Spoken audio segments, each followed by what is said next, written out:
Well, good evening, viewers, wherever you are, and welcome yet again to another session of this discussion. Today was the day for the famous Mandamano, and Gen Zs showed up in the streets of Nairobi, and we witnessed quite some drama today in the CBD. Now, we are here just to discuss about the nation of abductions and killings in Kenya. And that is what is in everybody's lips at the moment, because these abductions have been happening in our country for the last almost 1 year now. The government still can't account for so many youths that are missing. And so the youths decided to go on the streets today. And sure enough, they were led by one Okiya Mtata, a senator. And kudos to him that he was in the streets with these young people trying to exercise their rights. And indeed, they showed up in large numbers. Most of the images that we have seen in the demonstrations were rather very, very peaceful demonstration and well organized. There were no lootings, and perhaps if you're out there and you witness some lootings happening in Nairobi, maybe you can come to Africa and tell us, yes, there were some lootings that happened, and some kind of thuggery or police brutality. But the police generally behaved this time round. I didn't see the much brutality that we have been seeing. Perhaps it's the noise that we've been making that has made them kind of slow down in whatever they've been doing when we have mandamano or protest in Nairobi or any other part of the country. So the police this time around, kudos to them. They didn't brutalize the protesters the way they have been doing in the past. I'm joined here by Benjamin Omenda. Benjamin Omenda, please tell us where you are listening from, and karibu sana Africa 24. Bana. Mzalendo, hi. Yes, how are you doing, my brother? I'm good. Yeah. I'm following from Nairobi. How is Nairobi? Were you part of the protesters? Nilikuwa part of protesters, tukashikwa, but mimi time ya kushikwa nilihepa kidogo.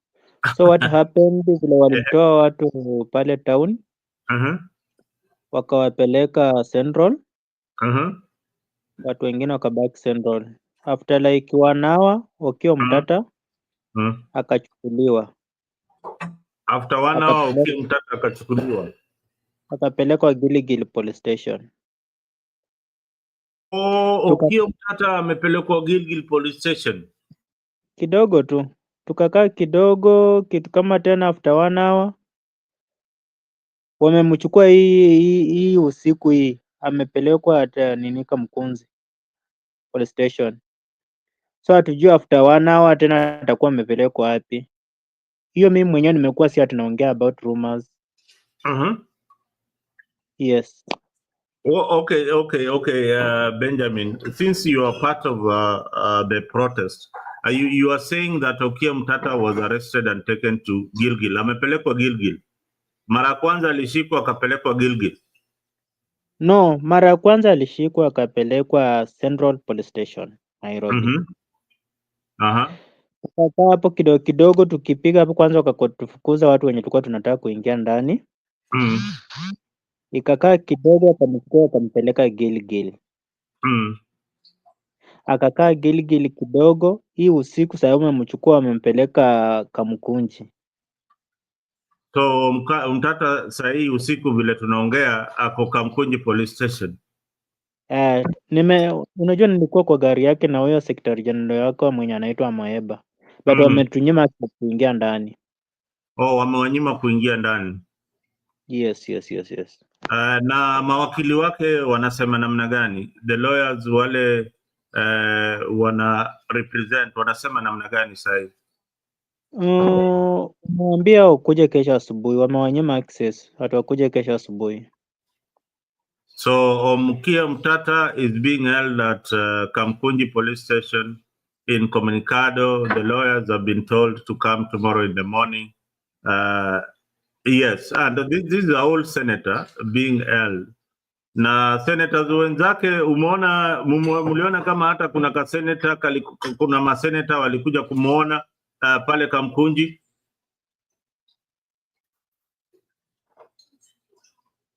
Kamkunji bado, unajua Kamkunji tujakaa hapo sana. Oh, mulifukuzwa. Hawapo wanataka any crowd. Oh. Wow. The viewers, if you are out there and you are wondering where Okia Mtata is being held at Kamkunji police station as we are speaking. So anybody looking for Okia Mtata, if you are a senator, this is your colleague, is being held at Kamkunji police station this evening, and most likely is going to spend the new year at Kamkunji police station. He's not going to be with his family this evening, and for just one reason: Okia Mtata did not harm anybody. He was just on the streets protesting about the abductions and the killings of young people who have been disappearing from those demonstrations. So Okia Mtata is being held at Kamkunji police station. They have taken him around. They took him to Gilgil police station. And then for about a few hours, they again took him to Central police station. He stayed in Central for around an hour or two. And they drove him very, very fast to Kamkunji.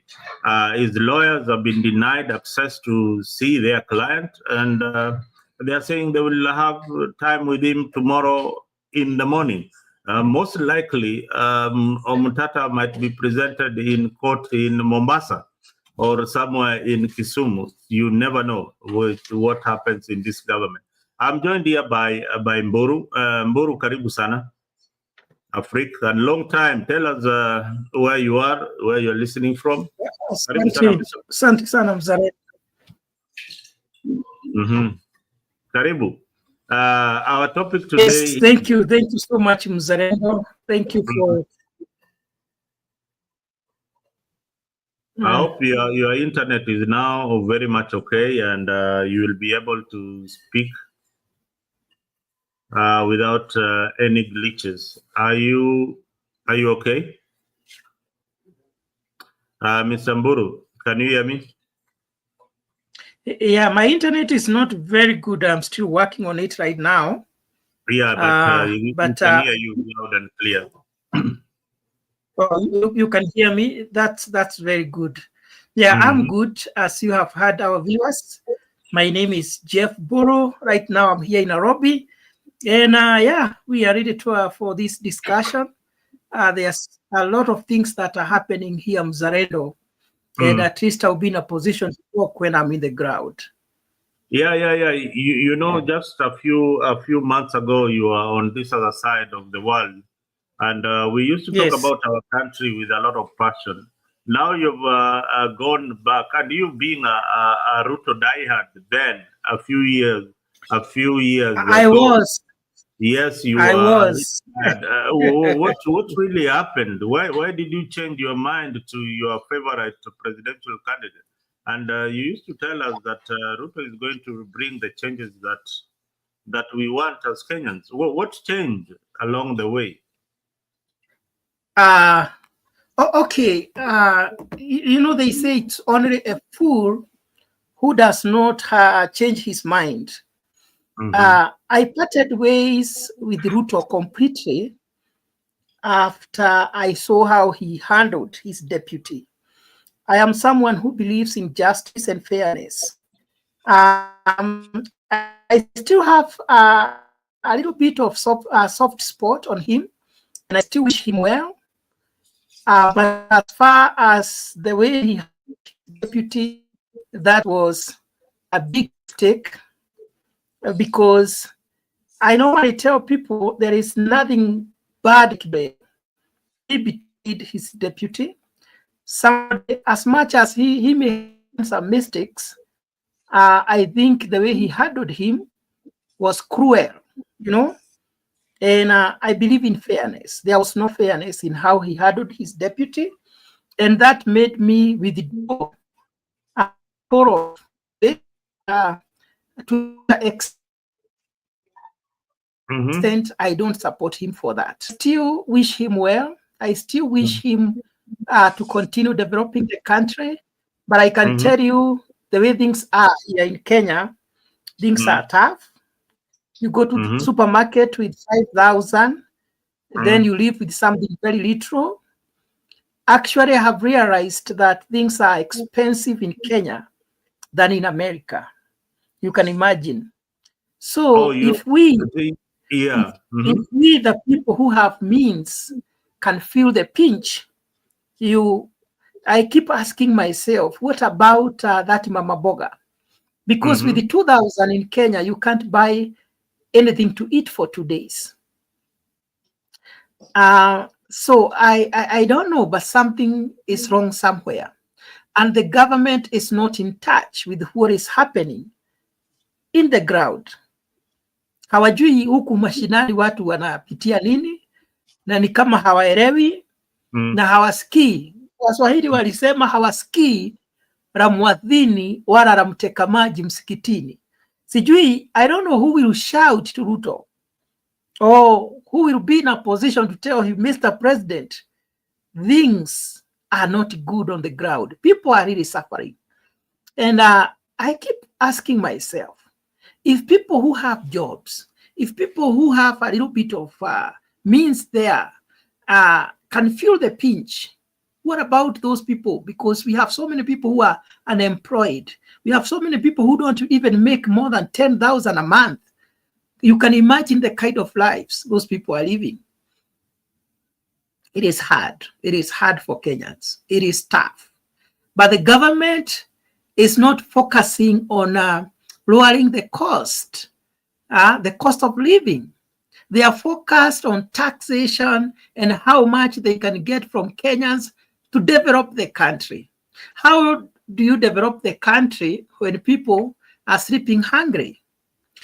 Do we even need those roads if we cannot afford the basic needs? You know, Uga is not very expensive right now, but all other products are very expensive. So yes, go ahead. I'm still trying to reorganize my network here. I don't know whether it's my network or a network. I don't know, but I'm trying to work on it.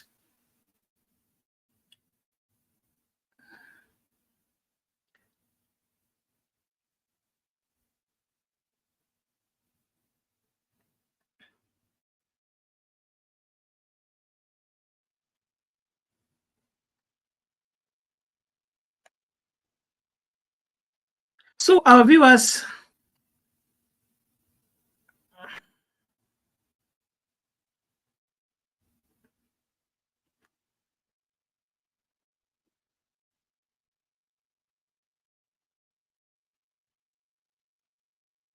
this network is bad. Mzalendo, you are muted.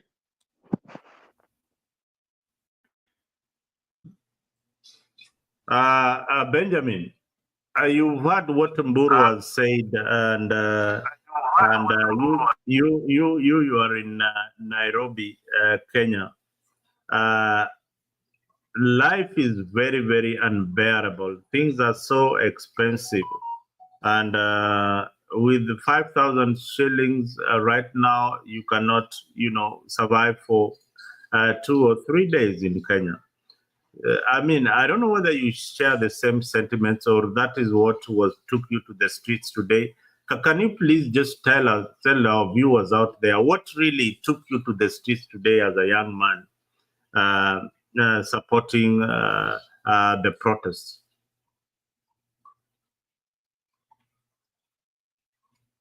Benjamin. Thank you, Mzalendo. Mm-hmm. There is something I want to say. Yeah. I have met different politicians, Mm. and I'm also a politician. Yes. So it is not good for me to come here and start sharing on social media rumors. Mm-hmm. There's something I want to share here, and I'm not sure if you are aware about it. You No. know, currently Mm. most of Kenyans, Mm. they are going through a lot. Mm. Most of Kenyans, they are struggling. Yes. So what is happening in Kenya currently? Mm. You know, in politics and mostly these mentalities within Kenya, that if Mm. you want any elective seat, you need to Mm. bribe people. Yes. This is what Ruto is currently doing. Mm. Someone advised Ruto that if we want to be re-elected come Mm. 2027, Mm. you need to make sure that Raila Odinga wins a U seat. Mm-hmm. So Ruto is trying all available sources to make Mm-hmm. sure that even if to bribe those presidents to Mm-hmm. make sure that they vote in Raila Odinga. And Mm-hmm. Mzalendo, you are aware that to bribe a president is not about giving him 50,000 shillings.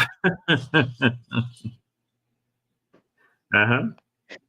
As we are talking, Mm. Ruto is trying to bribe those who looks like they are not interested in supporting Raila Mm-hmm. next year. So So Benjamin, you are saying that Ruto is literally bribing presidents of other nations to support Raila for the AU seat.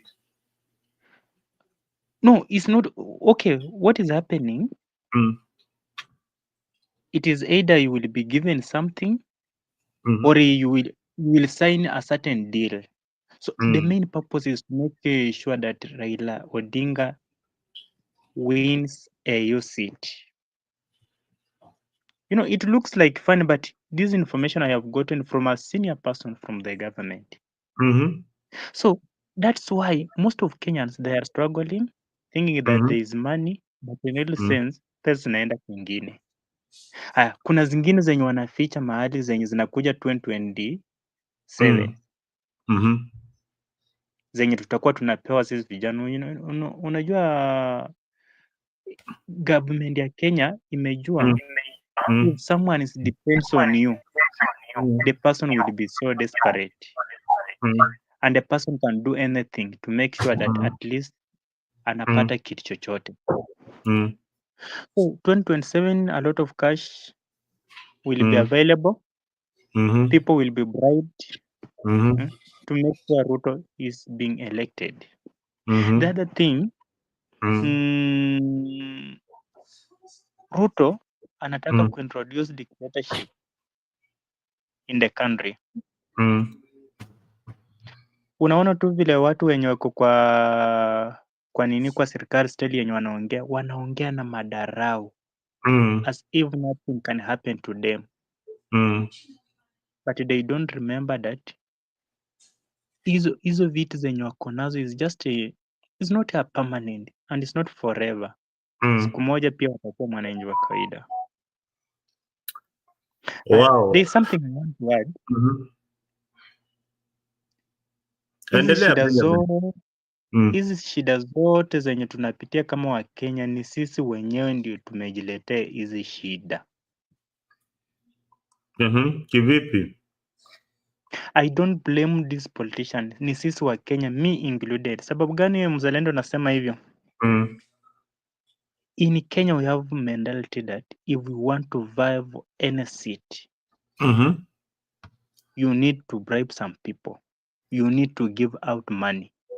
Like 2022, Ruto used almost 11 billion during campaigns. Hizo pesa zitatoka wapi ndugu yangu? Ndio zikuwe recovered kama huyu mtu ataiba. So mtu yoyote mwenye anakuja kama ako na manifesto yenye itasaidia Wakenya, ni lazima Wakenya uwapatie pesa ndio wakuelect.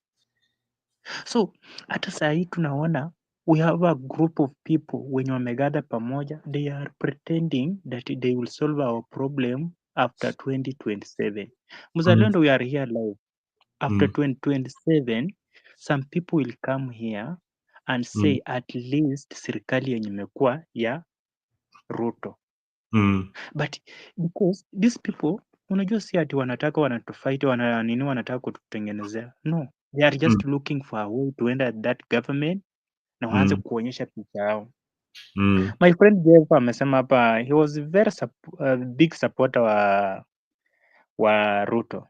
Unajua politician huwa mostly wanaficha white because they know ukiwa kwa main government kuna mkate inyika hapo, kuna kitu mzuri inyika hapo. So ukija uambie wananchi ukweli, they will not elect you. Make sure you lie to them. To access opportunity uingie hapo muanze ukora. So what am I trying to say? The only person who will save Kenyans is that person mwenye ako na integrity na hajakuwa kwa government, hajakuwa kwa government, hajakuwa hata maybe hata hajakuwa elected kama MCA, hajakuwa elected kama nini yote, but the person has qualification and integrity. Ndio mtu mwenye atasaidia Kenya. Juu ukiingia kwa hiyo government, for example tuseme kuna kitu yenye Wakenya wanafanyanga ati if we want to be a president lazima upitie MCA, uende MP, uende maybe senator ndio ukuje president. So ukifika level ya president ufakuwa international mwizi, umejua politics mianya yote ya mwizi. Ukiingianga hapo wanakuambia sisi tunafanyanga hivi, but mtu mwenye atakuja huko mwenye aja kuinstructed na hizi vitu na kona vision na kuna integrity ata introduce something new that will change Kenya. Nisiongee sana, wacha Jeff pia aongee. Thank you. Asante, umeongea sana ndugu yangu, but I like what you've been saying about in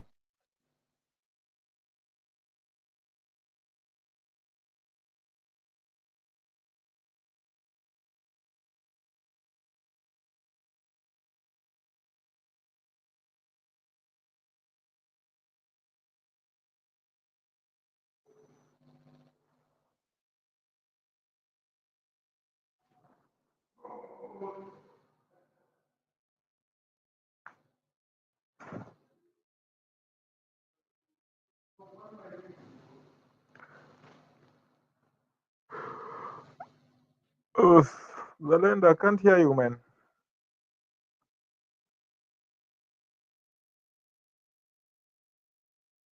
I think they are muted. F umemute.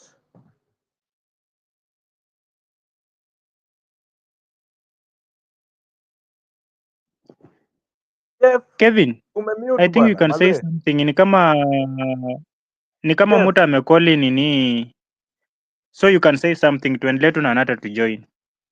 Ni nini naendelea nayo? Tumefika wapi? Ruto mmechoma, I mean, mmepika huyu Ruto ama imekuwaje?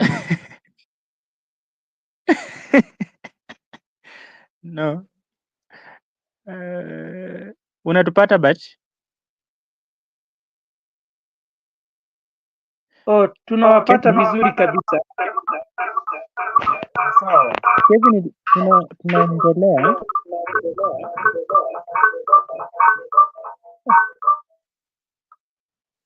Hello, Kevin, unatupata? Yes, loud and clear, but Jeff is not clear.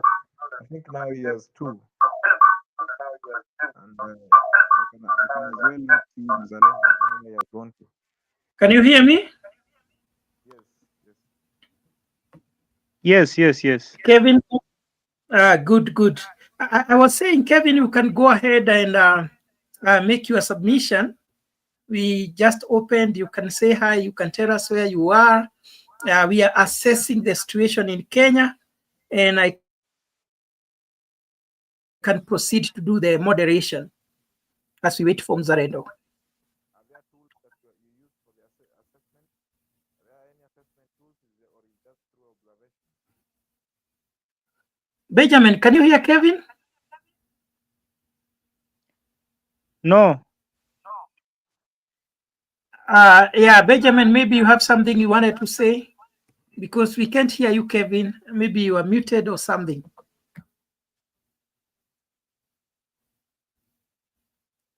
it okay? Yes, our viewers, sorry for that little bit of disruptions there. It's because of the internet. Today we have so many things that we need to discuss. You saw that we had the Omokia Omotata-led demonstrations. I also want us to talk about that. We are going to see if it was successful, whether it was effective or not, whether they were well organized, or whether they met the objective.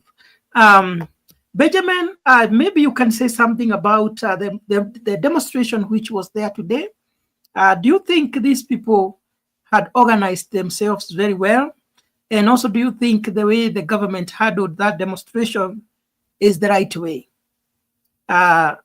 Benjamin. Thank you, my brother.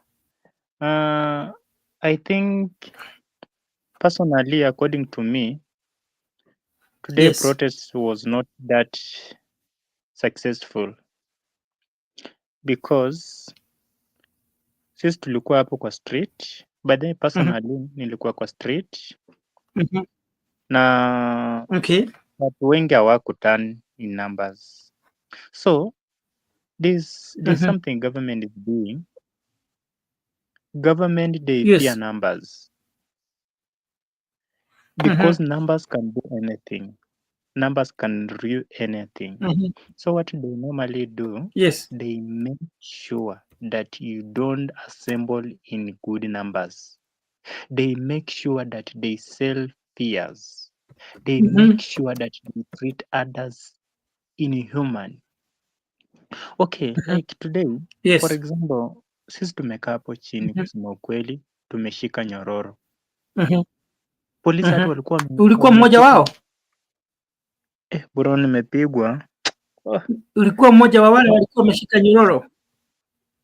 Mimi si ati naongea rumors. Hata kama ningekuwa hapa naweza kutumia picha alafu nisakol picha yangu. Nilikuwa hapo. So sisi tumekaa alafu tutumie hiyo picha, tutaiweka hapa pia. Yes.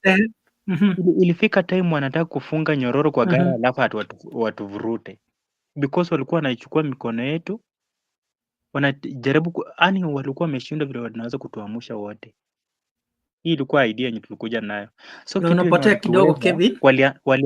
Walianzia mwisho, wanavuruta mkono ya mtu mmoja mwisho wakitoa kupunguza hivyo mpaka vile tulibaki wachache. Yeah. So government haiwezi sahi kukubali kwanza maandamano ikuwe ya watu wengi. Juu unajua maandamano inakuanga kama sijui nini. Yaani the moment unaona watu wakiwa kwa TV ndio the moment asiri na kushika nyingi sana. Unakumbuka vile live imekuwa hadi vile watu wanapitia. So unashtukia kama wewe uko kwa straight. So government hata kuna TV stations zenye were constructed, they were not supposed to wear those news. Hawakutaka watu wajue nini chenye kinafanyika. Yeah. So watu they fear a lot. Na sasa Kevin, president amesema ya kwamba yeye amejitolea kabisa kupigana na abductions. Anasema ya kwamba mtu yeyote ambaye mtoto wake aliaga, kama kuna mtu mtoto wake alienda maandamano hasa kurudi, kwa sababu yeye as per now he is not aware of anybody who died in demonstrations or anybody who disappeared. Do you think that's a genuine statement, or is it hypocritical, or is it that the president is unaware of what has been happening on the ground?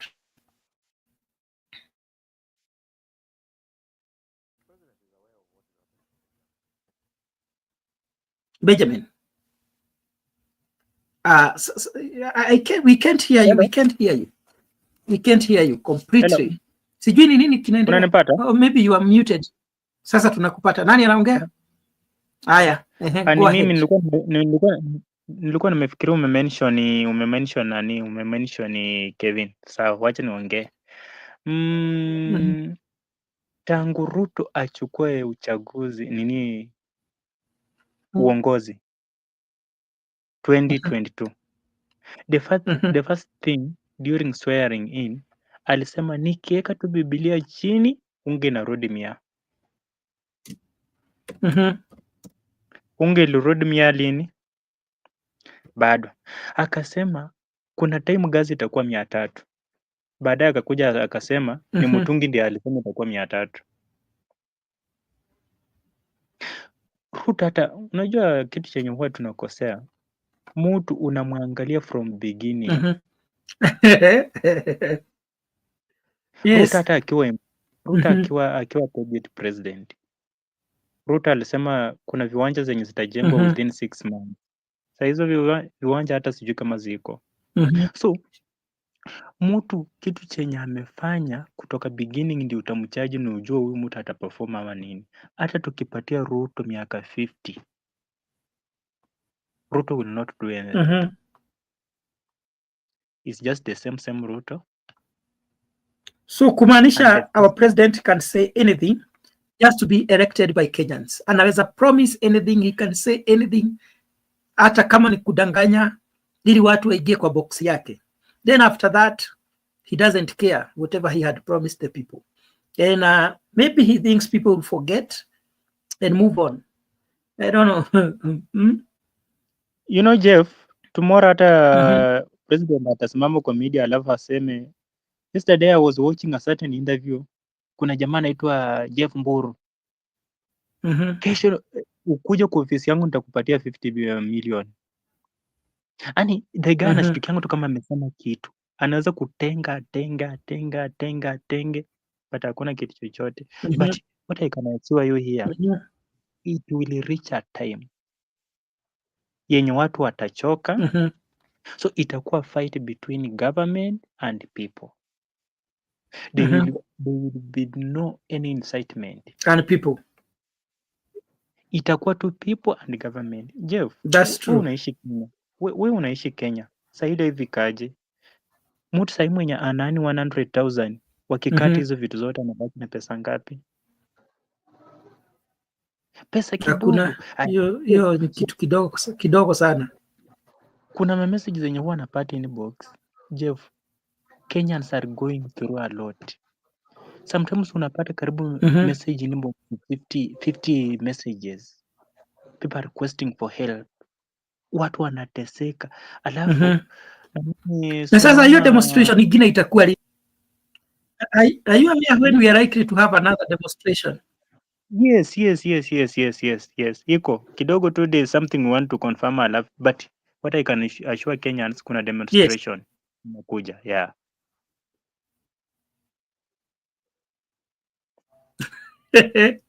So how hard to mobilize people, because many people were not aware. We just woke up in the morning and we saw that there are some demonstrations in the city. What happened? Is it that you people had a territory and tell people, or how was the organization part of it? And do you think the demonstration was successful, or your voice was heard by the government?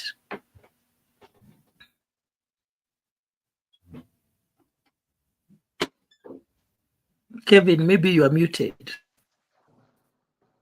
Hello? I mean, Benjamin. Kevin, are you there? You can say something to see so that I know if you... Can you hear me? Can hear you now. Okay, good. Wakenya wamepitia Can vitu you try mingi to sana. talk? Wakenya wamepitia vitu mingi sana. Yes, I can hear. Kevin, you can go ahead. And based on that, Kenyans are tired. Because looking at the first wave of these protests was all about the finance bill, and the finance bill ilikuwa ni ile uzito yenye Wakenya walikuwa naona kwamba hapo mbeleni vitu zitakuwa bei ghali sana. So Kenyans came out in large numbers and to protest about that finance bill. Luckily, it was rubbished off, and of course, it came later on. There were so many demands given out by Kenyans. We don't need this. We don't need these yes positions and all that. And that's why, I mean, Ruto disbanded the cabinet. But then, weirdly, how can a leader, you call him leader, but now for now I want to call him Ruto. I don't want to call him the president. Because of course, sauti yako imeenda chini kabisa. If he's the president, Sorry, we can't hear you, Kevin. Viewers, I also want you to put down your comments if you cannot join. There are those of us who are asking how you can join the show. Joyce, Anthony, to join the show, you just need to click the link which I have already put on the comment section, and I'll be able to enter you into the show. So feel free, Africa 24. We don't side with anybody. We allow people to speak their mind, whether you want to support the government or you want to criticize the government, you are free to do so. Then you are free to criticize our leaders and to support whoever you want to support. That is how we do it in Africa 24. So we allow everybody to air their views, to speak their mind respectively, and that's how we are able to proceed. And the big question we are asking ourselves today, we have had the president declaring war against those who are abducting Kenyans. Do you believe that that statement is a genuine statement? Because if the president is not aware of abductions, the Cabinet Secretary of Interior has also said that he is not aware of abductions and that the government of William Ruto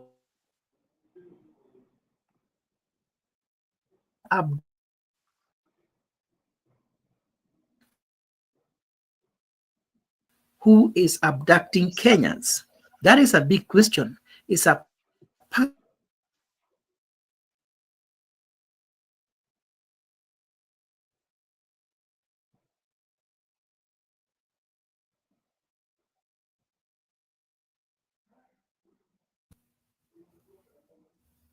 yeah. Benjamin, do you have something you want to say?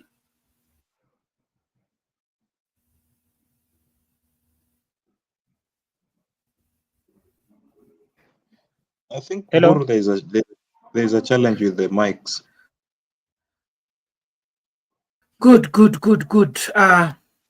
Yeah, I was proceeding to say, Benjamin, when you are on, yeah, you can.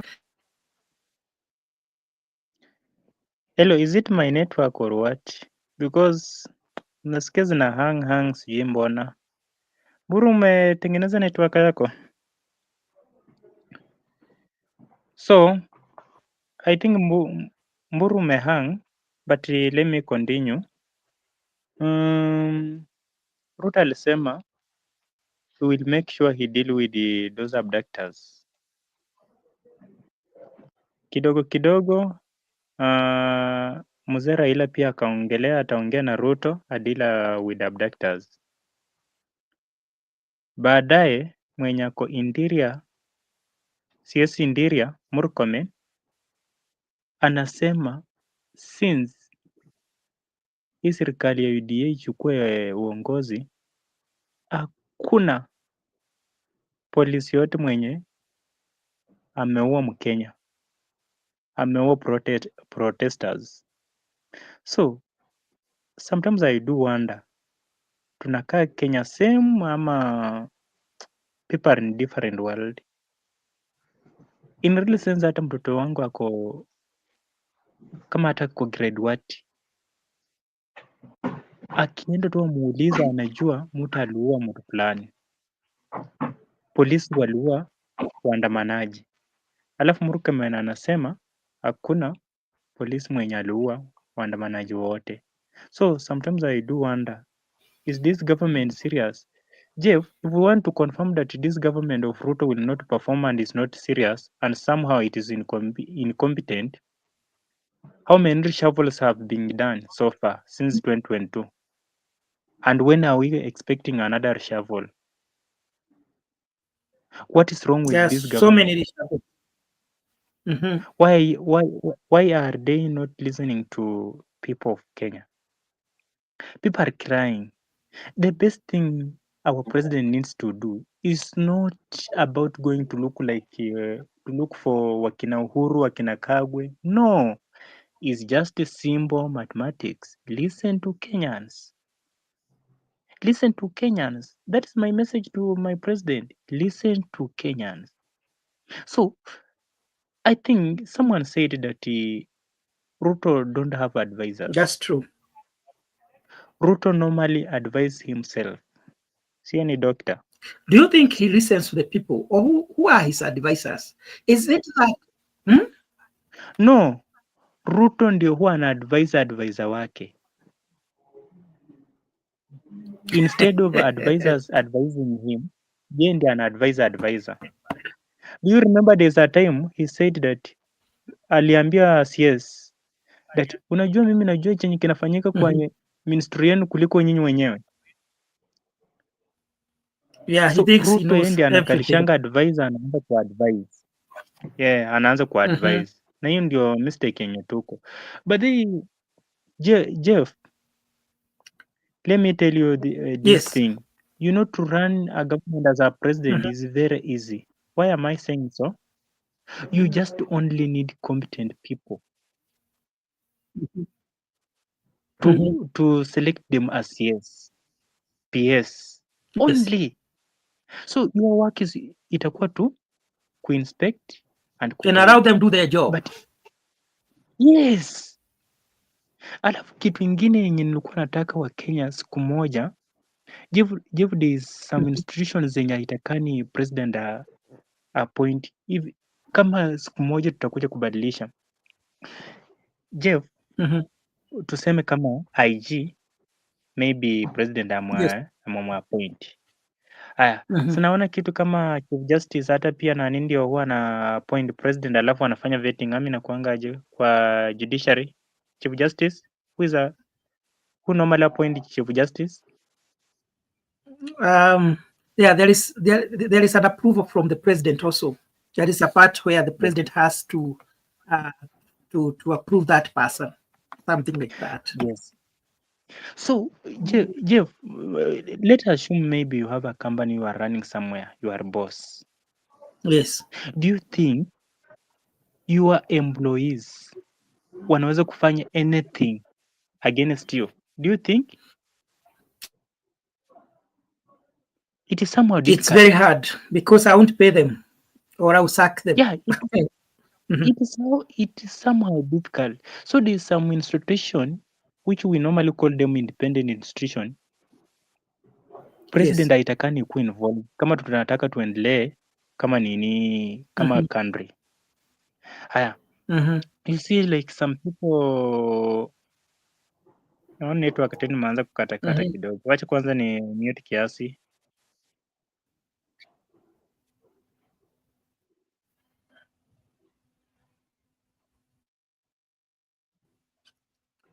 Okay. Hayo ndio maoni ya Benjamin Omenda. Benjamin leo alikuwa katika maandamano, alikuwa mmoja wa wale ambao walikuwa wamejifunga zile nyororo na mtu anaitwa Okia Omtata. Na rumors are saying that Okia Omtata is eyeing to become the president of Kenya. On the comment section, we want to know whether you can vote for Okia Omtata as the president of Kenya. And you are aware that Okia has been in this fight for a very long time, fighting for the rights of Kenyans, being jailed. You know, tunataka kujua wewe unafikiria namna gani. do you think that he has what it takes to become the president of Kenya? Because the rumors are saying that he is likely to vie for the presidency in 2027. We have also heard that Matiang'i is also planning to become our president. If you are going to vote for him, let us know whom you are likely to vote for come 2027. There is also a very high possibility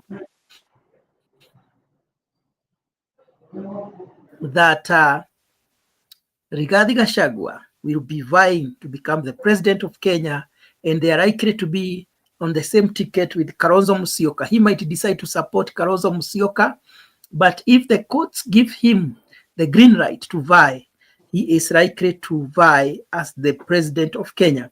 Let us know whom you are likely to support. And we cannot rule out some of these people like Babu Wino.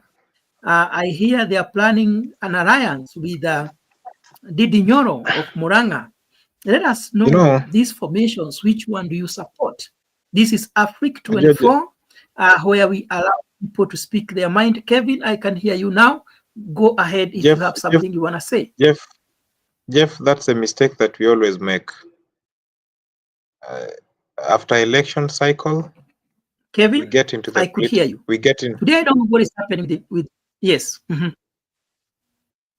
After an election, we get to the next political cycle in a way that there is no time for development. It's just crying and lamenting all through until the next election. Now, in your thinking, or I would allude to the fact that it's just a rumor that this kind of characters wants to vie in the Kenyan space.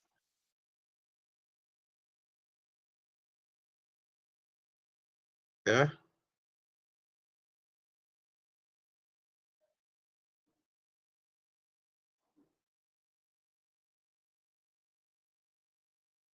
Hello.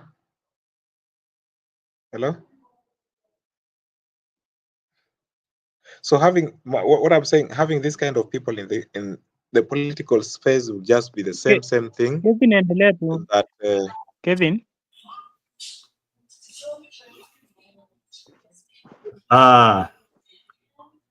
Thank you, Kevin, man. Thank you guys for holding up. For holding up. Inakaa ile internet walifanya maneno. Thank you guys for holding up. I don't know, but let's continue with the discussion, Kevin. So we have open mic.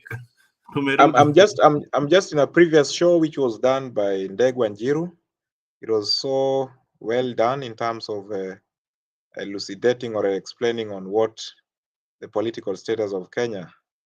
And one of the key things that I highlighted was the fact that there are so many people who are now coming up to vie for this, because of course, when you see there is a gap, you want to fill in the gap. But if there is no gap, you cannot come in to fill it because it's already filled up. So what is happening in Kenya? People are coming up because they have seen a gap in the Ruto leadership.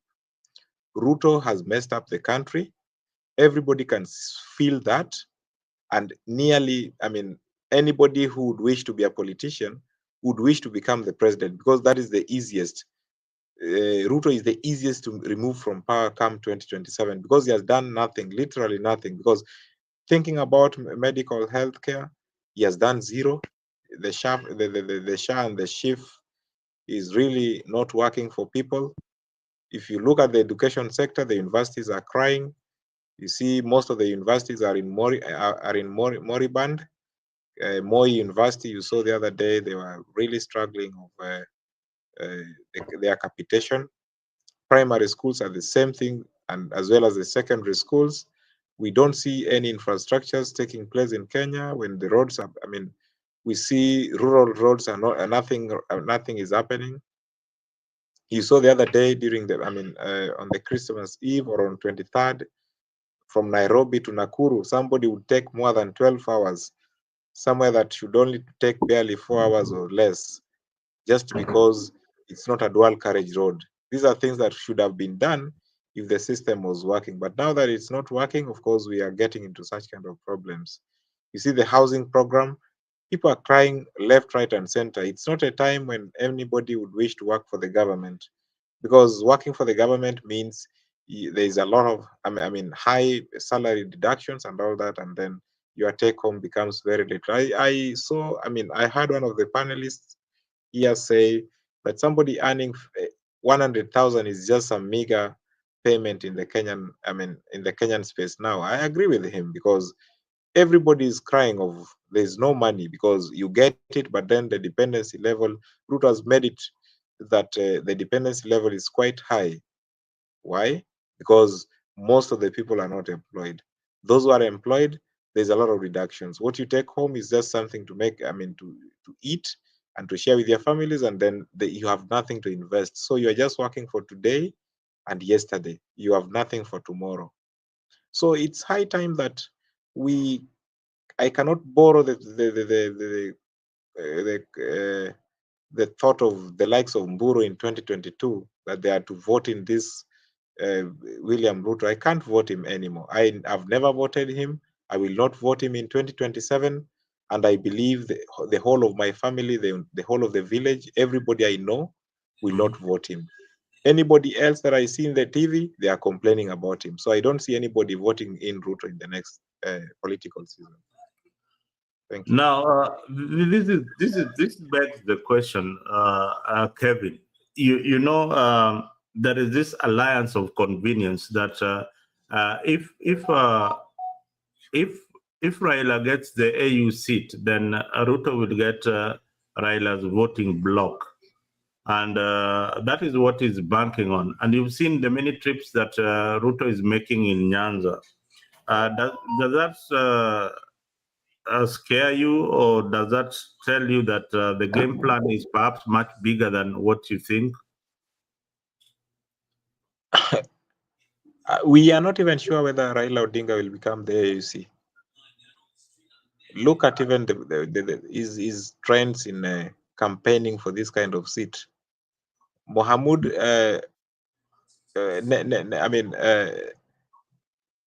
never campaigned like he's doing. So there's the possibility is very slim, and there is high chances that he will lose. But when he loses, that is when Ruto will find a very big grift again. But looking at the fact that if he wins, then Luos will back in Ruto and then vote him as the next. For the second time, that is a complete illusion, because we've seen who Ruto is. You see the other time when Uhuru was saying "Msipigie huyu, pigia baba" and all that. Majority of people did not know. Majority of the people just knew that, okay, Ruto is. Uhuru is not working well with Ruto. Ruto is crying all over. Let's try him and see what he can do. Yes, few people voted him, and it's alleged that he won the elections, which I don't believe to date. So, looking at the fact that, saying that Luos will vote him is just but a set of illusions, because I'm a Luo. It's not I'm a Luo, Luo. but I will not vote him. If you are to vote him, then I don't believe that your entire family will vote him. Out of 10, maybe you alone. But truth be told, very few people will vote him in. Yeah, there's a bigger debate, and you've seen it on the social platforms, that ODM members are in government, although they are progressive ODM members like yourself, who are looking at the bigger picture, that the country needs good leadership. But a good number of Raila supporters do not buy to this idea of Gen Zs and revolution making a change in Kenya. They have pegged it on the AUC seat. So what is likely going to happen is that most likely, the way you are saying, that Raila might lose the seat and come back and probably support William Ruto or vie as the president. There's a likely scenario in that manner, but I agree with you. that there's a lot of effort that has been put by Ruto to ensure that Raila wins the seat in AUC. But why is that much effort being put? We didn't see that in the current AUC commission chair. We didn't see their country putting that much effort. Even the Djibouti candidate, I've not seen their country putting a lot of effort on aim to win that seat as much as they also need that seat. This begs the question: why is Raila being kicked out of the Kenyan political scene and being elevated to the African AUC Commission seat? Something that is not really very coveted, like being the president of the Republic of Kenya. Yeah. So there is a lot that is happening there. Let me invite Jeremy Omondi, karibu sana Afrik. But before you introduce yourself and where you are listening from, let me hear from Mburu. Jeffrey Mburu, karibu.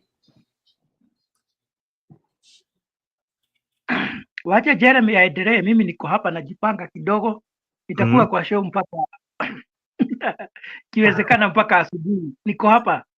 Okay, Jeremy, karibu. Yes. Happy New Year, my brother. Kidogo tu Happy New Year, Nick. Happy holidays. Yes, happy holidays. We are almost going to the new year. I know in Kenya you are counting the hours now. No, tomorrow night, not tonight. Oh, tomorrow night. I think I'm lost in time. But it's tomorrow night in about 24 hours. Yeah, you. The other time you were in the show, you educated us well enough about this AUC seat. You educated us on things that we didn't even know. Perhaps maybe you changed your opinion about Raila getting this seat, and why is it tied to the politics in Kenya? Why is William Ruto really fighting for Raila Odinga to win the AUC seat? And is it very important for Kenyans to get that seat? Very, very, very good questions. First of all, everyone else, how are you? Habari zenu? Mzuri. Tumekula tear gas Nairobi leo, but tumezoea. It is normal for us now to eat tear gas in Nairobi. Those questions you have asked, I think I gave my opinions on a couple of them last time. One, Raila being away from Kenyan politics is the safest place Ruto can be ahead of the 2027 elections. So anything that would keep Raila out of local Kenyan politics, he will support. That is one. Two, I don't think that Kenya would stand to gain anything special by Raila being the chair of the AU Commission. That's an organization that is run based on policies, and I don't think that because he's chairman, now the policies will favor Kenyans. That is just a Kenyan mentality. Mtu wetu. Kama mtu wetu ako pale, ati now will benefit. So I don't think that if he makes it, which to be honest, I highly doubt he will.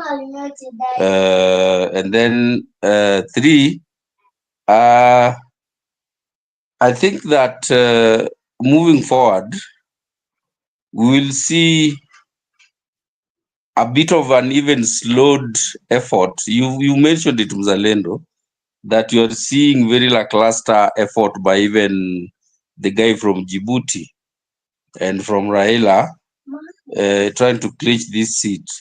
I foresee a situation where the effort is going to slow down, and based on some intelligence, it might be grapevine, it might be true, but there is a possibility that Baba might pull out of this race in the second week of January. something there about. I've had some stories, around there. So let's wait and see. Don't quote me on it yet, but it's something I've heard somewhere in a different forum.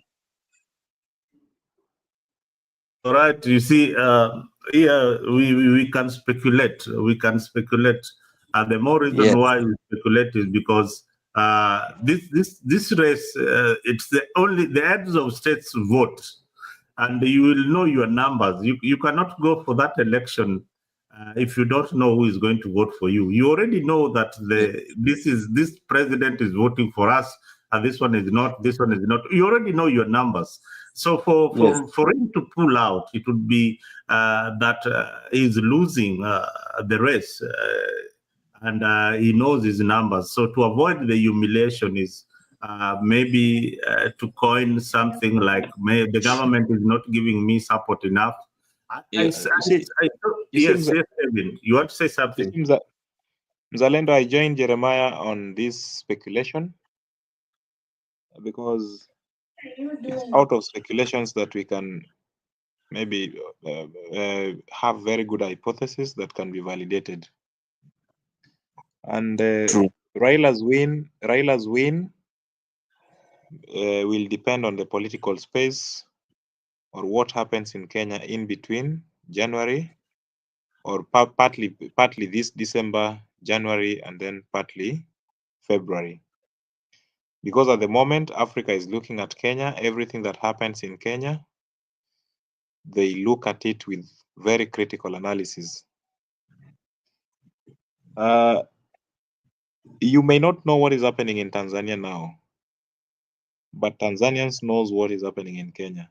As the same as Ugandans, they know what is exactly happening in Kenya. They know that there is abductions taking place, and it started way back with the Ugandan leader Besigye, who was abducted in Kenya. Such a person in that caliber getting abducted in a neighboring country, contrary to the international laws. That is weird of a country with a president and with leaders, and in a country whereby an individual is vying for an AUC. So you want to lead Africa, and it's your country which is quite unsafe. And within the same year, your government was almost pulled out. So it shows what kind of leadership you are bringing to the 54 or 55 or thereabout countries in Africa. So you will be tested out of that.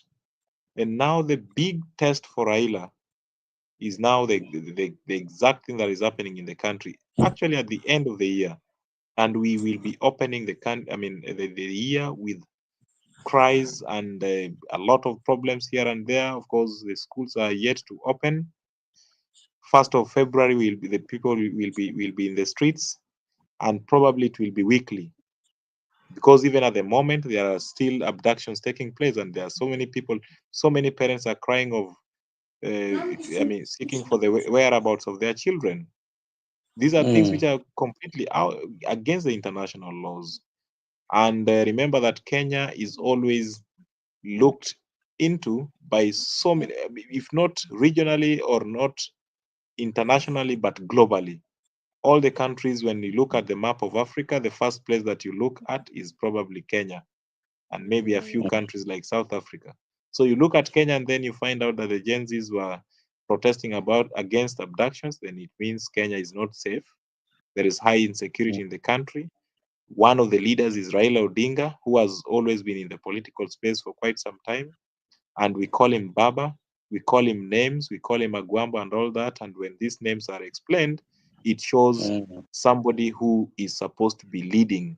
A Baba means somebody who leads a family. And now in this case, it's supposed to be somebody who leads the entire country. So these kind of things may make even those who had said yes to him turn around and say, no, we need to get back to our Djibouti friend. Djibouti is becoming a bit stable. We don't hear havocs here and there. It's quite peaceful.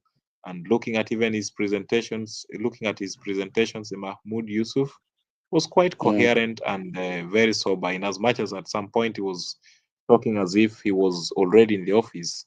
And that, of course, sometimes it's highly expected. So confidently, that's why I really join Jeremiah in this speculation that anything can happen in between.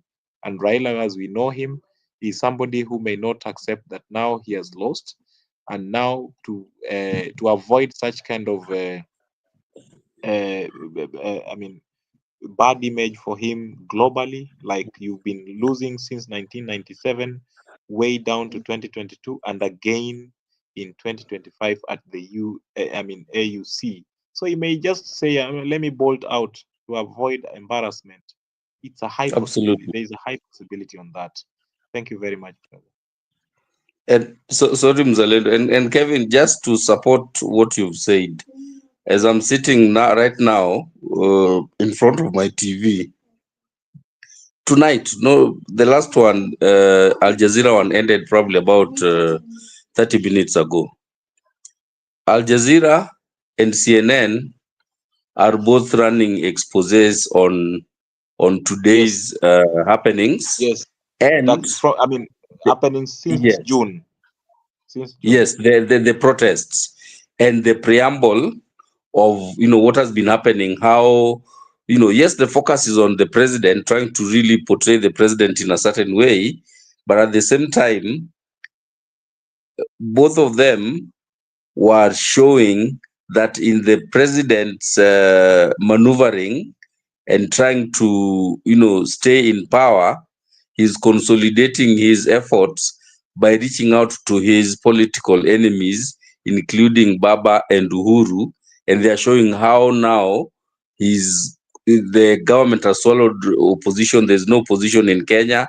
He has brought his people back into government so that he doesn't have political bigwigs opposing him as a way. And you see in that discussion, as much as the focus is on the president, when the person who we anticipate should be going out and leading the AU Commission is being dragged in as he's being compromised by the president so that the president can stay in power, somebody who is watching that from somewhere else outside of Kenya gets a very different understanding for what actually is happening. So, like you said, when somebody looks at Africa, they look at 1, 2, 3, 4 countries. Amongst those top 4 countries, somebody will look at in Africa, Kenya is among them. If not the second, probably the first, or maybe the third. So I agree with you on that. Wow, that's interesting. We are getting news real time, and you see when Al Jazeera and CNN and Reuters had a picture of I will show you the photo of Okiya Mtata. Yes. Reuters had a picture of Okiya Mtata, our old senator, in tear gas, gassed by the police. That's a big story. I will not be surprised if this is discussed in Britain in the assembly, and I will not be surprised when Donald Trump takes power. Kenya will be part of the agenda and democratization of Kenya. Why we fight, why we talk here each and every time, and why we are on the spaces agitating or annoying some of our friends is because we want a good country. We want a good country for all of us and for the future generation. We've been in this war of multipartyism and to some imaginary wars that sometimes we fight for the opposition leader, Raila Odinga, that we don't even understand where it's going. But the young people have shown us the way. This is how we should do our politics. This is what we need. It is healthy for the country. I've seen Mise LM coming in, and before Mise says one or two things, Benjamin was in the demonstration and is a close ally to Okiya Mtata. He was with him throughout the demonstration, and they left him at Kamkunji police station. Benjamin, what are you hearing lately about Okiya's whereabouts? Benjamin. Omenda. Yes. Thank you, Mzalendo. There's something else I wanted to add. What my friends have said. That is Jeremiah and Kevin. Personally, hakuna mtu Kenya mwenye na respect kama Raila Amolo Odinga. Nimempigia kura karibu mara 3, mara 4 I mean, and I really respect that mzee. Nimetaka kwanza hivyo ndio kwanza niseme chenye nataka. First, I think there's a problem in Kenya. Someone had said somewhere that Kenya iko na wenyewe. Mzalendo, I think you normally hear people saying that word, that Kenya iko na wenyewe. Kwani hii uongozi waliipigia wire mesh ama waliipigia fence wakasema it will be rotating somewhere. It will be rotating somewhere. And if we can't talk about that thing, Kenya will still singing. Itaendelea tu kusing somewhere. Itaendelea tu kusing. Sababu gani najaribu kusema hivyo? First kwanza nikiongelea about our honorable baba Raila Amolo Odinga. You need to be sure that come 2027, 80% or 89% Raila will be on ballot. Purposely not to win. Purposely to protect opposition position. Opposition. Akuwe tu opposition leader. Kindly. Mi mama yangu ni Mjaluo, tusiweka hapa ukabila ama sijui nini. Na mimi nakumbuka kuna time fulani kama tungali kwa hiyo maisha ya umaskini, kuna time baba aliuza mbuzi kwenda kununulia watu pombe ili wapigia Raila kura. So nikiongea napenda yaani baba yako aliuza mbuzi ili Raila Odinga apigiwe kura, na baba yako anamjua Raila.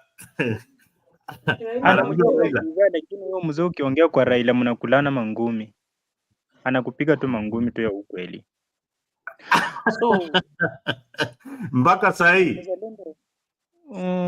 unajua we need to focus on problems what Kenyans are going through. We are complaining about employments in Kenya. Mzalendo, confirm this government cabinets. How many people are above 60 years? Wako above 60 years and they are still in the office. How comes tuko na watu wenye wamegraduate since 20, hata wengine mpaka 2013 hawajapata job, na mtu anaenda anachukua bilionea mwenye alireta alikuwa the former governor, sijui the former what, ndio wanakuja kuweka kwa kazi. Kuna nini mzalendo yenye nataka tujiulize wa Kenya? Ni lini wewe mtoto wako atapata job? Huyu kijana yako mwenye anasoma mwenye anamaliza university ni when? Brother yangu mwenye anasoma somewhere wenye wamegraduate watapata job lini? Haya, ukitaka kujua kuna mchezo yenye nacheza Kenya yenye hatuelewi mzalendo, we need to talk the facts.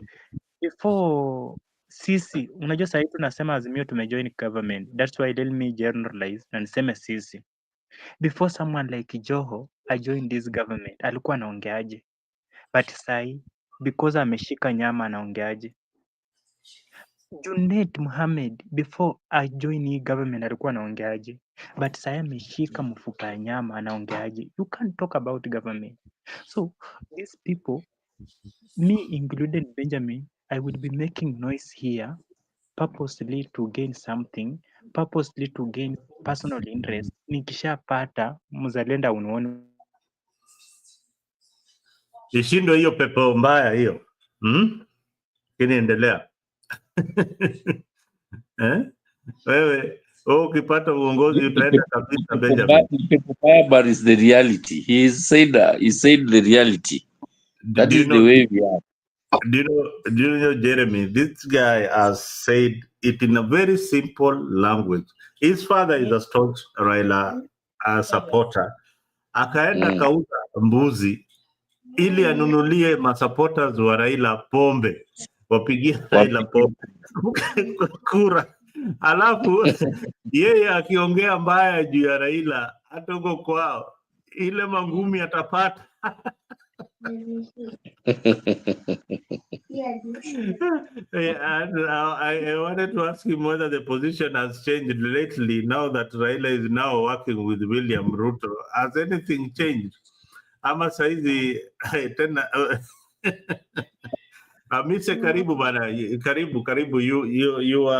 We were with you earlier, but karibu sana. This is a very interesting show where we are getting all manner of comments from Benjamin, which is good. I love Benjamin's comments. Yeah, that is true. Benjamin amesema ukweli.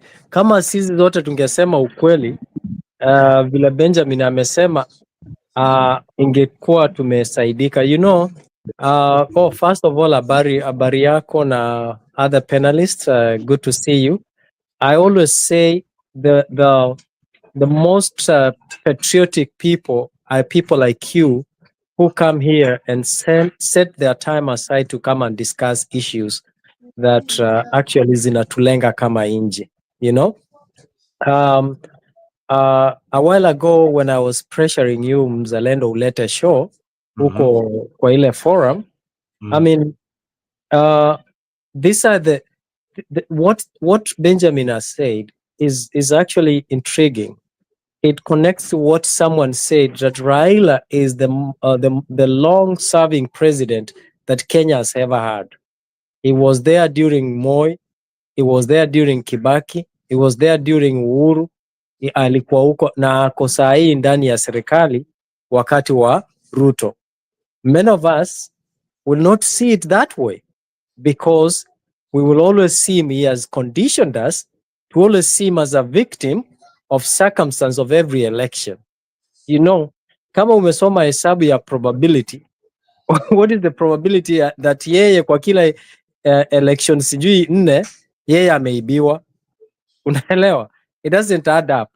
Juzi tukiwa kwa hii show tuli demystify, and I think you remember, we demystified the idea of kuibiwa kura kwa through vifaranga ya kuku, how he made us to believe that election imeibwa. Unaget? So all these things is the conditioning, that the way we have been conditioned to think that Baba is always a victim, but in actual sense, he is the beneficiary, the greatest beneficiary of every election. And therefore, what does that mean? We are holding brief Baba, Ruto, Kibaki, Uhuru, they're holding brief for their children to be of age so that they can run for the same office and continue the cycle. So there is no way tutaenda in the future, utasikia tutaanza kusupport mtoto wa Raila because of the legacy ameweka, ama mtoto wa Ruto, ama mtoto wa Uhuru, na bado wataingia tu kwa ofisi. So those are some of the challenges that we have. Now, what we witnessed today was pathetic. And I don't know if Mzalendo, you want us, or we have the liberty to talk about it. No, we are free. I mean, this channel, you have got the freedom. So long as we are civil in our language, we have got the freedom to say what we want to say. That is why we have a freak. Here you are not going to be gagged. The only thing that we want you to say is things that we can also verify some of the things. So sikuja tu unapayuko na vitu zingine haziko. But so what we witnessed today is pathetic. It is not supposed to be in a country like Kenya. We have literally suspended the constitution, and the constitution doesn't work anymore.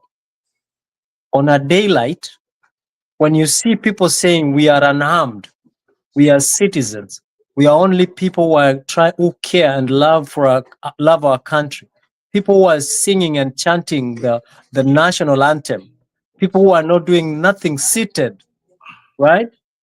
And then they are rounded off and manhandled, rammed into a government vehicle by their fellow, Kenyans, the police. It is pathetic and unacceptable. Literally, the right of expression, the right and freedom of expression is suspended and taken away. The right to picket peaceably, unarmed, is taken away. And what now, Mzalendo, we used to rebuke Stone PK when he used to say Kenya is ripe for a revolution. We used to tell him that we cannot wish that for our country. But there is a saying in English that says, when injustice becomes a law, resistance becomes a duty. Now, we cannot stand seeing very young people who are actually asking the release of the people who have been abducted illegally, people who are trying to express themselves, being treated the way we are seeing them treated. Now, when we have people who ridicule people like those who are in the streets on our behalf, I was not in the street today, but the cause they are championing is for you and me. And if it's not for you and me, it's for our future, for our children, the future generation. And so if there is no one who is supporting that kind of cause, then those people are crazy. Mzalendo, you didn't see destruction of property that we have seen in the demonstrations that Raila Amolo Odinga has called. You didn't see loss of life that we have witnessed in demonstrations that are going to help someone ascend to power. But today we see harmless people who came to just make known and challenge what is happening. I don't know where we are headed, man, but it's quite unfortunate, and we need to speak about it from all avenues and detest it and say, come on, like what those guys were going through, it really, really baffled me, Mzalendo. And I thought that the pride that we take as a country, the progress that we have had over a period of time, the dispensation of the new constitution that makes us proud as a country has all been suspended. Okay? Paul, reduce the volume. So that is why I'm telling you, Mzalendo, we need to reflect, we need to be angry, we need to go back and say, if the police kills one or manhandles one or throws one tear gas, then at the grassroots, we should also start targeting them. You know what I mean? A police has a right. You can't, you swear to defend the Constitution. You take to defend, to protect, and execute the functions of the Constitution, alafu wewe unasahau unashika mwenzako because you're in a uniform, because you have authority, because you're taking command. When will we see the police downing their tools saying, I cannot harm an innocent Kenyan? When will we see that? I rather resign na niende nyumbani na damu yangu isihesabiwe kwa kuumiza Mkenya ambaye hana makosa yoyote. Bro, what is going on is bigger. You and me supported William Ruto. All along, we defended him. We were humiliated in every forum. We were kicked out. We were kicked out in every platform. So we need to speak out, and this forum too will be counted for speaking out that the abductions are wrong. And I saw this guy called Mtuse. Perhaps as Kenyans, we should also abduct him. We should abduct him. I saw him saying that all these abductions are just the making of Gachagua. Why is the government, why is the judiciary, why is the police, which is assumed to be independent, has not called Mutuse to tell us what he knows, right, about these abductions? Why have they not called Gachagua to tell them what he knows and how he knows the abductions are conducted to help them in their investigations? So it is sad. It's a sad time for the country. It's a sad time for us all, and it's a sad time for those of people like Martin Shikuku, people who died championing for the freedom and the liberty of our country. And lastly, you talked about, Benjamin said baba yake aliuza ng'ombe, you know, na kaenda kupatia supporters wa Raila ili wampigie kura. Okay? You have to go back and know the history of the Odinga family. I like the old Mzee. The old Mzee Odinga, he made his money through advising people, mitishamba ama kuponya watu, and people gave him things like gifts. And that's how he made his money, mostly, right? Now, if you look at every government, Raila's brother has always been there, quiet. Now look at, the Odinga family. How old are they? And Benjamin brought in a very important point. Tuliambiwa uongozi ni wa kesho, wa vijana wa kesho. Tumesoma sasa, tunazeeka, tuko miaka 50. Bado kesho ijaja. Lakini wazee bado wanashikilia uongozi. Why is Oburu not retired? You know, why is he not retiring? Why is he struggling in the office? Why is someone like Raila Amolo Odinga, why is he not in advisory position for the nation? You know, we respected him. He was relevant to a certain point, but now he ought to go.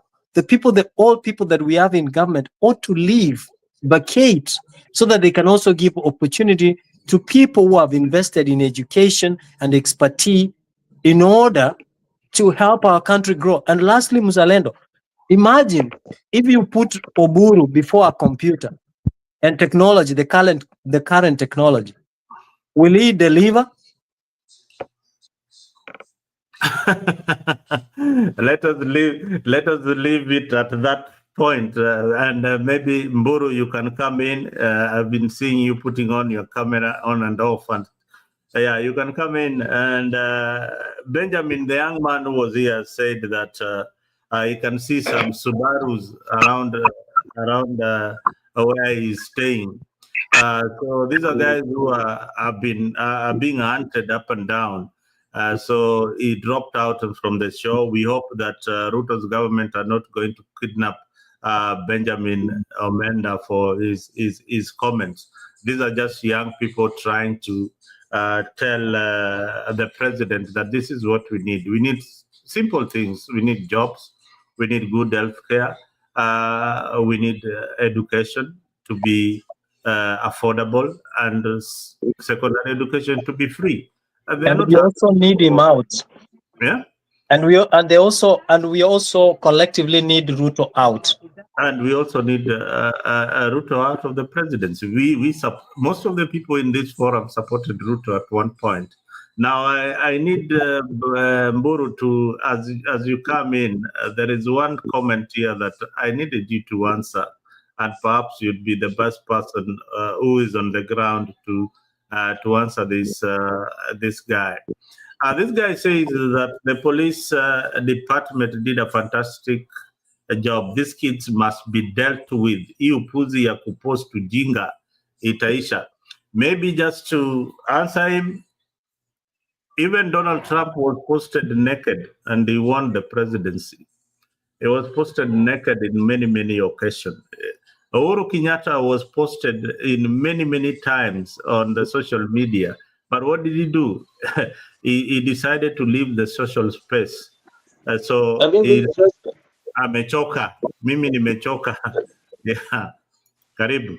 Karibu Mburu.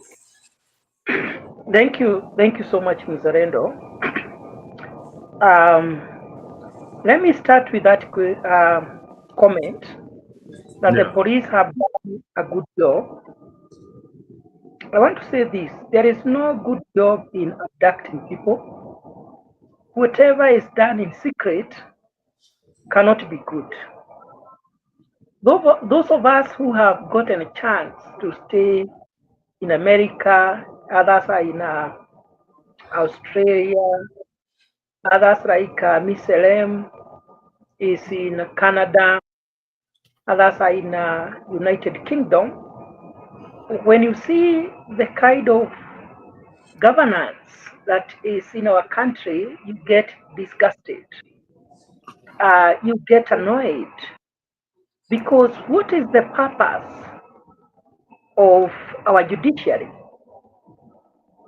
Because yes, sometimes I feel like our young people, they go to the extreme edge of doing things. But to limit them, you don't have to abduct them. You just need to arrest those who feel that they have offended the government or they have done something that is unlawful and take them to court. But what is happening in Kenya? You abduct them as the government, you go punish them, you beat them up, or you kill them. That is not governance. That is hooliganism. And what is even more annoying is to hear the president distancing himself from the abductions. Is he not in charge? We, as the people of Kenya, whom are we supposed to look upon, if not the president? Then here comes another strange guy by the name the Minister of Interior, also saying that from the time William Ruto took power until now, no Kenyan has ever been abducted and no Kenyan has ever been killed by the police. You see, so this kind of leadership is annoying. It's disgusting, for lack of a better word. So that guy who is saying that the police have done a good job, to me, it is wrong even to see it in that perspective, because nobody should ever, in a civilized society, nobody should ever be abducted. Nobody should live in fear. If I have committed a crime, I should be arrested in broad daylight without people hiding and be taken to court. And then I'll be prosecuted, taken to jail, or released. That is civilization. But, and Kenyans, I don't want you to take this as a joke. We don't have a government. Government is supposed to put things in order. Government is supposed to ensure that people can afford basic commodities, basic lives. I mean, so when you see people who are, self-centered, people who just think about themselves, how to enrich themselves, how to retain power, and how to remain in power, those are not leaders. Unfortunately, those are the kind of leaders that we have. That every day they wake up, they think of how much more they're going to add into their account. And they also think of whom should I pull down so that I may remain relevant, so that I may be re-elected. Whom should I bring in board so that I can continue in power? That is what preoccupies our leaders. And I want to say this, Mzalendo. It doesn't matter how many roads, how many hospitals, how many schools, William Ruto, or houses William Ruto is going to build. So long as he continues to portray himself as a dictator, Kenyans will never recognize his leadership. And his legacy and what will be remembered is how many people he abducted, is how many people he tear gassed in this century and in this time. What William Ruto is supposed to know is that Kenyans have come to realize something called democracy. From the time of Kibaki, the democracy in Kenya has been growing. Let him not attempt to take us back to the Moi and Kenyatta era. I think Kenya is past that. We have grown. We have known the sweetness of democracy. We have known how good it is to let people speak out. So let nobody, let the president or even his cabinet secretaries or anybody in Kenya think that he can silence people, not to say what they want to say. So it is the high time that the president should reflect on his leadership, rethink on where he has been going wrong, because as we are talking right now, majority of Kenyans have lost trust with their government. And I can tell you, without fear of contradiction, there is a very high possibility that William Ruto will be a one-term president. And especially if Raila Odinga loses the AU position, which is, I have done some analysis, I listened to the interviews, the conference that they had, I have checked so many things. There is the possibility of Raila Odinga becoming the AU chair is very minimal. And therefore, the possibility, and I can say this with a lot of confidence, that William Ruto is going to become, to continue as the president of Kenya in 2027 is very minimal. So there is, if other leaders will organize themselves very well, I can tell you for sure they have a higher chance of kicking this guy out, because it's like he is drunk with power. He does not even know what people want. He does not even know what is happening in his own country. You saw the other day with Zarendo Besigye, the opposition leader of Uganda, was abducted in Kenya. And they claim they don't know. So anything can happen to Kenyans without the knowledge of the government. You have just heard they are saying they don't know that people in Kenya have been getting abducted. So are we really having a government? Whom are we supposed to ask what is happening, if not William Ruto and his government? So what is happening is pathetic, is disgusting. We don't have a government. We should get annoyed. We tell them out if we are the boss. And Kenyans, I want you to know that we are the employer of the politicians. But when they have those offices, when they rise to power, they feel as if they are the ones who have employed us. It is supposed to be the other way around. They should be listening to us, because we are the people who pay even their salaries. We fuel their cars, even the food they eat, and the people who work for them, we pay them. Therefore, they have an obligation of listening to what we are saying. So to this extent, the government of William Ruto is not accountable to the employer, who are the people. Therefore, I support those who are saying, because William Ruto cannot listen to those who are speaking gently. He cannot listen to those who are speaking on the social media. The only voice he can listen is the voice of demonstrations and picketing until, like what Gen Z did. That is, I think that's the only voice that William Ruto, or that's the only language that he can understand. So I commend Ukia Omutata for starting, and I know as we enter in the new year, people must put William Ruto on his toes, because he thinks he has all the power to do whatever he wants. That if you have a contrary opinion, you set those Subarus, you'll be you kidnapped, you disappear, or they will punish you and sell fear to you. That so that we can be we can remain quiet. So I am telling the people of Kenya that our democracy has grown.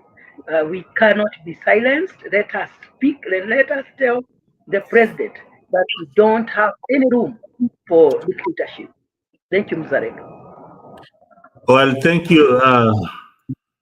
Thank you, Mburu, for those analyses. Somebody out there says Mburu is always a joker. I apologize first for. You should apologize first for putting this government into power. Mburu will address you in the next round, Mr. Kevin, that indeed put in this government. And that is why we are in so much. Mburu, I think you have got two gadgets on, your computer and your phone. So No, my computer okay. is not. It's okay now. There was something screeching there. So I think Mburu will answer you in the next round. I see a lot of comments on the comment section. I have Joyce Anthony saying Ruto did big mistake for giving what Ruto did. Okay, let me put one of these. Something wrong with Kenya rules of law. If someone did not get voted in elections role, he should go back and work again in government. Look at Raila Odinga's brother Orengo, and anyone 65 over should have gone. Now, the new presidents in West Africa, you know what they have said? If you are 55, if you are 55 and above, you cannot be employed in government. The new leaders in Western Africa, that's what they've said, that 55 and above, those people are too old to be involved in government. So perhaps even having very young people in government is not really a solution, but you need to mix them so that we have solution.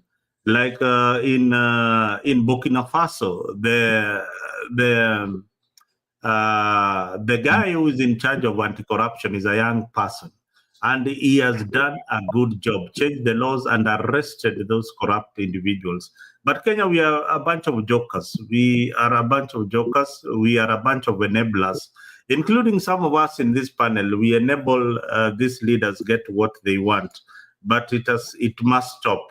So Sami Consta, if you don't believe that Omtata is the right person, then I am sorry. It could be the solution. But I will put it up in the panel here to tell me whether we have anybody who we can rely on at this particular moment.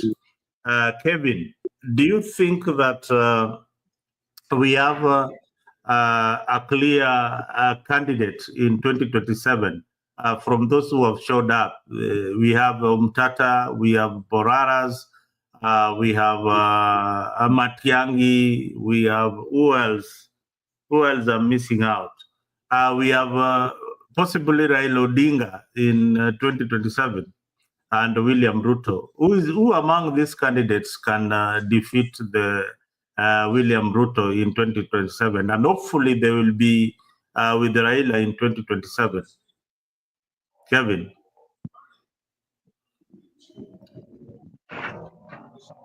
Kevin, are you still there?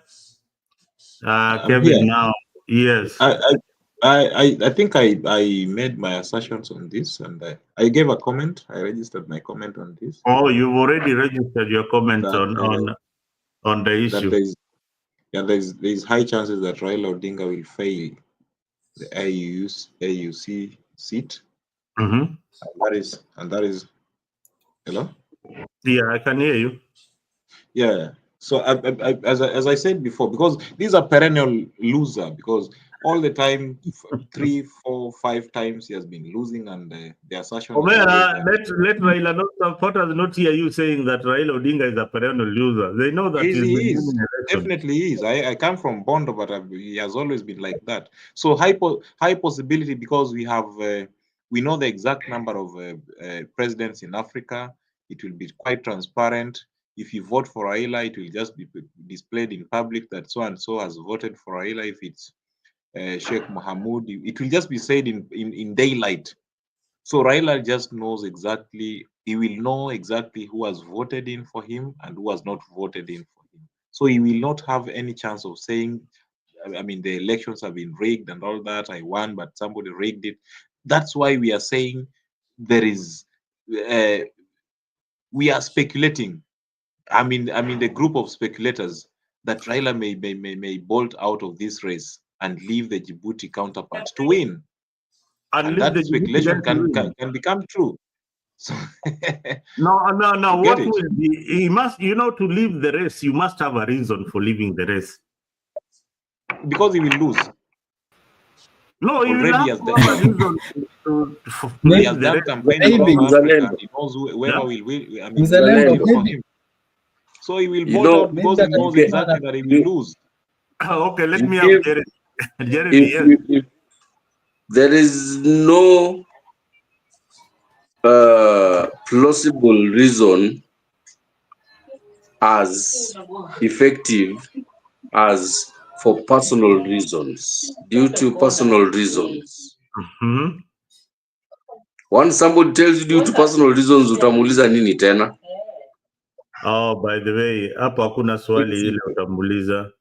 Yeah, somebody tells you due to personal reasons, this is my position, this is what I'm doing, and he goes. So the reason, don't even bother about the reason, but just let's see what happens. But I like what's going on here, and my position on what is going on, what happened today, and how the president is reacting to the agitation by Wananchi is this. One, I have a feeling that this president is not a very good student of history. Okay? These young guys he has running around in Subarus. Remember during Moi's time, there was CID, special branch. Right? Yeah. They did do all these things that these guys in Subarus are doing, but they did exist at that time. And remember that this current president worked closely with Moi at some point, so he should have seen and known how these plainclothes, policemen are supposed to be used. That is one. Two, he should have known better, right? If you go back in, former President Uhuru's term. Yes. During President Uhuru's first term, and this current president was his deputy. Kenyans were killing Uhuru on social media. Yeah? They called him names, Jaden, G. Kamwana, all these things, right? And they trolled him on social media so much. And the mistake he was doing on his first term was that he was responding to what people say on social media. By the time he was realizing that he can't respond to every single Kenyan, all the 58 million of us, on based on our opinions on social media, he can't do it.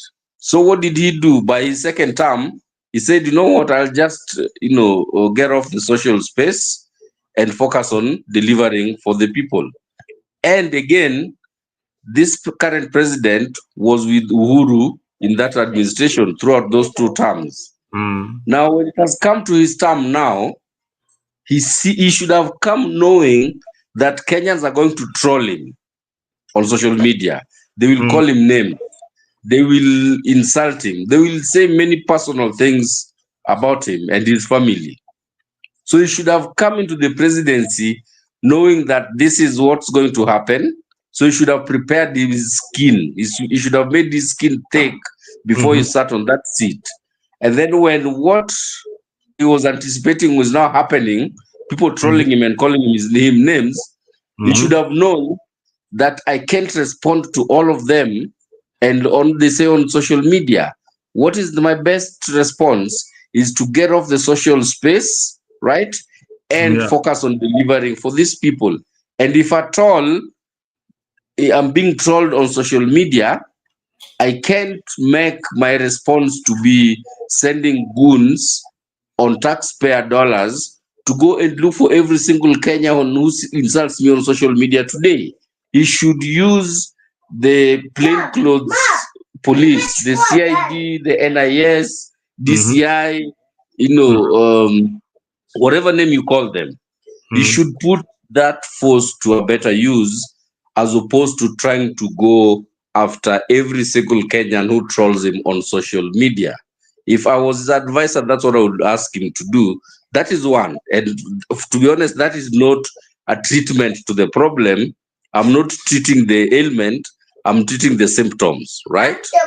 To treat the ailment, I think that, and I'm not really sure if he really has this focus in his planning.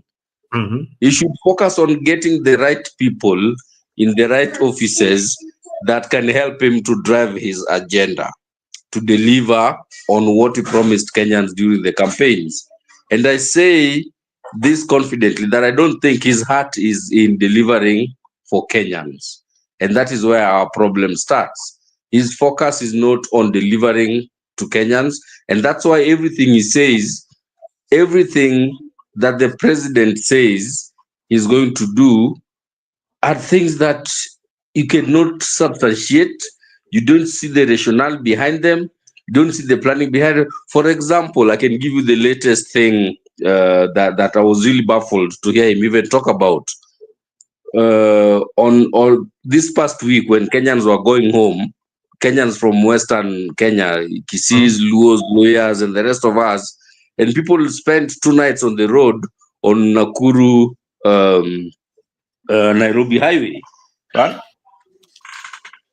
And we know the process that goes into getting a highway like that done. So this happens, and Kenyans are all over social media crying and all. Then the president goes and publicly says that the first week of January, we are starting to do the dual-link construction of that highway. Then you're asking yourself, really, was this in budget? 1? 2, being such a mega project, in these few days that he has, how are we going to go through the public tendering and procurement process to get the contractor? And when is this contractor even going to get on the road? So when he comes and says things like that, you're wondering, where is his heart? Where does he put Kenyans when he says that he's going to, within a week, start the construction of a super highway, that has not been in plan before? So that and many other things you can say. But I think the problem is that our president, I'm sorry to say this, I don't think that his heart is in delivering services for Kenyans. Moving forward, as Kenyans, sisi wapigaji kura, I think we should really learn a lot. We made some few mistakes, in the past with the elections. Yes, of course, some were stolen from some people, and some of them outright, were wins, right? Yes. What we need to do as Kenyans moving forward is we just need to wise up, right? And I don't know who will do this, who needs to take Kenyans on a very serious civic education to understand that you need to elect leaders, not because yeye ni mtu wenu, but because he's somebody who you believe can deliver for you. With this president, with these 3 years that he's been in office, if there's any Kenyan who doesn't regret that we made a mistake, I think he's probably a very close relative or a close friend or somebody in his family is in the government eating with the president. It other than eating and letting his really non-focused, adherents like his CSS and PSS and all, who are just gloating over the wealth they have garnered over the last 3 years, they are all of a sudden billionaires from nowhere, and they're not doing any business. Everyone in Kenya is disgusted with this administration. Any Kenyan that is not disgusted with this administration, labda akuwe relative ya Ruto. So moving forward, I think we just need to see how do, and that's why these forums like this are very, very important, so that we can air out our discussions, and hopefully out of the discourse, something good can come up, and we say, you know what, this is what needs to be done to further a small step and we move forward. But I condemn the violence that happened today. I'm seeing somebody saying that, oh, police walifanya kazi mzuri. I sort of understand where that person is coming from, but I think he's just not saying it the right way. Let us use social spaces to critique the government, right? But I have a very serious reservation when we have images of the president in a coffin, when we have images of the president, and those types of things. Those don't help, because, to be honest, those are not making, not adding value to the discussion. And I think those are the types of youths that these Subarus are going after. Let's use social spaces effectively, right, to add, value to the discussions and create some change. If we do that properly, things will change. That is my 2 cents. Thank you, Jeremy. You never disappoint. I mean, Ruto has been criticized because of so many things. Failed policies such as the substandard fertilizer. That one created a lot of controversy. And remember, the minister was sacked only for his personal assistant to be appointed by Ruto. Later on, Ruto dropped him in this last reshuffle. So those are some of the things that we are talking about. Those are some of the things. Those are failed policies. Just the other day, Ruto announced that the country had spent 500 million for the Grammy Awards. Do you know? I don't know whether they research on these things or they think that Kenyans are so stupid. I think these politicians I think that's it. They think that Kenyans are so stupid, and for us, we validate their position because they say this thing, and then we clap and laugh and clap and laugh like a politician is a genius. I'm in this forum where politicians are in, and whenever they speak, there's nobody who can answer them. They feel like they own the space. They own each and every statement, and each and every statement that they say, people should, follow their statement. And that is the wrong mentality. We all have a brain. We don't belong to this class of people that will be told to do something by Junet.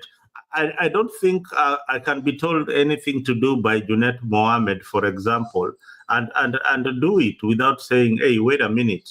Or I can be told something to do with George Aladwa, for example, and then you just do it, although he's my friend. But I'll ask him, hey, Mheshimiwa, why do you think, why should we do it this way? Why can't you do it in another way? So some of these things, I have friends who are still in UDA. They are very good friends of mine. And they have remained there, and probably for the gains that they look at politics differently. And probably they don't look at politics like this is our country. We need to secure it. We need to rectify the situation. But Ruto has reached a point where nobody can tell him the truth. I don't think there is any politician out there, including Raila Odinga. I think these people fear William Ruto so much. Yeah. He is a very condescending person. Yeah. And he is a very, his way. It has to be his way. If it's not his way, it can't work. And that's why a lot of these people are so scared of him, and they can't tell him the truth. Mise, do you think Ruto, you've been supporting Ruto for a while? I do think Ruto is a ruthless politician. And what has he to gain with this broad-based government? I call it bread-based government. This broad-based government, what are they gaining from? Is it anything different from the one-party rule that we used to have in Moi's days, that we had one party deciding for each and every Kenyan what we need to do? Is it even constitutional to kill multi-party democracy in Kenya? It is not constitutional. He has not killed it. Come to think about it, where is it written? That where is that binding? You see, Ruto is smart. Let's give it to him. Like we have said in the history of Kenya, we've never had such a president like Ruto. The problem is using his ability to manipulate and people and resources the wrong way. He should be doing that for the benefit of the country. But here's the thing: Ruto is looking for people will be singing the choir song. Wakisema hivi, just like Jeremiah said, it's either his way or the highway, right?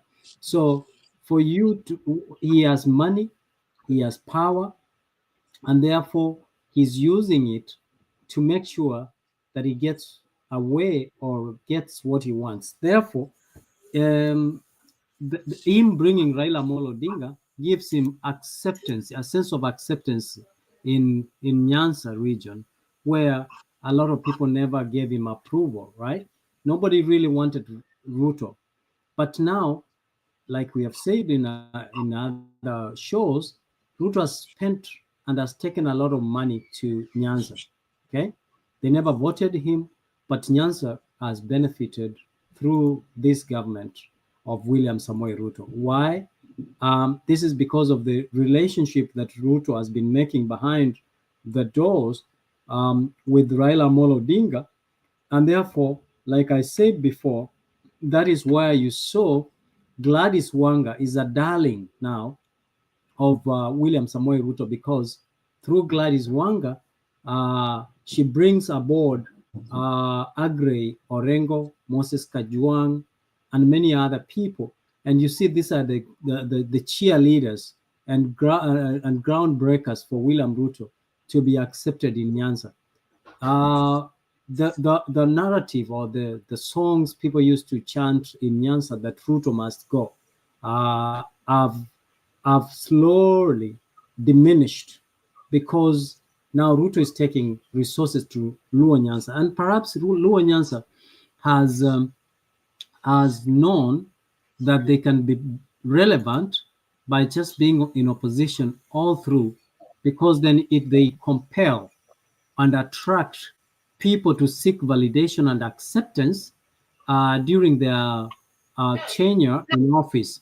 If you look at, if you go to Nyanza, to Luo Nyanza, I have seen very good road networks, road infrastructure. I've seen very good markets that have been made, TVETs or colleges that have actually been, influenced to go there.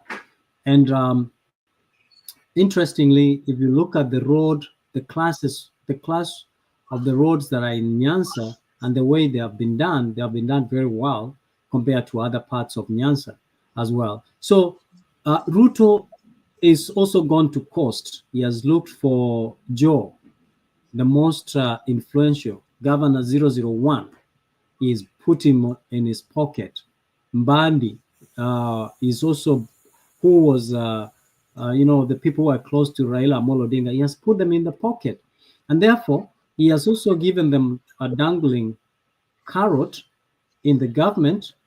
And now, like someone said, those who used to talk badly about Ruto, they are now singing and praising Ruto, even Junet Mohammed, of all the people, Junet Mohammed is now talking about and praising Ruto. And therefore, you can see that he is seeking acceptance. He went to Meru and gave them the deputy president position to get some sympathy from that area, Mount Kenya or Murima, as they refer it, so that they can say, even though, yes, Gachagua was not good, Gachagua, even though I took out Gachagua because we could not work with him, but at least I replaced your position. I never gave it away, right? So Ruto is a master, and he has managed to bring all these people together, and he sought validation. In Ukambani, wanajua Kalonzo ni watermelon, you know, and that's why you see he is now mentoring someone like Mtuse, who is mtu wake wa mkono wa kuongea na kufanya vitu na kuanzisha vitu kama ile impeachment. Na now you've heard Mtuse as well akianza kusema that all these abductions are actually done by one Gachagua, Rigathi Gachagua. So you can see the arms of government, where we are supposed to have separation of power, have been made to nothing. When we had sometimes back, people used to talk about state capture. The true state capture is now during Ruto's time, and you can see that every department of the government, every arm of the government is useless, toothless, powerless. The judiciary is even like haiko. So nani tunamkimbilia nani? Nani? Yeah. So it's tunakimbilia nani? There's one in our previous conversation we had one guy who is missing in Kenyan politics, and he got an appointment, and a big appointment, and perhaps he's the one who is in charge of these abductions. Where is Ezra Chiloba? I want to pose this question to the panelists. Where is Chiloba? Does anybody know where Ezra Chiloba is now? I think me, the last time I saw something about him, he got some appointment in some UN body or something like that. No, that is where we're missing the point. Do you know this guy is in charge of communications? Is the guy who is in charge of communication? Is the communication director in Ruto's government. So really? he never went away. He's still looking into your phones. He's still able to look into your But phone. no, he was at Communications Authority of Kenya, but he was kicked out of that because of corruption a long time ago. Oh, you mean he was kicked out? Which year was Yes. he kicked out? He was kicked out. He was the CEO of Communication Authority of Kenya, but he had a scandal of with some land, Communication Authority of Kenya land, and with some monies at the authority. Yeah. That was misappropriated. So he was the board. The board actually kicked him out. The board of Communication Authority of Kenya kicked him out, literally fired him. And that was a long time ago. Who replaced Ezra Chiloba as the communication director? I don't know what you mean when you say communication director. There is a communication authority of Kenya. Yes. The head of communication authority of Kenya, that Ezra Chiloba was kicked out. Now, who replaced him as the head of communication authority of Kenya? Daniel Marube. Daniel Marube. No. So sorry, not Daniel Marube. Just a minute. We will find out. The internet will have that information. But anyway, that is a very important conversation, because these are the guys who are in charge of your communication, in charge of your gadgets, in charge of. So now. Yes. So now the board chair is Mary Mungai. Kisiangani Edward is on the board. Raymond Omolo is on the board. Kipto is on the board. Mugonyi is the Director General. Christina Chama is a board member. Yeah. Let me just make you the CEO. I am telling you that body is so important that Kenya. You look at the composition and you see security officials in that board. It tells you that these are guys who are in charge of your communication. Yes. That is a very important organ, and those are the guys who tap your phones in conjunction with Safaricom, yeah, so that they can know what you're doing, which is again very illegal. But Safaricom is using that information. I saw a feature done by one Morara saying that even if they miss you on your phone or on your email number, they can still get you your token, the token that you pay. You see, the token that you pay gives them the address where you live, exactly where you live, because you have that information left with KPLC. So KPLC, the police are working together with these abductors and Safaricom communication. So it's a whole network. It's a whole network. So if they miss you on your phone, they will get you on your token. So kama unalipa stima na token, definitely it will show them precisely where you live. Juu unashindwa, hao jamaa wanaingiaga tu kwa nyumba ya mtu bwana. Kama ni kwa Mboro, watampata tu kwake kabisa. They will not even miss a door. Watajua tu hii token inakuaga hapa ni ya huyu jamaa. Wanaingia kwa nyumba. But anyway, we move to the next phase of this conversation. It has been we have stayed very much on William Ruto and his government. Before we move, I wanted to point or to give some few points. Yes. Somebody was talking of the age limit in order for someone to occupy the government jobs or positions, and the person was proposing, or someone was quoting one country which have given 55 years. For me, I think it's okay to have a mixture of old and young people work together in the government, as long as they put the pride of the common mwananchi ahead of anything else. The only problem we have is that our leaders are selfish. That when I go to government, I go with the mentality of enriching myself, that I'm going there, and from there, even the generation to come from my family will never be poor.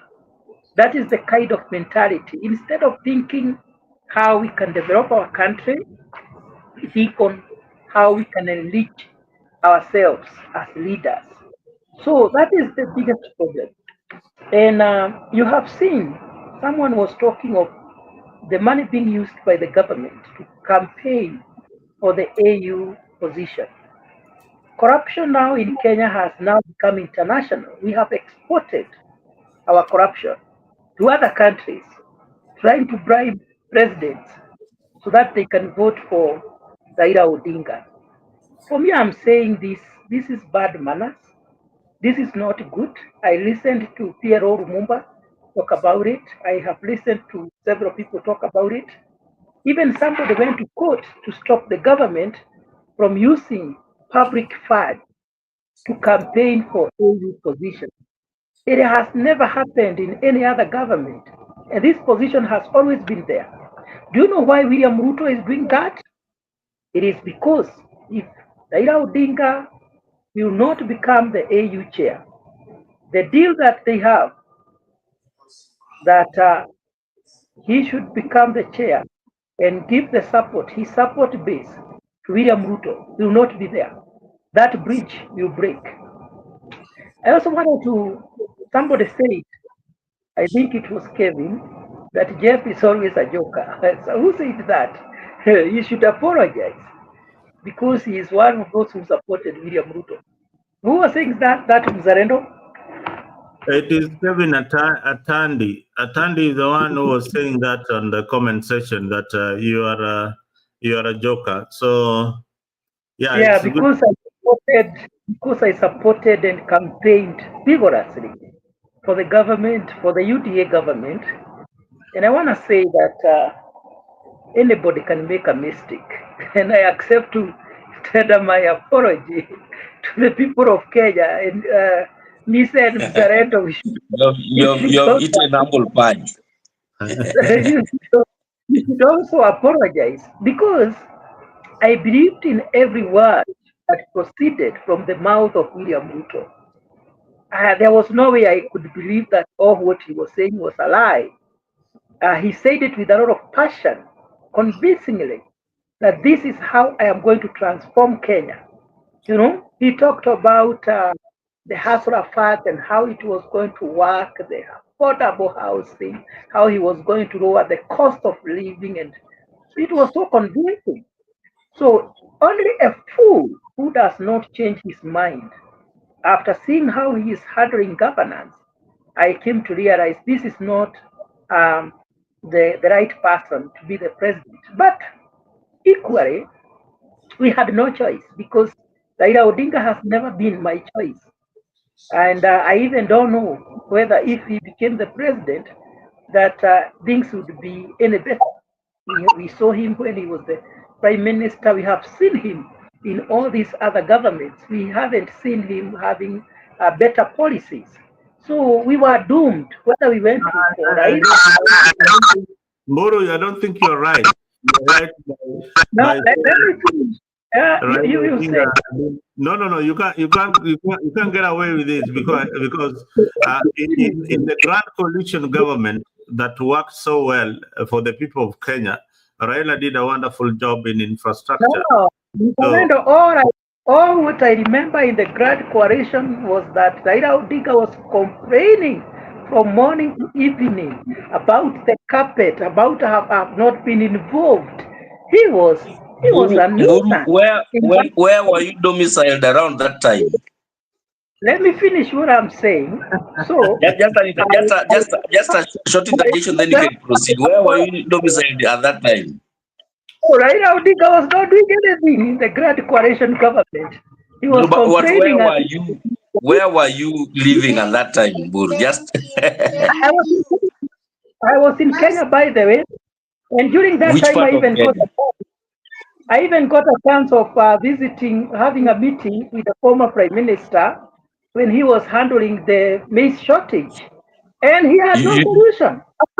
He slept in the Buru, what I can say, then I'll let you proceed, is that during the Grand Coalition, Raila did a very good job on infrastructure, like Mzalendo said, but the narrative that was sold to people, to our Kenyan brothers and sisters in the Central, was that Raila was constantly complaining about carpet. That's the point I wanted to make. That's why I asked you where you were staying at that time, but I'll let you continue. You see, Mburu, you know, Mburu, you're a nice person, but there are some people who can tell you that you have got some weaknesses too.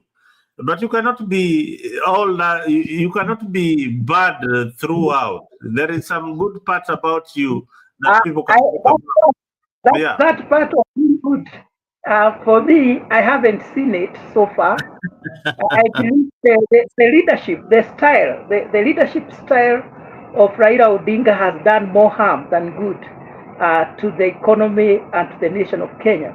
Anyway, that apart, because right now he is not vying and he was not even subject of discussion, I wanted to say that the way William Ruto had come and the way he was articulating his agenda to Kenyans, it was so convincing. He also came as a Christian, a staunch Christian. He also came as someone who was being oppressed by the former regime. So it was so convincing, and right now we are really regretting why we chose him. And Mise has termed Ruto as a smart guy. And I beg to differ, to respectfully differ with you, Mise, because I used to think the same, that William Ruto is a genius, he's very smart. But can you tell me, Miss LM, how can a smart person break one bridge to go and build another bridge that he's not sure of?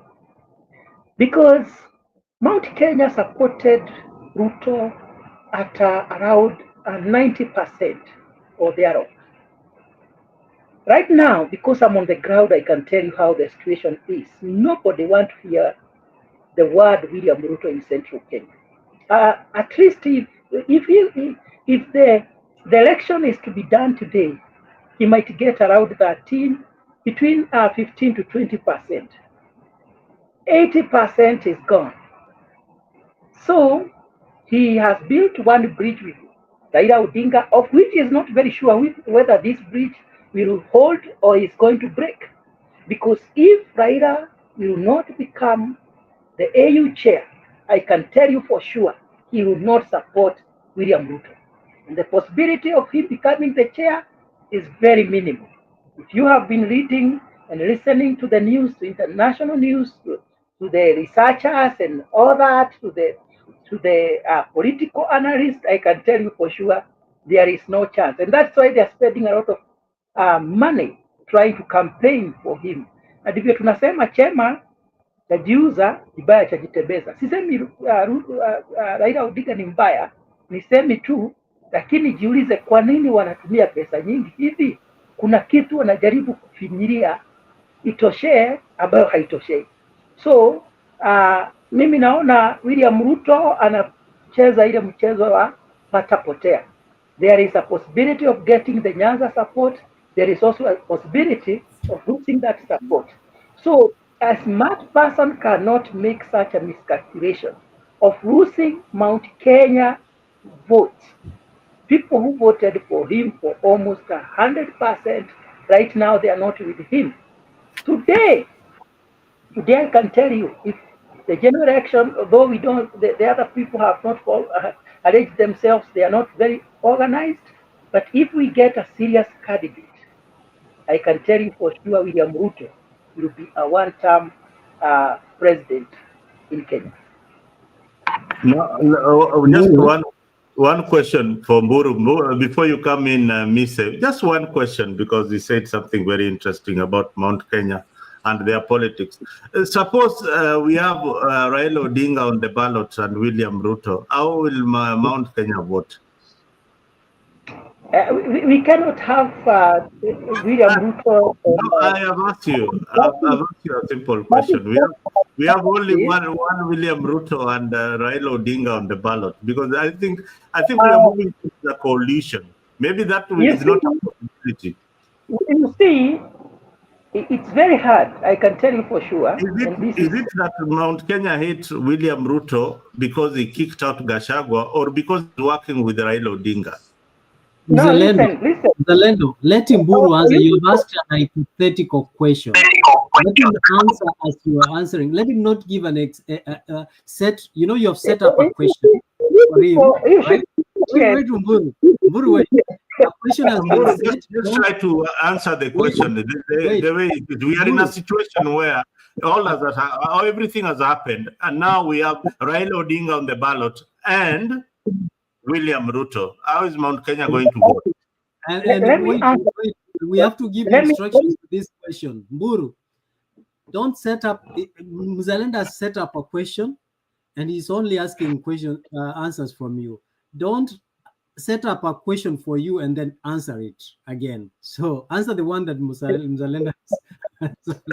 So this is one. I would say there cannot be a situation whereby we just have William Ruto and Raila Odinga on the ballot. But if that happens, then Mount Kenya, as it stands right now, many people, majority, around 80%, will not vote. Why? Because there is nothing the people of Mount Kenya hate like betrayal. And as much as Rigathi Gachagua was not maybe very good to William Ruto because he was disputing some things that the president was doing. That position was not for Gachagua. That position was what was bargained for by a community. So he was holding it as a trustee. By the fact that William Ruto did not respect the negotiations that they had before going to the elections, that tells you that Mount Kenya people, majority of them realized this guy cannot be trusted. You remember William Ruto and Uhuru Kenyatta differed, and they had serious differences and conflicts. Uhuru Kenyatta never tried to impeach Ruto. But now, this Ruto took it to another level of not just sidelining the deputy president, he went to the level of impeaching him. That, to the Mount Kenya people, was an inhumane way of handling Gachagua. This is someone who even called the press and apologized and said, if I have offended anyone, please forgive me. What were the offenses of Gachagua? One of the offense was to say the president was not supposed to crush the Gen Zs. The president, not the president, but the government is supposed to reason with them because they are outdated. William Ruto, that was very bad. The other problem was that there are things that they had bargained, that when we take power, these are the things that we are going to implement. Gachagua was telling the president, please don't deviate from what we agreed. If it is development, there are agreements, there are things we have discussed. Can you implement those things? But to William Ruto, as somebody said, he cannot be told by anyone. He wants to be their advisor, he wants to be the boss, and he wants, now because he is already in power, whoever helped him to capture that power does not matter. Because of that mistake, Mount Kenya people have said no to William Ruto. The same way they disagreed with Uhuru Kenyatta, their own son, and they told him, no, you had an agreement with Ruto when you were forming the government, that if you form the government, you are going to work with him to the end and support him. And now you want to betray him? They said no. Now, can you imagine what will happen to Ruto after betraying one of their own? We refused.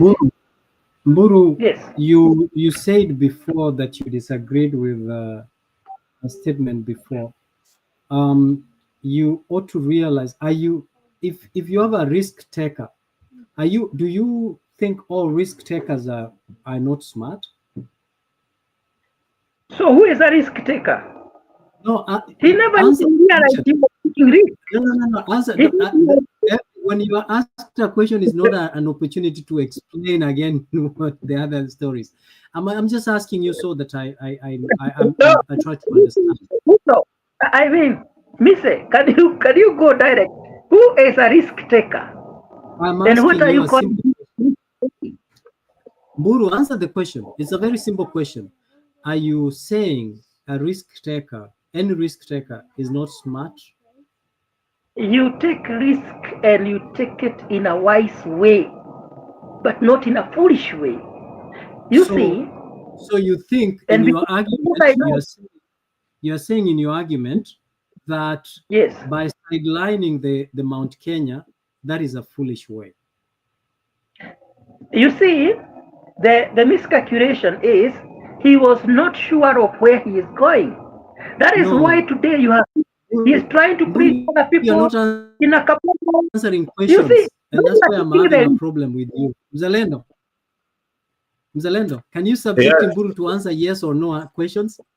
No, yes or no? Are you saying Mburu is a politician?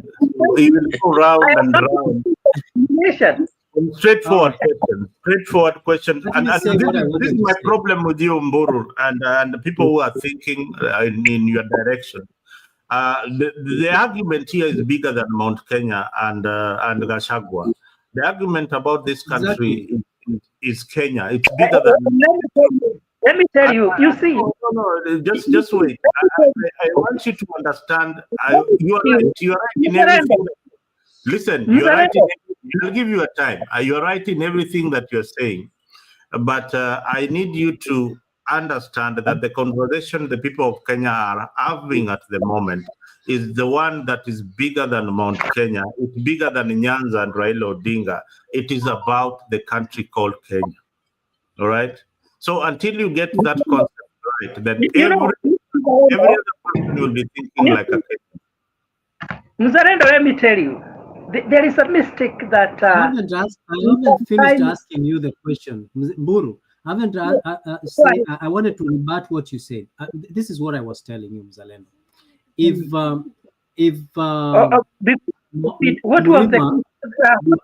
What was the first question? Because you before you ask a question and you keep talking. No. You drifted from what we wanted to ask you. You know, in a conversation, sometimes we debate. I cannot answer questions here. Yes and no. We are not in a cross examination in the court of law. You are a lawyer. You think in the court. Okay. So here is what I'm saying. If we think then that Mount Kenya, really, this position of the deputy president was negotiated on behalf of the community, and Gachagua was the custodian. When Gachagua was impeached, what did Mount Kenya do? Nothing. They did nothing. They let their son. They let their son. In fact, no. Let me make my comment against what you say. They let their son humiliated. Okay, they did not protect their son. Matter of fact, William Ruto has even not William Ruto, but we have seen Gachagua, being, hosted from, funeral meetings and not very well in other places. This is not good. Even though if Mount Kenya feels that they matter in every election, then they should have jealously protected Gachagua, because the president that was set by impeaching the deputy president, Rigathi Gachagua, was not good at all. On the other hand, you ought to realize that Mount Kenya for the longest had dominance and sense of entitlement of the presidency, that other regions, that they felt that without them being in the picture of presidency, the country cannot run to the right direction, which was actually wrong. And that is why William Ruto is looking to make new alliances, and ensure that they demystify the authority and dominance of presidency in Mount Kenya. And for the longest, that is why we have had rivalry between the Luo community and the Mount Kenya. So today, William Ruto is saying, I actually think I don't need you if I have the Luo Nyanza, if I have Nyanza, if I have Coast and Rift Valley. Actually, you don't matter. He's taking that risk, and taking that risk doesn't mean that he's stupid. He has actually not left stones unturned. He has brought in Kindiki, who is also actually temporarily holding brief for the Kikuyu community. So to say that William Ruto is not smart is to underrate his ability to manipulate people the way he has manipulated. The question is that the right thing for our country? I think it's not the right thing to our country. Matter of fact, I think we should find a way to amend this constitution so that every tribe, we have 42 tribes, every tribe should have a chance to become or to hold the presidency. So if this year we add the Kalenjin in the presidency, next year the Kalenjin should not be in the presidency. They shouldn't qualify.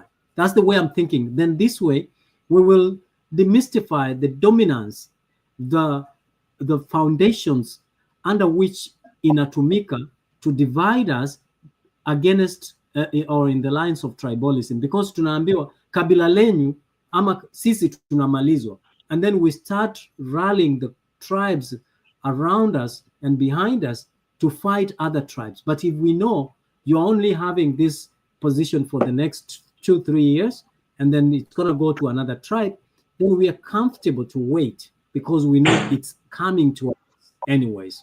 And that is the challenge that we have. So Kikuyus should know, or not only Kikuyus, but the Mount Kenya should know the proximity to the capital and to the capital city where the national government sits has given them the privilege or the niche over other regions in terms of development. And also now taking that presidency to other regions will influence development, which is fair to every Kenyan. Mise, I want to chip in by supporting you and answering Mburu all in one swipe. So Mburu, initially when Mrs. said that Ruto is smart, that term smart could be taken in very many different ways, can be understood in very many different ways. And this is the way I understand it. Caveat, in Kenya right now, there is no current politician smarter than Ruto at playing the political chess game. Take that to the bank. Not even Raila is close. That is one. Two, there is nothing that Gachagua did that Ruto did not do when he was Uhuru's vice. Nothing. There is nothing he did that Ruto did not do. But what happened, right? Uhuru was smart, okay? He did his calculations and looked at, fine, if I kick out this Ruto guy, first of all, do I have the numbers in parliament to successfully impeach him? He did his math, and I can probably tell you that his answer was no, he didn't have the numbers. That is one. Two, after I impeach Ruto, what next? He looked at the possible scenarios and said, no, impeaching this guy is probably not going to be a good idea. So he stopped the idea and did carry on with impeaching Ruto. Fast forward to now Ruto, and this is where his smartness comes in. He sat down and looked at his at parliament and looked at it and said, okay, what are my numbers like if I was to go ahead with impeaching this guy to get him off my back, right? Then, if I successfully impeach him, what next? What is my recourse? What happens?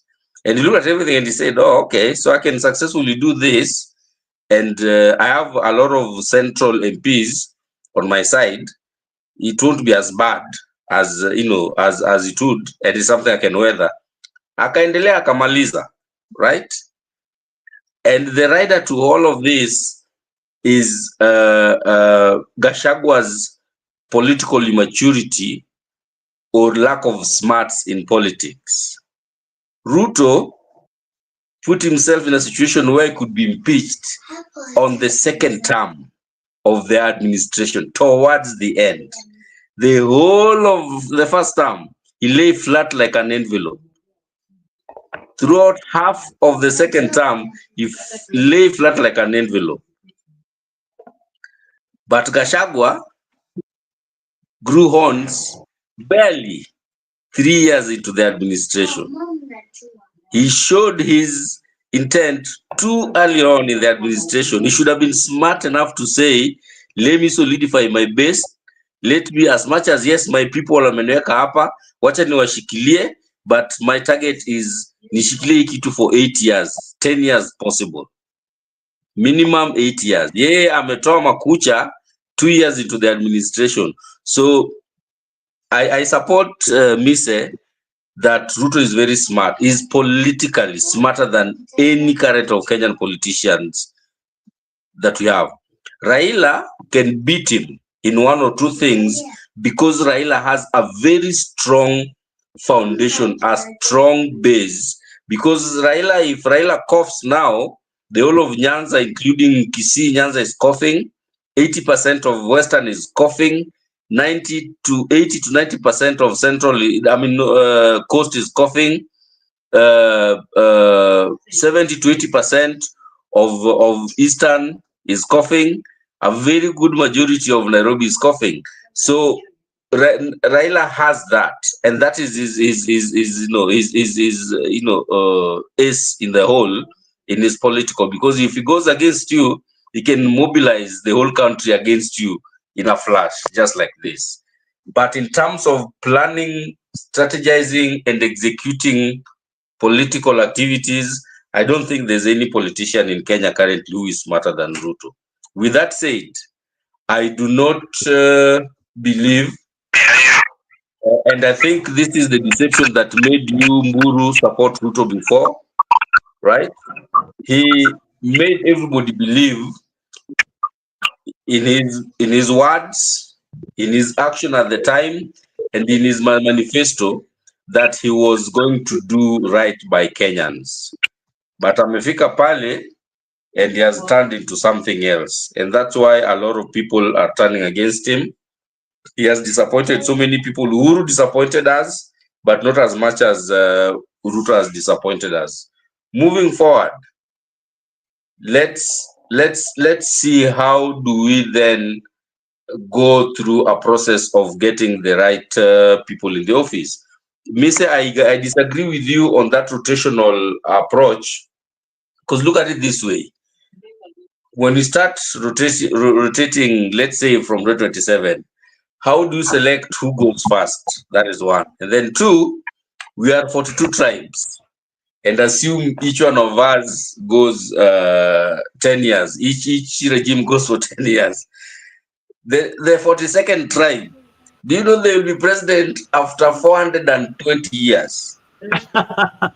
No, we changed the constitution for the term limit to either 4 years. I'm just saying.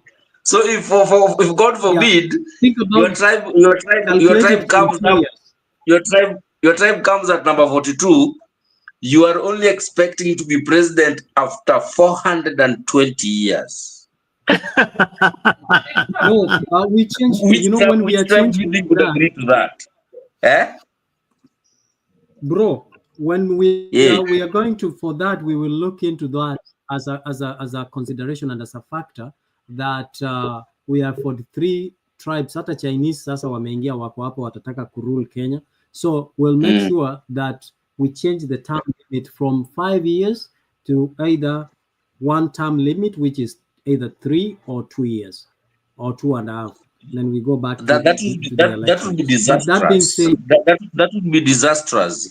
You cannot have anyway, as a president in 3 years. But even still, let's say, Mr. You give it what, 3 years. Wacha nichukue your bare minimum ya 3 years. Inamaanisha kama tribe yetu itakuwa the 42nd tribe huko, tunaenda kukuwa president in almost 300 plus years huko chini huko towards huko. Hapana. That's a problem. What are you? What is your calculation here? The sequence. Hata ukiweka 1 year, mimi hata ukiweka 1 year, it goes because means 42 years. That is 42 years. So 42 years. How old will be your presidential candidate then? The one who wants to be president. That's why we are encouraging those who are coming up. Those are and then how many former presidents would you have as a country? How many former presidents would you have, say, in 30 years? Imagine a country where you have 30 former presidents. You are right, but maybe we need to change. My point was clearly that we have this dominance of a few tribes, because of numbers. The presidency rotates you know, within themselves because they have numbers. How would we demystify them? But I tell you what, Mr. You see the problem you're having now. This is 2024. One old mzee, right? yes, About 14 years ago, or probably earlier than that. And from what Mburu says, Mburu doesn't like this mzee too much. This mzee is called one Raila Amolo Odinga. Raila Amolo Odinga said, let's have devolution so that whoever sits at the apex as the president of Kenya doesn't matter. I have my county, I have my governor, and I have my small executive in the county that should then bring equal development to all of us, to the whole country. That was the solution to the problem you are saying, Mise. However, the problem is the implementation of devolution.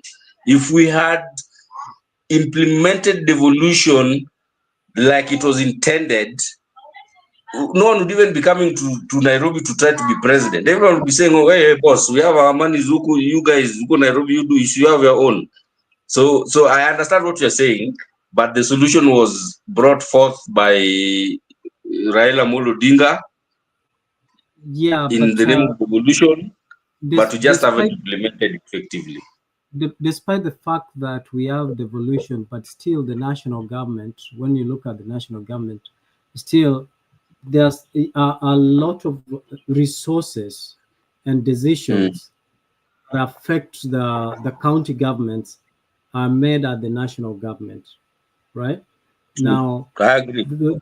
Yeah, so, and again, you see the parliament or legislature was not taken away or was not basically decentralized, because these are the very same people who come from devolution, who come and make decisions at the national level, that they actually are the people who can decide whether you as the governor at the county level, you know, you're going to survive or not when it comes to impeachment and accountability. No, that was the function of the Senate. Yes, but that was a function of the Senate. Senate still falls under legislature. I agree, right? but the decision of what happens in the counties doesn't actually happen at the National Assembly. It happens at the Senate. Yes, but that's still under legislature. We have three arms of government, right? Right. So, which means the executive still can influence, like a classic example that we saw, that the executive was able to mobilize both the Senate and Parliament to impeach the sitting deputy president, right? But exactly. Before that's exactly what I said. That if we had implemented devolution and let those different units of the government function independently like they should, the executive should not have the capacity to implore the Senate and the National Assembly to do something that favors the executive. That should not happen. But we are Kenyans. We are making that happen. So if we had done this thing the way it was meant to be, Gachagua, it could not have been very easy to impeach him. As much as the framework of impeachment is there, it couldn't have been very easy, because then the executive wouldn't have been able to sway the Senate to vote the way they did and do that sham, impeachment proceeding as they did. And the executive would not have probably managed to sway the National Assembly. The MPs from the Murema, whose son was being impeached, would have actually stood their ground and knowing there is no repercussion by them saying, no, this is our son, you are not impeaching him, we are going to stand with him. But in this scenario, waliona wakienda na yeye, wanajua kushida kwa executive huko. So they said, wacha tuwache huyu jamaa ende, wacha sisi tukae na executive. So if we made that framework worked well, it would have been a very good thing. But We have botched it. And Can I now Mburu is say here something? telling us, Mburu is here telling us that You see, Mr. You people, you William have changed the discussion to look like a 1 dialogue. minute and then we will speak. And then Mburu is here telling us that Ruto has made a big mistake by sidelining the mountain. But that being said, there's a guy called Calvin's curator. Calvin's, we agree we supported Ruto. Let me speak for myself. I supported Ruto at the time. And you probably supported Raila Amolo Odinga. Today, you are criticizing me and for having supported William Ruto. Yet, you're not criticizing yourself for having supported Raila Amolo Odinga, because Raila Amolo Odinga and William Ruto, they are one. They are speaking the same language now. They are eating the same plate. Wanaitana mandugu. You and me are here pointing fingers to the wrong people. I am going back to my person that I supported, and I'm saying, listen, I believed in you. I trusted that you're going to deliver, but you failed me. And that is why we are here. We are saying we are not speaking from both sides of our mouth. The people who are speaking from both sides of their mouth are the people who supported Raila Amolo Odinga, and they are not able to see how much Raila has lied to us, for us to believe that he's a victim when in actual sense he's a beneficiary. So we are here to criticize William Ruto in equal measure that he has disappointed us, he has let us down, despite the fact relentless of the campaign that we mounted to support him, hoping that he will change the nation. But you are not here to say, I've not seen you writing in the comments that you're equally disappointed, just like us, that Raila Amolo Odinga joined the government when he should not join the government, that Raila Amolo Odinga is using government resources to advance his personal ambition at the AU, the money that is supposed to help poor Kenyans, healthcare, food security, infrastructure, is being channeled to other countries to benefit people who have not or are not or have never been taxpayers of the Republic of Kenya. So I want us to have this candid conversation where we are able to say, yes, we go back to what was truth, justice, and reconciliation. So we have to start telling one another, yes, I did vote for William Ruto. Yes, I did advocate. Mr. But now we are past Mr. Can I correct something? Thank you. Can I correct something in your statement? You people, you have talked for a long time.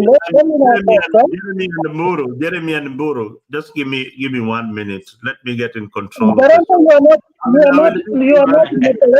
me give Kenya Rebel just a minute to give us his opening remarks. Please. That's Kenya okay. Rebel. Kenya Rebel. Asante Mzalendo. I was just listening to this interesting conversation. I'm trying to follow it, so I can't jump in if I don't fully understand where it's going. The only thing I heard is the few part, and you can correct me when I think Mr. was saying we should have alternating, presidents yeah, based on tribe, right? Mm-hmm. And I think the gentleman Jeremiah, made a good point. I think, to me, very quickly, so I can let others also say, I think this whole thing about worrying about which tribe should be the president. I don't know. Kikuyu has been president for I don't know long time. Kalenjin. I think that's nonsensical. I won't mind if even a Kalenjin was the president for 100 years, or if the constitution was being respected, the rule of law. I don't mind if a Kikuyu was the president for 1,000 years, if the law was being followed. It is about the quality of a leadership, of the leader. In fact, if the constitution is to be followed as it's supposed to, we would care less about who becomes president, because the president will have limited powers. This constitution actually limits the president's power. I think Jeremiah was alluding to that when he mentioned the whole idea of Majimboism. You know, the counties, people can govern themselves in the counties. You know, the money that is being allocated to these different counties, you know, these representatives, if they are doing their job, we won't be worried about who's president. But unfortunately, in Kenya, we still worry about, it is like the Moi days. You hear people saying, just like I was hearing, I listened to Gachagua the other day. He was talking about shares that he was negotiating for 30% for people of Western. You shouldn't be negotiating anything. That is something that has been to be done in the National Assembly with senators, because they make the the budget. So everything that we are talking about is supposed to is taken care of in the Constitution. The problem is no one wants to make sure that this Constitution is being followed. And lastly, what was I about to say? This, when we talk about 2027, all these leaders, whether it's Gachagua, Raila, or whoever, these are the same people. It's let's not start saying, I mean, okay, we can say because for the sake of discussion, but if you look keenly what's happening right now, all these people that are coming together with Gachagua, like the DAP Kenya, the Eugene Wamalwa, the Tawe guy, the Matiangi, all these people used to work with under Uhuru Kenyatta, and Gachagua used to be Uhuru's personal assistant. And you saw Uhuru greet Nani in Ichaweri. They were meeting in Ichaweri. And you saw Raila also in the handshake. So all the political class wanajifanya ati wamekosana hapa, because if you really ask, why did Ruto walikosana na Gachagua kwa nini? Why did Uhuru Kenyatta kosana na Ruto? There's no real reason. It's just mchezo so that they can always maintain power within that club of political elites. But we are here arguing about, oh, Gachagua this, Gachagua that, Gachagua this. We should start our grassroots revolutionary movement to remove these rotten politicians. Anyway, I'll stop there. Thank you so much. All right, Mburu. Umesikia hiyo maneno. You people, when it is my time to talk, you keep quiet, you let me finish my submission. All right.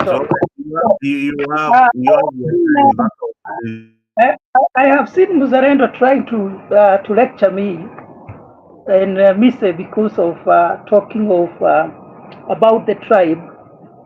And I want to say this.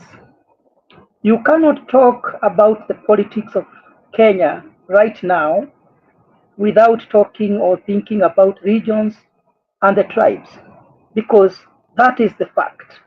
In most cases, though Mzalendo is saying what we are talking about here is bigger than tribe and regions, in most cases, people don't like facing the truth.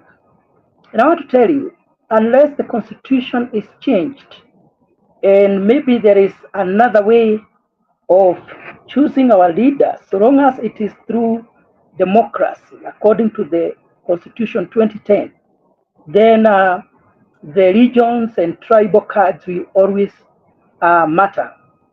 One, I wanted to say this because maybe some of you don't know and don't understand how the Central Kenya do their operations or handle their politics. Misa, you said there is nothing we did, or you asked what did we do after Gachagua was humiliated and was handled in the wrong way by the current government. One, I would like to tell you that in Central Kenya, or the Kikuyu people, there is a way in which they do their things and they handle their politics. We are not very good in demonstrations, in throwing stones, in burning tires, and shouting. We demonstrate how we feel and what we want on the ballot. And the people in Kenya will come to know the Central Kenya and their decision and how they felt after that inhuman handling of Gachagua on the ballot. And that is why I said it was a big mistake for William Ruto. He made a miscalculation. He was misadvised by Kimani Ichung'wah and the team, because they wanted to control the politics of Mount Kenya, and they thought that Gachagua was becoming very popular. And I want to say this. In Mount Kenya, there is what we call the tyranny of numbers. And as I've said, unless something or there will be another formula of choosing leaders, the tyranny of number will always matter. And there is no wise leader who can dare ignore Mount Kenya in politics. And if you think that William Ruto does not care about the miscalculation that he made, why do you think he had to go for Kidiki? Why didn't he choose another person from any other place? That tells you that that region still matters. Why is he even going to add more positions? He has called Kabogo, the former governor of Kiambu. He has gone for the former health minister Mutahi Kagwe. He has gone to look for Mwangi Wairia and so many other leaders from Mount Kenya. It is because he cannot afford to ignore Mount Kenya. But can I tell you, because this is now, I'm just telling you, I like dealing with the truth, because what I'm telling you today, even after 2027, I will repeat it and I will tell you, I said it. I remember during the Raila demonstrations, I was telling the Raila supporters, don't go and die out there fighting for Raila Odinga. Because I said there is a high possibility that Raila Odinga and William Ruto are going to work together. Look at it today. They are working together. They are eating on the same table. But there are people who died thinking that they were fighting for Raila Odinga.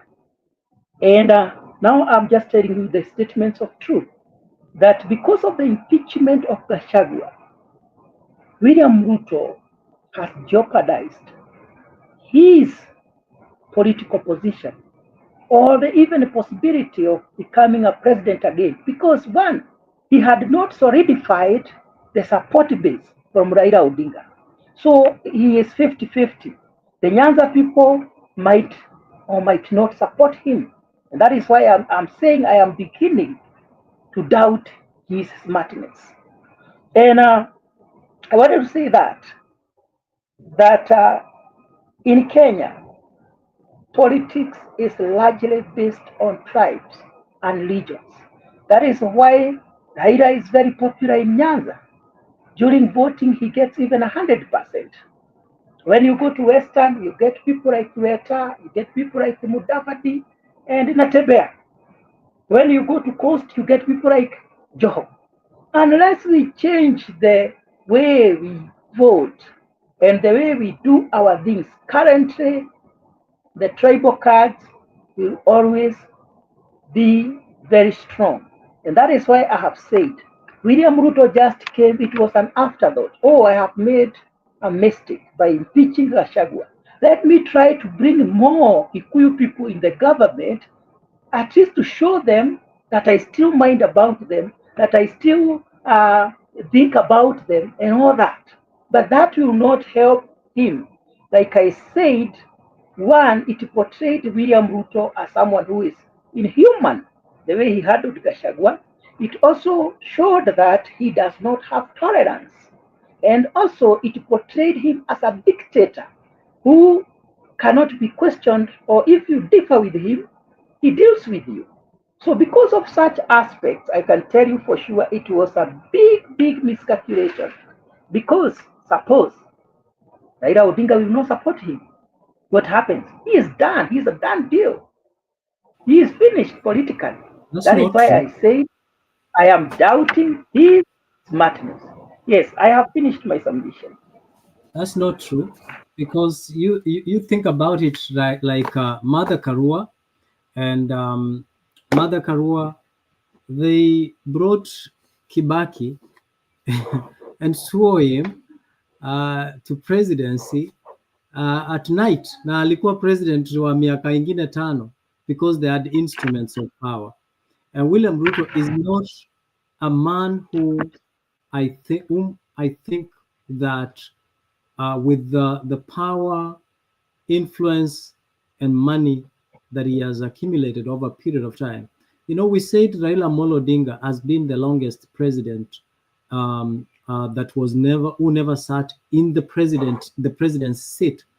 I can also equally say William Ruto has also been the longest deputy president who served in the government of Moi, Kibaki, Uhuru, and now he's the president. So he has known all the inroads and has experienced, and is a vengeful man. And like you said, it's either his way or the highway. And we have seen that utterly these people are actually going against the constitution and nothing happens.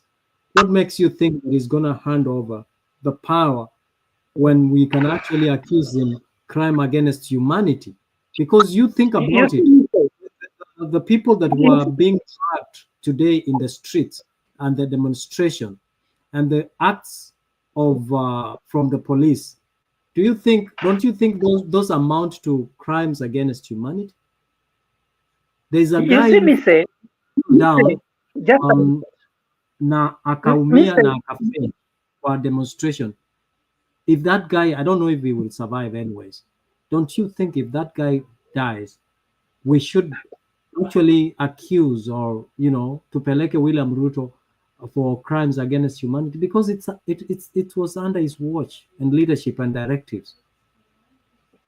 You see, Mise, you are comparing. Tunavuka kwa maandamano machubuki. Tunavuka kwa maandamano machubuki. Tunavuka na hatia machubuki. Shame on you.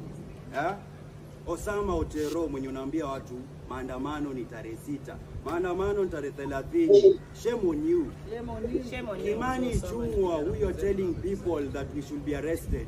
Shame on you. Shame on you. Rigathi Gachagua mwenye unatuambia you know these places but you're not telling us. Shame on you. Shame on you. And we want to tell you, these people you're wearing capes, these abductors you're wearing leather jackets, mnavaa kama tunawatambua. Kwa hivyo tunaambia wananchi, ukiona mtu yoyote ambaye ameshikwa, ukiona mtu yoyote ambaye anavutwa na magari si inaitwaje? Si Subaru peke yake. Tunaona pia Probox mnazitumia. So we know you're going to change the way you're going to abduct people. And we are very, very disappointed with you, Mr. President.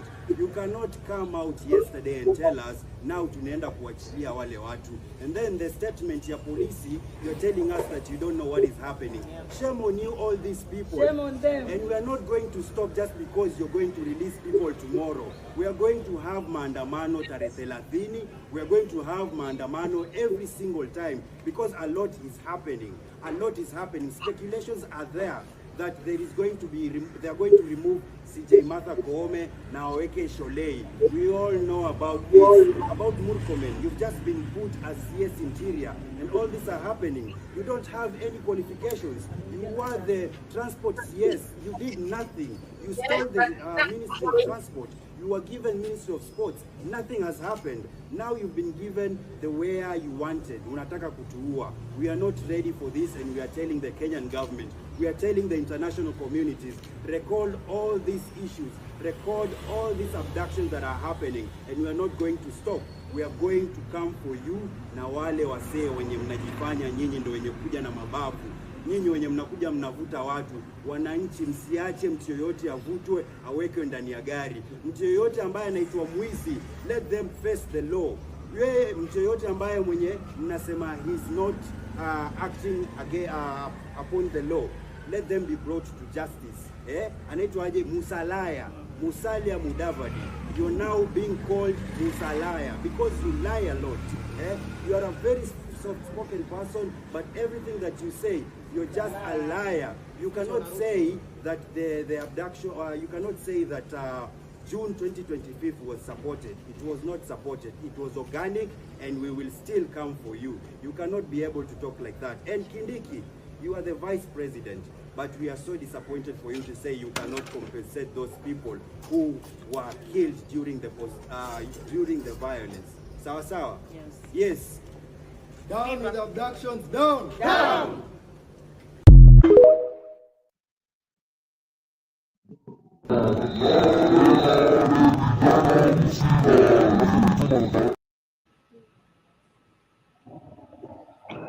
Yes, Uh, I was going to respond you had Mburu, even as you jump in, there is a statement by that gentleman that I wanted us to pick.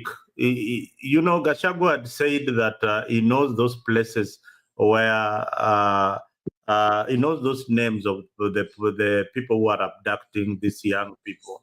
So the protesters are insisting that Gachagua needs to come out and tell Kenyans where these people are operating from. They should not keep quiet with that information. What do you think of that? that is true. If he has information that can help the people of Kenya, he is supposed to go and provide that information. But I want to ask you, Mzalendo, I want you to think about it. The people who are abducting Kenyans are the police. And Gachagua is supposed to go to report to the police, to the same people. They cannot investigate themselves. And I think he gave enough information because he described the building where they operate from, and he gave one name, and he said if they don't stop, he will speak about it. And I think he doesn't have the avenue or the place where to take the information, because I believe, and I know you also know, that the things that are happening, the kidnappings and the killings, all those things are happening through the government. Yet the same government is saying, if you have information, bring it to us. That is the awkward position that in Kenya you are likely to find yourself in. But allow me to respond to Mr. Lem. One, in his argument, he is agreeing with me that William Ruto has lost popularity and he can only become the president in 2027 through rigging or by refusing to hand over power. But I want to say to you, Mise, you're arguing as if things remain constant. But I want to tell you things change. Things don't remain constant. A lot has changed from the time of Mwai Kibaki to the time of William Ruto. During Mwai Kibaki, we had the old constitution. And in that constitution, the ECK, the Electoral Commission of Kenya, was primarily, or to a larger extent, was being formed by the president. So it was like a tool of the president, and the president had much control over the ECK. But today we have the Independent Electoral and Boundaries Commission. Independent, meaning that the president does not have much control over the commission. Yes, you've been involved in some way in approving and informing that IEBC, but he does not have much power. So he does not have much control. And also in the older days, the international community was not like today. You saw how many delegates came from all over the world to monitor how the elections were being held in Kenya. So many things have changed, Mise. There is no way William Ruto, as a dictator as he is, there is no way in Kenya today he can refuse to hand over power if he is defeated. So we don't have such a rule, and that cannot happen in today's Kenya. Mburu, you're saying William Ruto or the president doesn't have control, much control. Why hasn't IBC started to function? How long has IBC been immobilized? Okay. It doesn't matter how long it will take, but it does matter because the procedures of forming the IEBC are clearly articulated in the new constitution. And also, I want to ask you this. I want to ask you this, Mr. What is Ruto having today, because you have said he has what it takes for him to continue as the president? If he does not go through the democratic way, tell me today, what is he having different? What is he having different from what Uhuru was having? If it is money, Uhuru is 100 times richer than Ruto.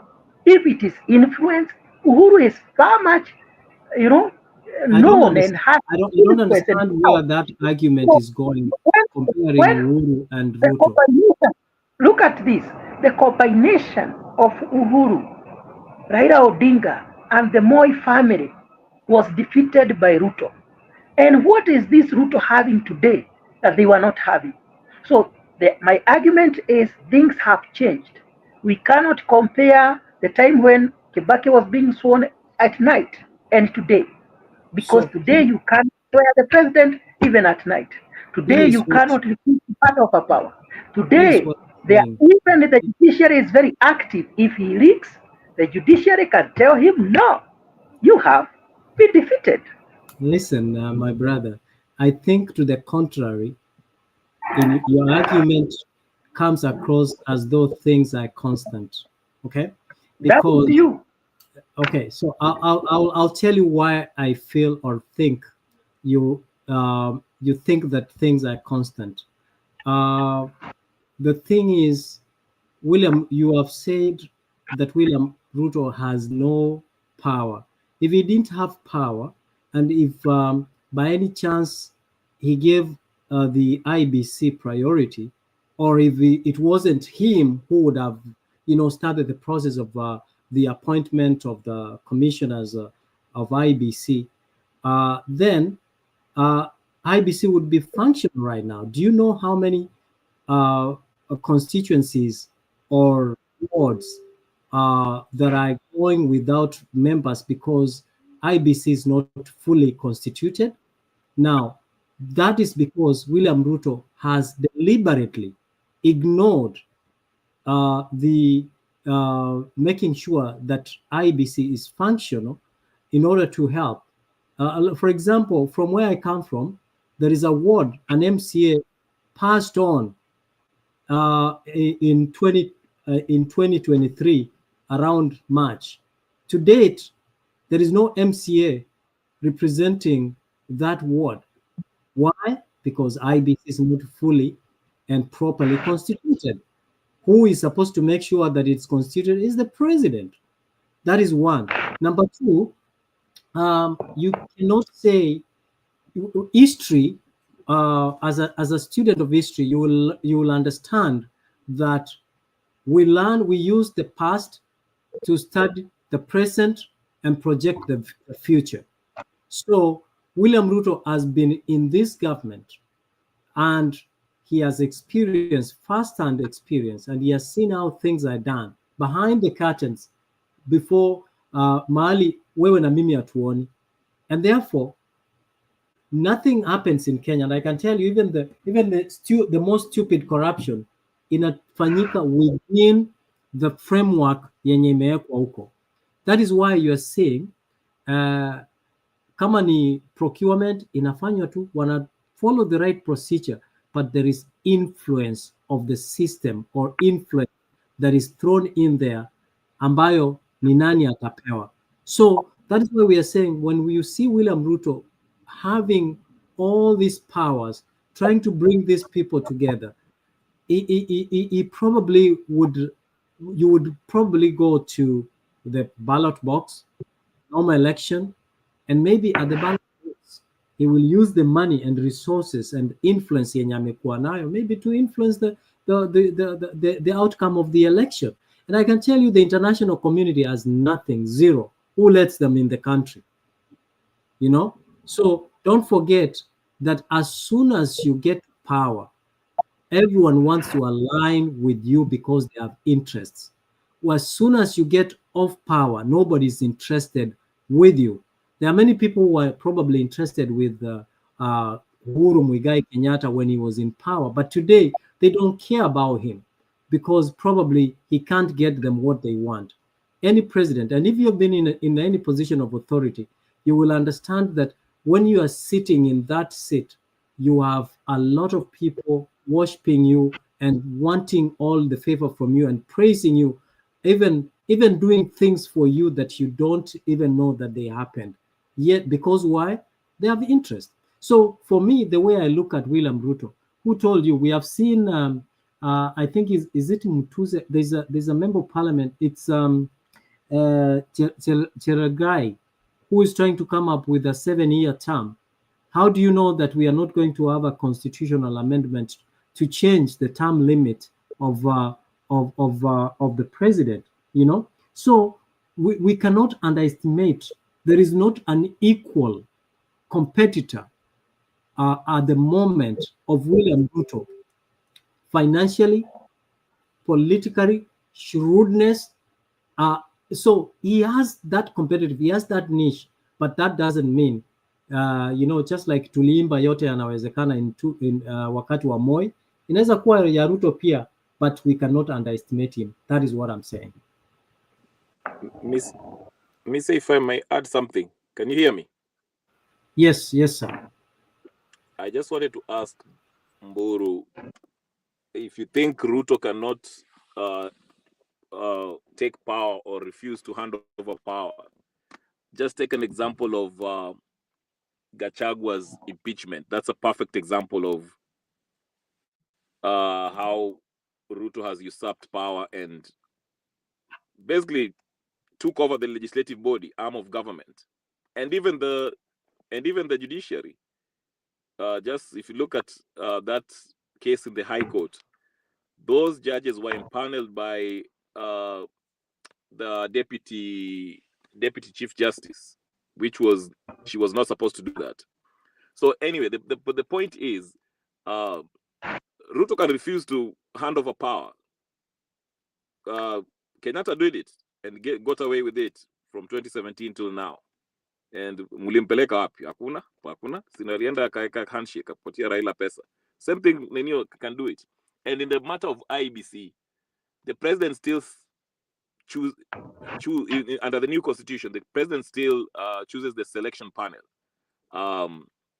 Then, of course, the only difference is that the National Assembly has to approve. And now that they brought that amendment bill, IBC amendment bill, which has been shot down by the courts, it was supposed to let the opposition side have a say, not the opposition, but the coalition in the parliament, to have a say in that. And lastly, let me just say something about what you said about how Kenyans vote through tribal lines. You're right. Kenyans, for the most part, align themselves by regions, by tribes. But that's changing because, like you said, people change. The younger folks are more informed. They've seen time after time that the same candidates who always wako kwa opposition alafu wanatucheza alafu wanakuja kwa handshake, so they can see that these politicians are actually not, these tribal chieftains that come together do not bring them any development. So ndio maana unaona Gen Z, they came up with the slogan of tribeless, leaderless, and partyless, because they understood that we are being divided through tribal blocks. In fact, haven't you noticed that since the Gen Z movement died down, the first one, look at how the politicians who have joined the Azimio ODM politicians, how tribal they are. Look at how the Mount Kenya aligned to this government are very tribal. They're talking about watu wa lakes sijui wanafanya nini na watu wa lake watu wa nini wakina Kaluma saying this and that, because they want to make it a tribal affair, because they know if we vote according to what is actually best for the people, they will stand no chance. So the fight in Kenya today is about the republic versus the old guards who have always relied on tribal alignment. That is the biggest in you. But yes, Ruto has usurped power and has taken power from all Ninio, and do not be surprised, Mburu, if 2027 Ruto loses and say kuna hiyo ni uongo, mimi siondoki hapa. Don't be surprised. But anyway, that's where I want to stop. Thank you. Kenya Rebel. Yes. I have a question for you, and this is something that you have just mentioned, but I needed to bring it in more clarity that this fight, it's about Kenya, yes, but there is another layer of elected leaders who you mentioned, the likes of Kaluma, the likes of Junet Mohammed, the likes of these other MPs who are allied to political parties that they follow. Now, this establishment, they come with a constituency that is very, very loyal to them. This constituency is very, very loyal to them. How do we give information? How do we fight? How do we send information out there so that we can help these people make informed decision when it comes to 2027? Wow, that's that's a good question, but it's a tough one. Because wow, if you look at this, let's look at it like this. Yes, if you are from Luo Nyanza and you're from where Kaluma is, yes, the disparity between the poor and the rich is huge. The poor are so poor, and I don't want to say they're not educated, but they look up to these politicians for directions. They look at them as leaders. So wakisema left ni left, right and right. But hapo ndio kuna shida. Hapo ndio, you see what yes, where you mentioned, there is the problem. So the campaign is this. The fight is this. We have to expose, for example, let's use Homa Bay, for example. Yes. We know about Gladys Wanga, you know, the corrupt deals she's been involved in, his brother getting I don't know what, or Siaya, or whatever the case is. Now, it will take a bold person to expose this and show the people, hey, look, these leaders, we've been voting for them for the past 100 years or whatever the case is, she's been there. Look at the kind of development that she has brought here. Are you really feeling the difference? Forget about that Raila Odinga stadium that she built. Let's talk about something tangible. How about the fishing industries? Are people going to university, graduating? What's the state of the schools, hospitals? Let's judge them by what we expect them to their responsibilities. Okay? So that is what we need to educate the people. And it's not like the people don't know. Okay? It is just, like you say, these people are very crafty. They use the most influential people within the society to do the damage. And I don't know, I was talking to this one person who was from this Homa Bay place, and he told me this. When he was working for Gladys Wanga, when Gladys Wanga was running against Kidero, there were literally people who are being threatened, their family being threatened, if they dare go against Gladys Wanga. And this was somebody who was in the campaign. So they're saying, wacha tukuone ukipiga kura ya nani hapo utaona. We know your family, we know where they... So you see, it's not only that, you know, they don't know. They know, but it's kind of, they're stuck. Why? Because economically, hawajiwezi. So that is just one aspect of it. If I was to, you know, it will take somebody who's really brave to do that. Because we imagine uko you are speaking against. That's why people are telling Nani, they were telling Babu, enda kaseme hizo vitu nasema huko Nyanza province. Wacha kusema ati Embakasi ati wananinio ODM inanizuia ati nikitaka kukimbia wananiambia mimi ni mdogo. Kama ni saa ya maandamano mimi ni mkubwa, okay? So people are saying wenda kaseme hizo vitu in Kisumu. Tuone vile itaenda. Unaona Kenya Rebel. That yes. You know, that is where we have the problem, because it's not only the less educated or the poverty that is driving these people to this leader. They're also manipulated and threatened that, you know, yes, if you don't do this, you will not get bursaries, you will not get these services. But my problem is also even the educated people, they don't see it the way we are seeing it. Now, Penny Nyagaka, my brother. Let me make one point, then I'll stop. Can we jump on stage? Yeah. Let me make the last point here, then somebody jump in. That's why it's important to start. If you are starting this revolution, start it from the top, because if you look at how power is structured in Kenya, regardless of the constitution, we still live in that old thinking that the executive, the president is like God. That's why you see people, the president is going to different in New Counting, say, "Aya, nimezungumza na nani walete barabara mpya hapa hivi." That is not the role of the president. Okay? And you hear Gachagua saying, "Oh, I'll go and negotiate with the government so that you can have new roads and electricity."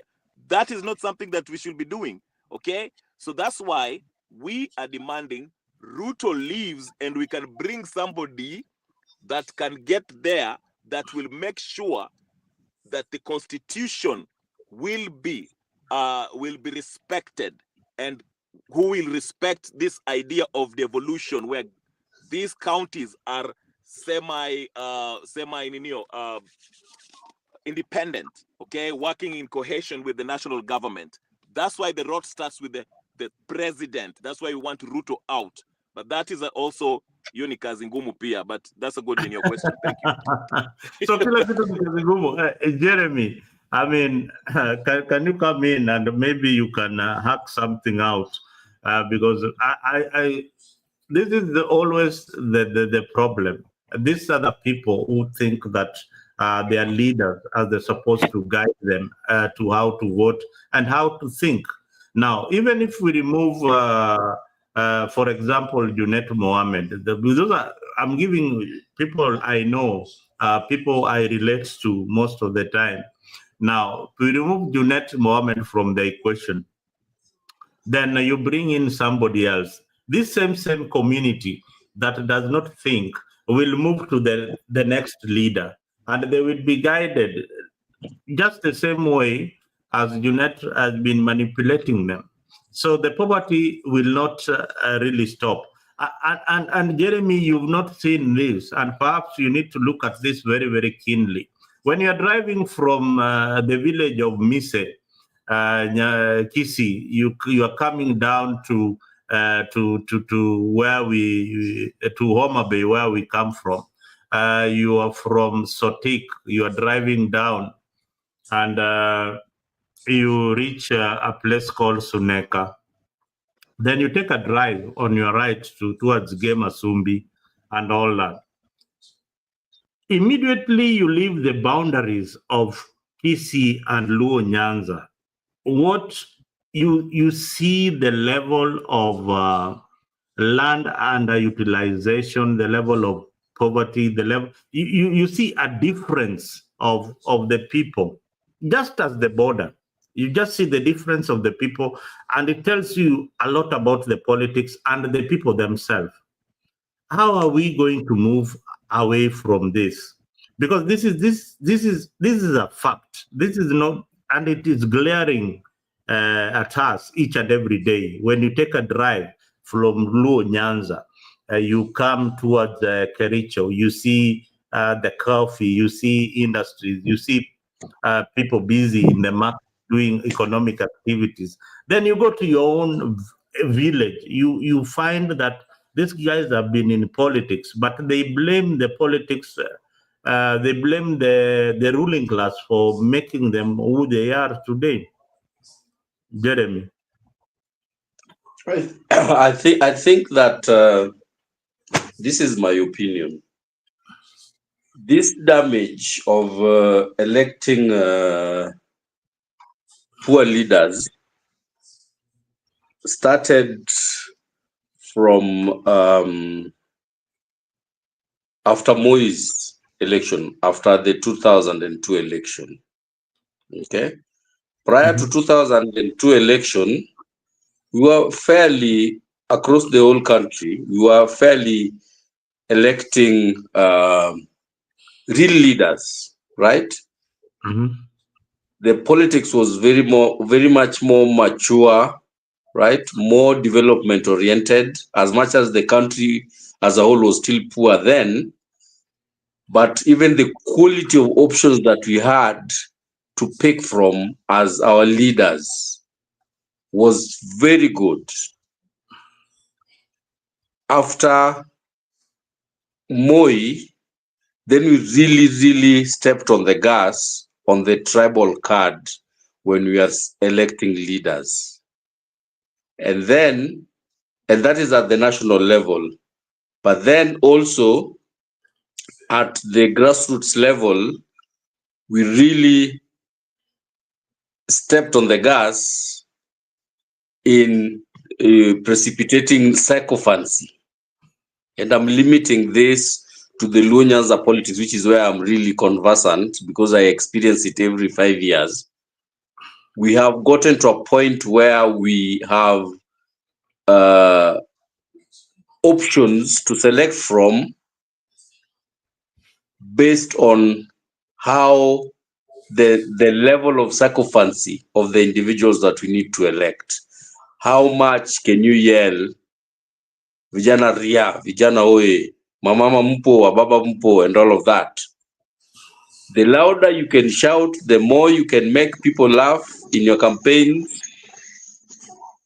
the higher chances of getting elected. We are not looking at qualities of leadership, accountability, service delivery, and everything that comes with good leadership. To fix this, considering that it's something that we've now gone through for almost 3 decades now, changing it is not going to be easy. But I think the effort should start from the civic society. They are the ones that, because I know government will not do it. They will say they will do it. They will plan for it. But along the way, the planning is a cash cow for somebody. But implementing it to making sure that wananchi actually do understand the importance of selecting and electing the right leaders, they won't do that because a lot of them know that if that happens, they probably won't be elected. So I know the government won't do it. Us as individuals, we will talk, right? And I can tell you this for a fact, Mzalendo, or even Mise, I believe that you are fairly influential in your area, in your sub-location or your location or your ward or whatever, constituency, how high up that goes, is not really a big deal. But I know that you have a sphere of influence somewhere. Now, what happens is that you go home and you find that you have 3 people that want to vie for, let's say, for example, MCA, yeah? Yeah. These people know that you wield a little bit of influence. You can sway your mom, your brothers, your cousins in the village to vote a certain way. The first thing that these people will do is they'll come for you. Watakuingiza box, right? Wakisha kuingiza box, you will ingiza your family box to support him. But you probably are getting that box because umepewa kakitu, right? And in some cases, you even promised a few, tenders here and there kwa ward. They can dish out whatever they want, yeah? Until we are able to, at individual levels, even as we are speaking on this platform right now, go and say, people, tell your grandmother, your brothers and cousins and everyone who kwa village, we need to vote for somebody because we believe he is the right person based on 1, 2, 3, 4, 1, 2, 3, 4. Making that change to have smart electorate, it's an uphill task in Kenya, both at the grassroots levels and at the national level. But it is something that needs to change. That is the only time we will start having leadership that is accountable, leadership that knows they're there to work for the people, leadership that understands the rule of law. Because like somebody said earlier, we don't obey the laws that are in place even to start the elections, right?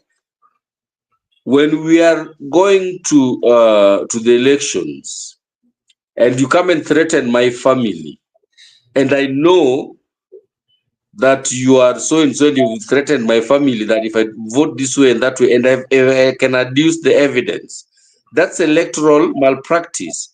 I should be able to go to court and say, this guy threatened me, that if I don't vote for him, he will do something to me, and here is the evidence. And that person can actually get disqualified immediately from vying for that particular post. People don't know that. And that's why these politicians can be able to threaten and coerce us to do this. The moment we will start having an enlightened electorate, then we will start having good leadership. But I'm sorry to say, I think that we are still far off, because like I said, this is a situation we have lived through over the last 3 decades plus. Fixing damage that has been done over 3 decades is not very easy. It is something that would require some time, but it has to start somewhere. For me, that's where I think the change starts. The civil society should drive that initiative, and then people at personal level should be able to take the mantle and say, I want to make sure that my people are voting wisely the next time we are voting, and inform them, because I know government will not do it. For me, that is the only way we can change. All right. I mean, that's a good idea. That is a nice perspective to look at. The civil society should do a lot of civic education to the people. But what we are doing also here is civic education. We are trying to tell our people that, enough is enough. Enough is enough. In a small way. We don't have the money. We don't have the guns. We don't have the power. But we have the knowledge. We have the Constitution by our side. So let me invite the ladies. I know they have just stepped in, and I see Anjili there. Mary Wainaina. Mary Wainaina, long time. I know you have got a lot to say. Please greet the viewers and tell us where you are and what you feel about your country. Karibu. Asante mzalendo. Yeah. Nasalimia Mise, Omondi, Ajili. Yeah, mzalendo is a long time. Long time. Happy Yes. Christmas and Happy New Year. Merry Christmas and everybody Happy New Year. And we hope to have a very good, wonderful year. Yeah. Otherwise, I say hi to you all, and even in the comment section, and Kenyans, wherever they are, I say hi. Na mujipe nguvu. Msisahau Mungu ako nanyi, because we are all crying for our country simply because that is our rendezvous. That is where we belong. And we want even those who are in the country, Kenya, everybody to enjoy the life that God has given them. Hakuna mtu ako na ruhusa isipokuwa mama yako, baba yako, kukuambia chochote anachofikiria unatenda kibaya.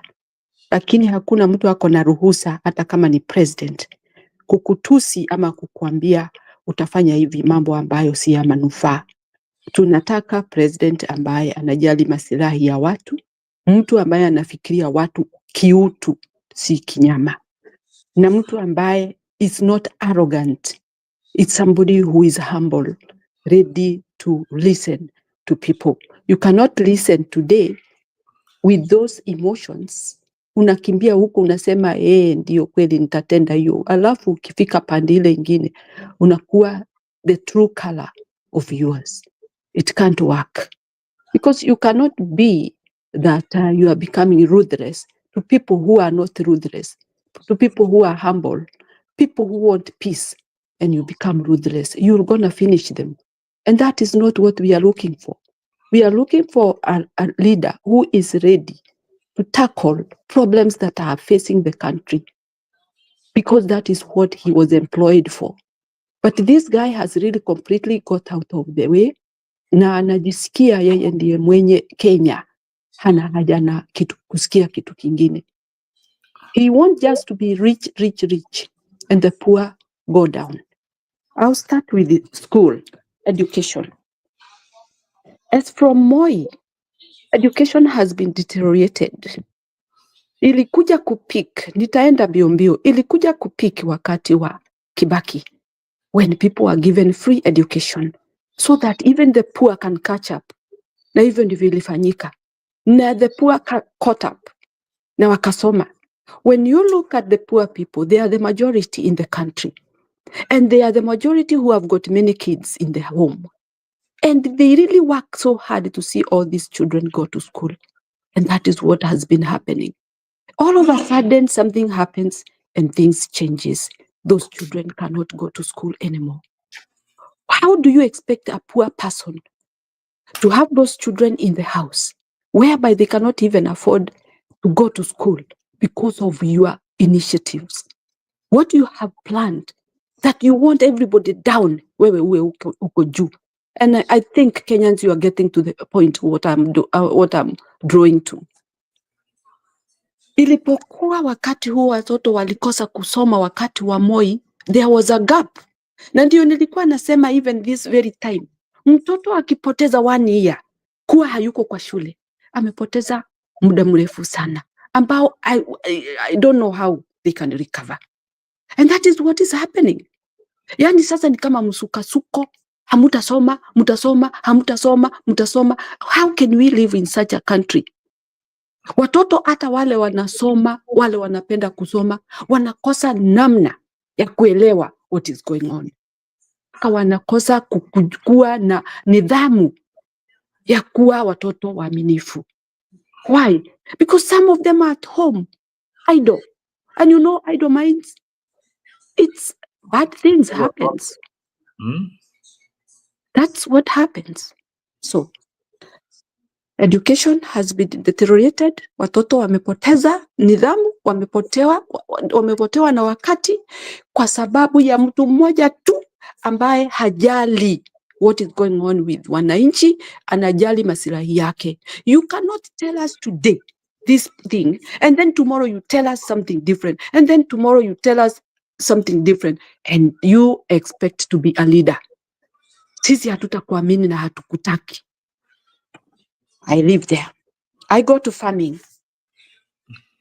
Farming, it's a very vital thing in a country.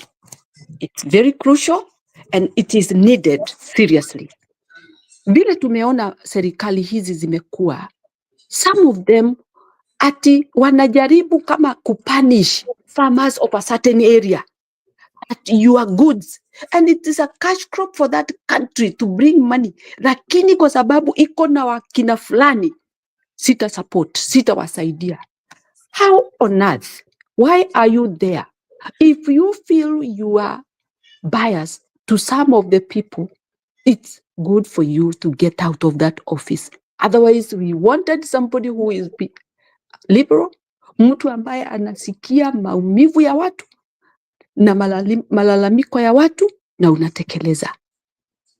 When we look at this crop like cotton iliuliwa na nani? Watu walikuwa wanavuna cotton some years back. Iliuliwa na nani? I don't have to tell you. If you go back there, you'll check and you'll see. Cotton ilienda hivyo ikaishia. And the much money people were making through that. The other thing on that farming, wale watu ambao wanalima hizo cash crops, zinatengenezewa vile hawatapata manufaa ya kuwatosha isipokuwa serikali ijinufaishe. Wewe unafanya kazi usiku na mchana, baridi, mvua, jua, nini, ndio upate hiyo mavuno, ndio uweze kuuza. Lakini unapofika kuuza, roho yako inababaishwa. Unamalizwa nguvu because the cash crop has gone down. Na si ati iko chini, it is being sold so well somewhere out. But from you being a poor person who is toiling there, you will not get what you deserve. Kuna wakati moja wazungu walikuja Kenya. They said they have been drinking this sweet coffee and they want to meet the farmers who does this good job. Na wazee waliletwa, wakaitwa mkutano. Who came there?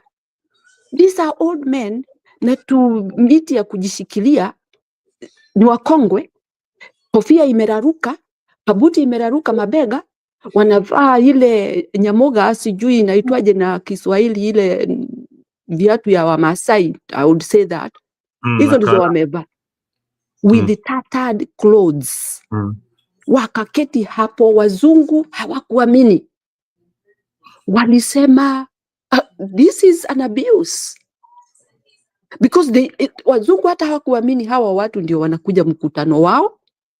They thought they would meet these people with suits and everybody. And the bad thing or side of it is that the person who brought them for the meeting didn't know the aim or the outcome of the meeting. Kwa hivyo lazima angeleta farmers, kwa sababu hakuna farmers wengine, ni hao ambao wamewamaliza, wamewaabuse. Hakuna kitu wanapata juu ya hii ulimaji wao mzuri. So that is one part of the government not taking care of the farmers to enjoy what they grow. So when we talk about people being poor, it's not that people are poor. They are being made poor by the government that is leading them. Kama serikali ingekubali wananchi wake wapate kile kinachowahusu in a good timing, kwa sababu hata mkumbuke, hata hizi pesa ikiwa ni shilingi 5 hawalipwi hapo hapo. It takes some years or some months before you get it. So utakuwa umeishia, umekuliwa na tabu. So even when it comes, it will not help you.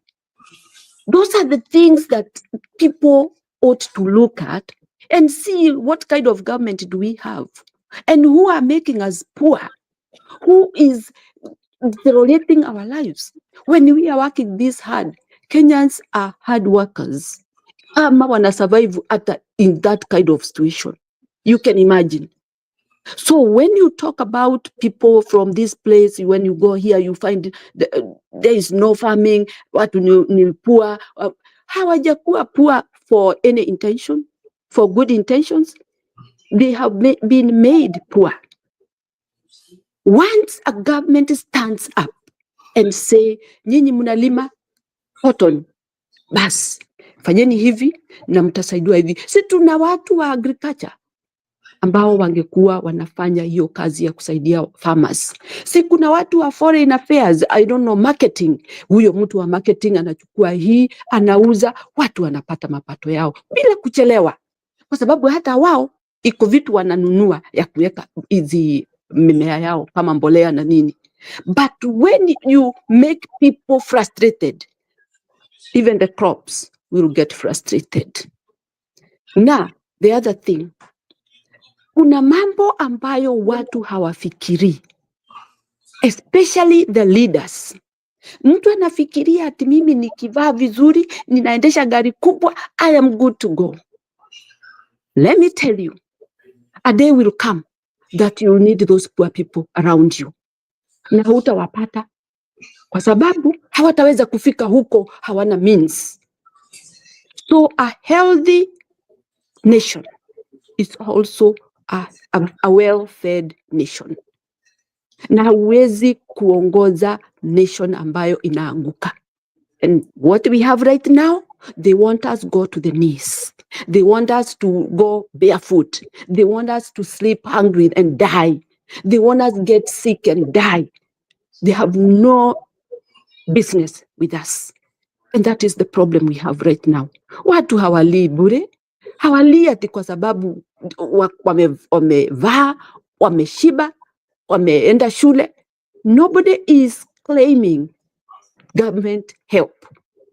We are just asking a good leadership and peace, because we can use our own means to make our lives better. Serikali haiwezi kufanya lives better for us, kwa sababu hata serikali inaweza jaribu kufanya life better for us, and if we don't want, we just live in shambles. But we want peace, we want good leadership, and leave us alone. We do our own businesses. Kila kitu sasa kimepanda.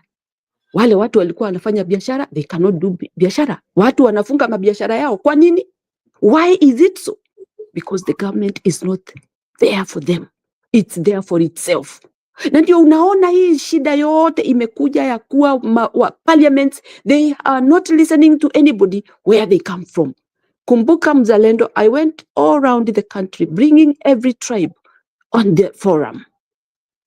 Every day I was coming with a different tribe just to make people aware that we have got so many tribes in our country who deserve better. Lakini wenye wamechaguliwa, wakishachaguliwa wote Nairobi, they have left mashinani. Watajua tabu ya wananchi namna gani. So ikifika wakati ule wa kuchaguliwa, wanarudi huko, wanakuja na pesa 8, wanadanganya hao wananchi. Wananchi, they are innocent.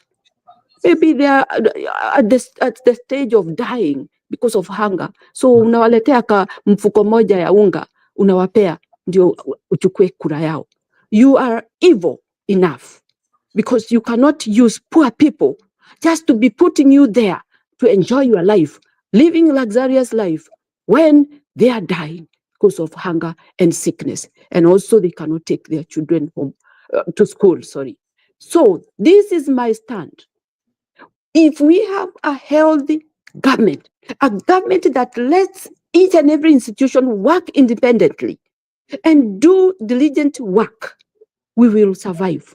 Lakini hatuwezi ishi na hii mambo tunaishi dakika hii. It is so painful and very sad for our country. Within short time, 2 years, ati Kenya yetu imeenda chini. I feel bad. I take another thing about abduction. Una abduct watoto kwa sababu wamechora, wamekutusi, wamefanya nini. Uhuru is still living. And I remember there was one guy who was very critical, calling any names. And another guy did a very shameful thing. And Uhuru said, I cannot deal with you. I'm doing my job. Whatever you say will be gone. And it was gone. So, who was abducted? I just don't understand why we should have this guy who has done zero in the country, who have supported nothing in the country, and yet right now he is abducting people who are criticizing his and did jobs, promises that have never been accomplished, and yet you feel you have got the mandate of abducting children and put them somewhere that they cannot be seen by their parents. The pain people are going through, one day you'll face the same. Otherwise, thank you very much for this opportunity. And I tell Kenyans, let's fight for our country. Let's cry for those who are abducted. The pain they are enduring right now, we don't know. And we pray that they come out alive. That's my worry and my feeling. Thank you so much, Mzalendo. Wa Kenya to Jimudu. Asante. Asante sana, Mary, for your analysis and your advice for the people of Kenya. I mean, those are kind of words that you get from a mother. And we respect you so much. And thanks for coming to Africa to share your views, especially on these dark moments where young people are being abducted. Some are being found in rivers. Others cannot celebrate the New Year with their family and friends. And they are somewhere in a cold room. And the government is sitting pretty. The MPs are on holiday. They are posting where they are attending holidays with their families. Yet there's a Kenyan abducted by a Kenyan, put in a cell or incommunicado somewhere we don't even know, and we don't care. We don't care. That's why we banned the midnight oil to talk about these issues. And these issues are very passionate to us. If the government is watching, we want those boys released. We want those girls to be united with their families. We want those bodies to be buried. If they are there, they can be buried. We want to know who is abducting these young people. We want them to be arraigned in court. Charge. You can even pretend that you're charging them, but let us see something happening in Ruto's government. That is all we are asking for. It is not much to ask. It is not much work. These guys were just marching with handkerchiefs, a bottle of water, and a flag, expressing what they think is right and what the country should do for them. They are asking for jobs. They are asking for good health care. They are asking for affordable education. That's all they are asking for. They are asking for opportunities that are being given to family members of politicians. They are asking for, to be given a chance to represent their country. And I hope the young people out there are ready and armed with one important document, and that is your national identity card. Be armed with it, be ready to take a vote. There are many by-elections which are coming once IBC is constituted. You need to elect the right people in this position. And one thing the Gen Z community should do, if they want to stamp authority, then they should make a move for these constituencies and seats that are vacant, so that they have somebody who represents them in the house where decisions are made. Because Parliament today is compromised. The Senate, the same. It is sad, and maybe I'll invite Anjili to say something. It is sad to see a whole senator, and no senator has gone to see Okia Mtata. I've not been into the news, but I've not seen any single senator making noise about Okia Mtata. I've not seen the loud people like Sifuna. This guy, I saw him literally being dragged on pavement by the police. This is a senator. This is no ordinary man. This is a senator of the Republic of Kenya. Somebody who makes laws. Anavurutwa na manyororo because he's protesting. Anjili, karibu. Anji, kama umelala, mise. Anji alikuwa hospitali the last time tuliona, sijui kama mtoto amepona, but this is I what wanted to speak to Mary, but Mary ametoka. Yuko kwa background, nafikiri anarudi. Hii story ya Anji, Mise, me and you, with whatever little that God has given us, find an M-Pesa and send Angie something, 1,000 bob, something small to take care of the baby. Remember, Angela is an hustler. Yeye anauza miogo. Yeye huuza miogo pale Kariobangi. Anaamka asubuhi saa 12, anaenda anachukua miogo yake, anaenda anauza, anatembeza, lakini mtoto wake sahii ako na kansa na yuko pale Kenyatta National Hospital. Now, I think for Africa, we will try to do something for anybody who has got anything that they want to do for Angela. Angela, she's a very hard-working woman, and the baby is sick of cancer at Kenyatta National Hospital. She's a panelist here. She's joining us from Kenyatta National Hospital, and each and every time she has got something to share. So, Angela, I think, Mzalendo, the best thing you can do is organize a session and invite her, so that people can chip in something. For cancer is man, it's expensive, and when you're taking care of a patient, umekaa tu hapo, you are immobilized, you are completely, so make a special session for us so that we can, try to mobilize people to help, and then you put your M-Pesa number there, then we can be able to help. So that being said, I wanted to, I don't know if we are in agreement on that. Yeah, I think we are in agreement. I was just trying to figure out how best we can do it so that we can rob everybody in to help Angela. So I think the information.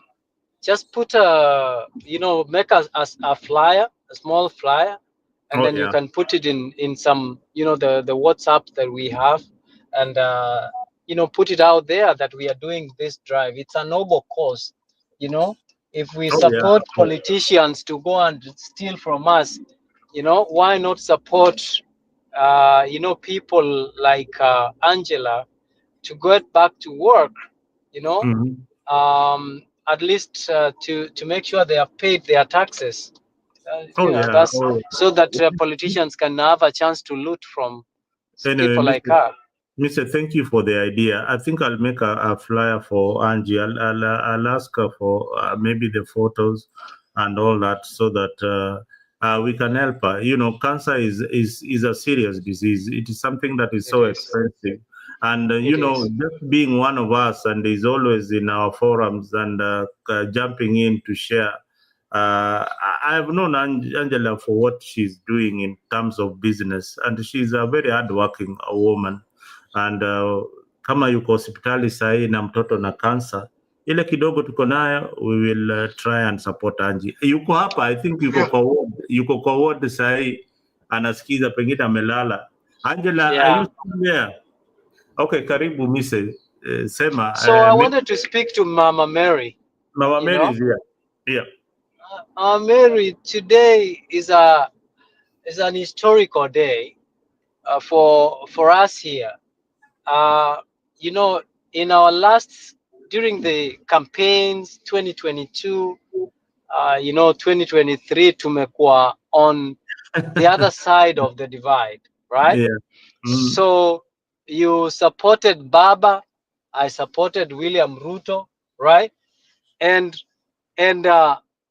today, absolutely what you said, or what you guys said from the other side, is turning out to be true, and we regret our actions, you know, our decisions, our choice to support him. I was wondering if you also regret your decision and choice to vote for Raila Amolo Odinga.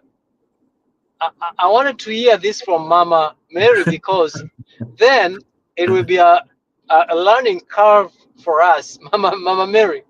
And thank you for you know, classifying or categorizing the issues and responsibilities, duties and responsibilities of the government. Thank you, Mise. It's nice we have come to agree. After disagreeing, we come to agree. We have reached a point of learning things very politely and slowly. And it is a good thing. We did not push ourselves all the way to the cliff. At least we were saved. We are on this side of the cliff. We are standing up. And now we can even point fingers and say, this guy is not a good one. He can hide his clothes, but now they are out simply because imefika wakati wao wa kuenjoy life. You can imagine how heartache can be all the time. Kuna mtu alisema msiweke politics ndani ya lungs. Breathe in and out. It is true, but sometimes you cannot avoid. But this time round, I think Kenyans have had enough and they understand what is going on. It is true, Misa, you are supporting that side. I was supporting the other side. And we were giving good ideas and good understanding of these people. Mama. Yes. You're not calling them by names. I supported Ruto. I don't want to call them by names. I am done. Completely done. I don't want to use bad names on them, and I don't want to use their names. They know themselves, and they know how much pain they have caused to Kenyans at this very juncture. And so what I have seen, it's something that has really taught me a lot. I cannot say that I've seen a lot, but this particular time I have seen that things are really hot, and we have to be very, very vigilant and careful. Hawa watu tunatakiwa tuwe na kitu moja pale kwa constitution, vote of no confidence, na iwe well articulated. Ndio ikifika wakati wa mtu vile tumetendewa, tunafanya hayo. Though, how are we going to work it out? This constitution we have to look at with double eyes. Ndio tuelewe ni wapi tulikosea, ndio iwe inachezewa namna hii. We have to. Simply because these sufferings, it has been caused by either us or the constitution. But merely, I believe, it's we people who did the wrong thing because of putting this guy there. If only, because I don't know now, sielewi kama ni kweli baba alikuwa amewin ama ala, kwa sababu hapiganii hiyo, ametoka, amemaliza hiyo. Mary, sasa umekubali ya kuwa huyu jamaa he had got opportunity just the other day kukuwa president. Juzi tu hapa Gen Zs wakikuwa na demonstration. Had he joined the demonstration today, we'd be talking about something else. Yeah. For me, I'm shocked, Mzelando, that this guy would go there as if he has already admitted, accepted, inaitagwa nini hii ya kukubali ameshindwa. What is it called by English, in English? Conceding. Yes, conceding. I totally, Mimi, the way I am born, I'm very bold. Mimi siwezi kubali mambo ile inaendelea kama mimi ningekuwa huyo mzee. Honestly, I would leave. Lakini kuna kitu hawa watu wanafanya. All of them are bad people, and they know they have done bad things. And so they don't want to get out of the hook so that they don't suffer. But I'm praying, and I'm praying so hard. We have a very vigilant person and very responsible person who will deal with them. I don't care how they will be dealt with. The pain they have inflicted into Kenyans' heart, it's terrible. Sorry, Mary, can you allow me to ask Mzalendo a question? Just one question. Yes, Jeremy. Mzalendo, what happens if the president is removed from power? It depends on who is removing the president from power. It depends on who is removing the president from power. If it is let's say hypothetically, the Gen Zs managed and Ruto took off or whatever the case, what would have happened? If the Gen Zs managed to remove Ruto from power, I know this has been discussed elsewhere, and I've seen the opinion that according to our constitution, the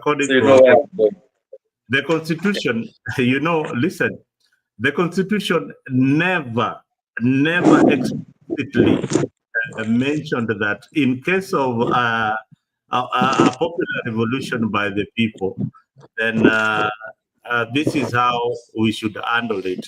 Then perhaps it is high time we address the issue, because in the constitution I can also throw it back to you.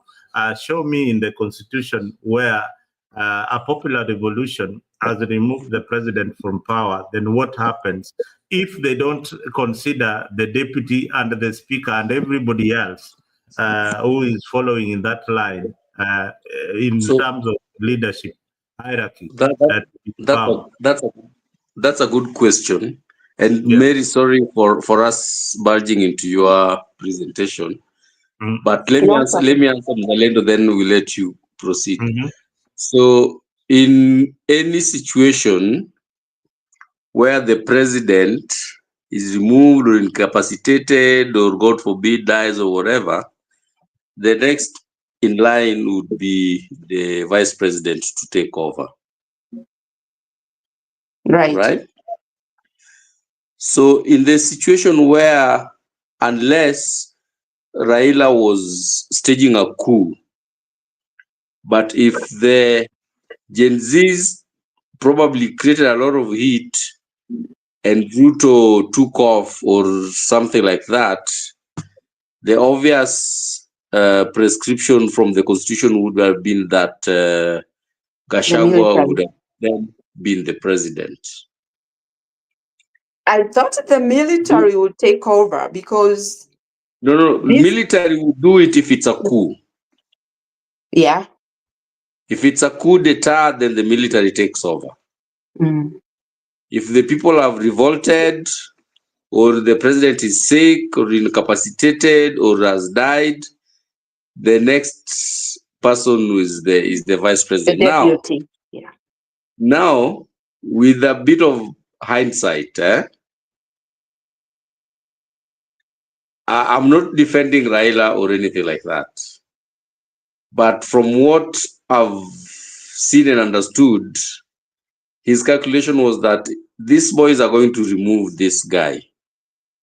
And if they remove Ruto, Zakaria anaenda kushuka kwa mti, then we are going to have Gachagua coming in. And already, Gachagua had already shown his true colors of being bigoted on tribal lines. And his statements were loud and clear on shareholding and things like that. And I think Raila just made a wise old man's decision and said, no, if that's the way we will go, afadhali ikae. From where I sit and the little information that I have, that was the decision that informed him, stepping into that Gen Z and Ruto fray. I don't know if that makes sense to you, Zalendo. Let me tell you, that does not make sense for one reason. When immediately Ruto took power, Raila and his troop were marching to State House to remove him from power. And they had many attempts. Mary was one of the agitators of that. They really wanted, Mary would tell you that they wanted to remove Ruto from power. And there are many times they attempted to march to State House to remove Ruto from power. Then for him it was okay. You see, then for him it was okay. But do you think that he was serious about those marching to the State House? Those were just political games. No. We plays with Kenyans. I don't think he was serious. So for you, Jeremy, you think that Raila was playing games when he said that his elections were stolen, and he was also playing games to say, you could be right that he wanted to march to State House only to bolt out the last minute that, hey, we can't do it because of the security. But now this is the fact. And we are looking at this thing in a constitutional manner.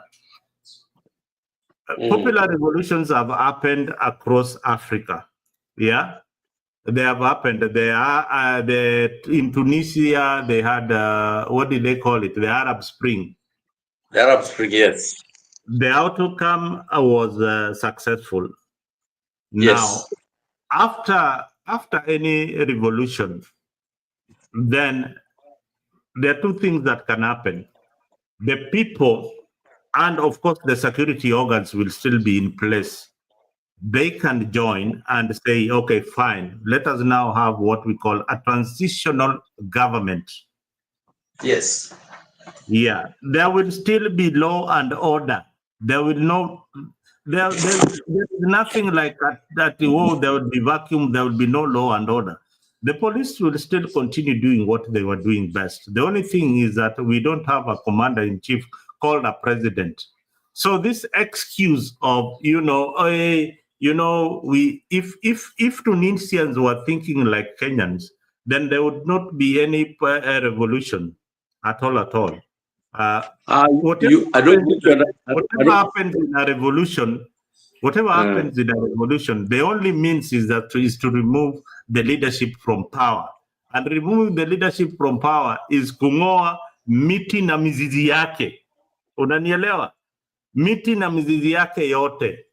Then you sit down as Kenyans and decide, oh, this is what we want. There's nothing wrong with that. There's no wise decision that Fair enough. Fair enough. Yeah, Let me say something to Omondi. Omondi, remember, this guy who is called somehow Baba, somehow, he really went somewhere where he was really, talking to this big crowd at Kware. Pali watu walipatikana, wameuawa, wamewekwa kwa magunia. Alienda hapo. Simply because there was a big gathered people there, big crowd. Akawaongelesha na akawaambia hakuna maongeo. There is no dialogue. Do you know what that meant to those people who were there? They felt somebody is really helping, holding them, making them feel they are secured and they'll be rescued. The people there who are very sad, who are crying, who are even horrified because of the scenario, they were there listening what huyu mzee alikuwa anasema. How comes with such a kind of tragedy, mambo makubwa kama hayo unaweza enda uambie watu hakuna kuongea? We have to, ni kama kuonyesha sisi hatutakubali chochote, na umefunga macho na unasema enough is enough. We are not going to act. As if you have taken that scenario as an evidence of evil and enough is enough. And then what happened? You find that mzee going and standing with the evil man and showing him, you are right. You are doing a good job. Can you imagine? What do you expect those people who are in that crowd felt? That's the tragedy. That's the tragedy of Kenya. So, what else do you expect from such a person?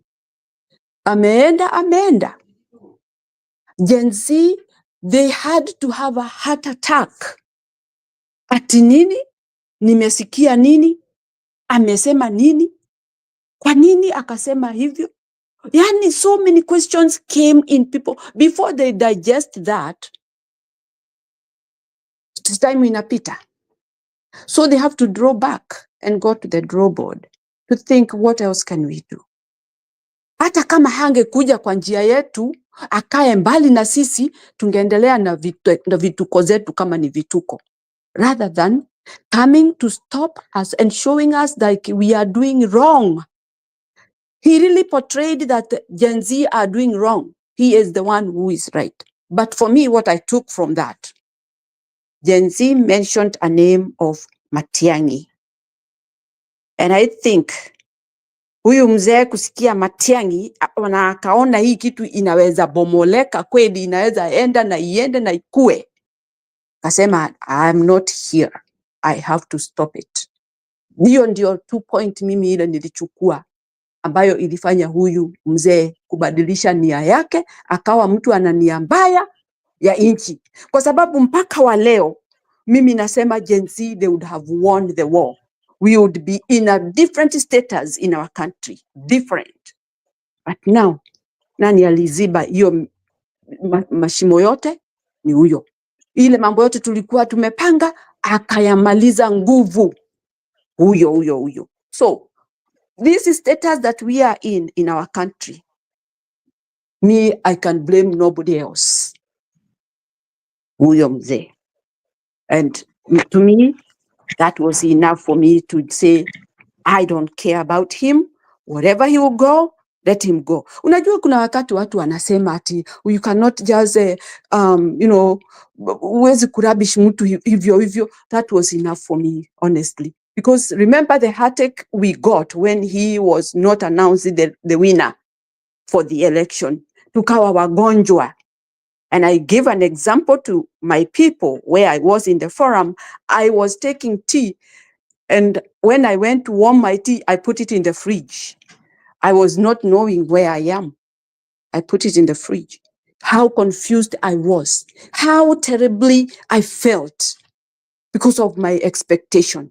Alafu narudi kuona, kumbe hata huyu mtu nilikuwa natetea, this is how he is. I'm even more smarter because I would like to have a country which has peace, and I would not do that. However, hata nikishindwa, siwezi ingiza mguu pahali najua watu wengi wanaumia. Sitafanya hivyo. Hata mtu mmoja hataumia kwa sababu yangu. So I stand with that. So Omondi, there is no sense of that guy to tell us anything. Let him be whatever he is and stay where he is. Asante sana. Thank you. Thank you, Mary. I think, yeah, Mr. Before we are almost winding up. Mary, thank you. And I think this is the conversation that we should have across the country. Bring our leaders, hold them accountable, appreciate the far that they have brought us to during the struggle for development in our country. Ensure that everything flourishes at a certain point and gets used and then becomes useless. At this point, we need to get other leaders. It's interesting that America had a plan, had a program which was lifting leaders from Africa, right? Train them about good governance, about governance.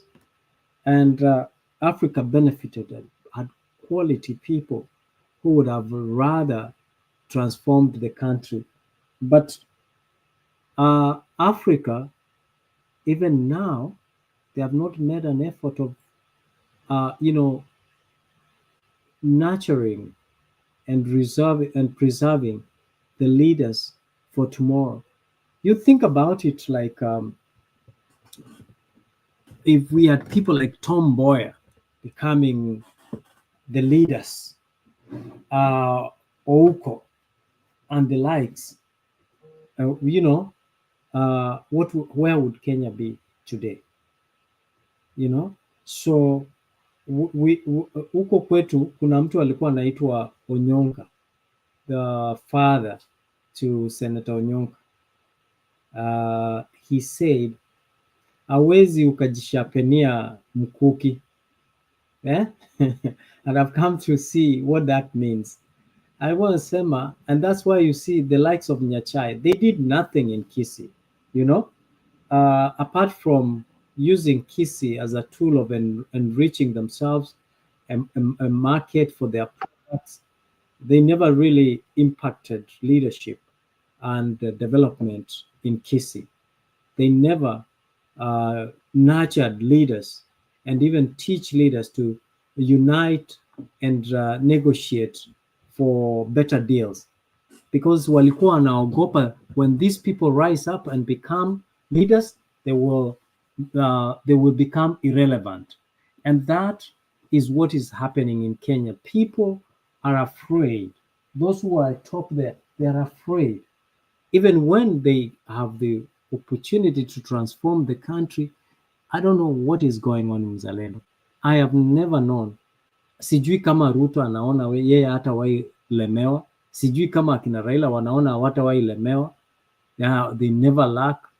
Mbona lakini hawana conscious kwamba wakifanya mazuri kwa inji, everybody gets something. Wakienda kulala, where is their conscious, Mzalendo? Where is their conscious? Yani ukilala hivi ukiangalia hospitali, Mzalendo, if you go to there's a cancer hospital inaitwa Kenyatta University Cancer Center, right? If you ukienda huko ama hata ukienda hospitali yote uone vile watu wanateseka, I don't know where the conscience of these people is, whether it's dead or what. Kwa nini watu hawezi wakafanyia watu kazi walete maendeleo so that they are proud, you know? If you look at the people like Joe Biden, if you go back what they did when they were leaders, even when they were young, they did tremendously well. And they are proud when they look back at their record of development. What is happening? Where is the pride of our leaders? Do they think that they want to leave the legacy that will inspire others to become like them? Now, this about abductions, there is a poem here, Mzalendo, that actually fits the current situation. They say, first, they came for the Jews, and I did not speak out because I was not a Jew. They then came for the communists. I did not speak out because I was not a communist. They then came for the trade unionists, and I did not speak out because I was not a trade unionist. Then they came for me, and there was no one left to speak out for me. And that's why we need to see, when we see our children being abducted, our brothers, our sisters, our fellow citizens, let us not just stand there. Let us resist. They might have guns and they can kill 1 or 2 or 3, but again, they cannot kill the whole country. They are only trying to inculcate fear to everyone so that watu waogope tu. You know, there was a time watu walikuwa nasikia Moi wanaogopa. Ruto wants to take us back to that kind of situation where ukisikia serikali unaogopa.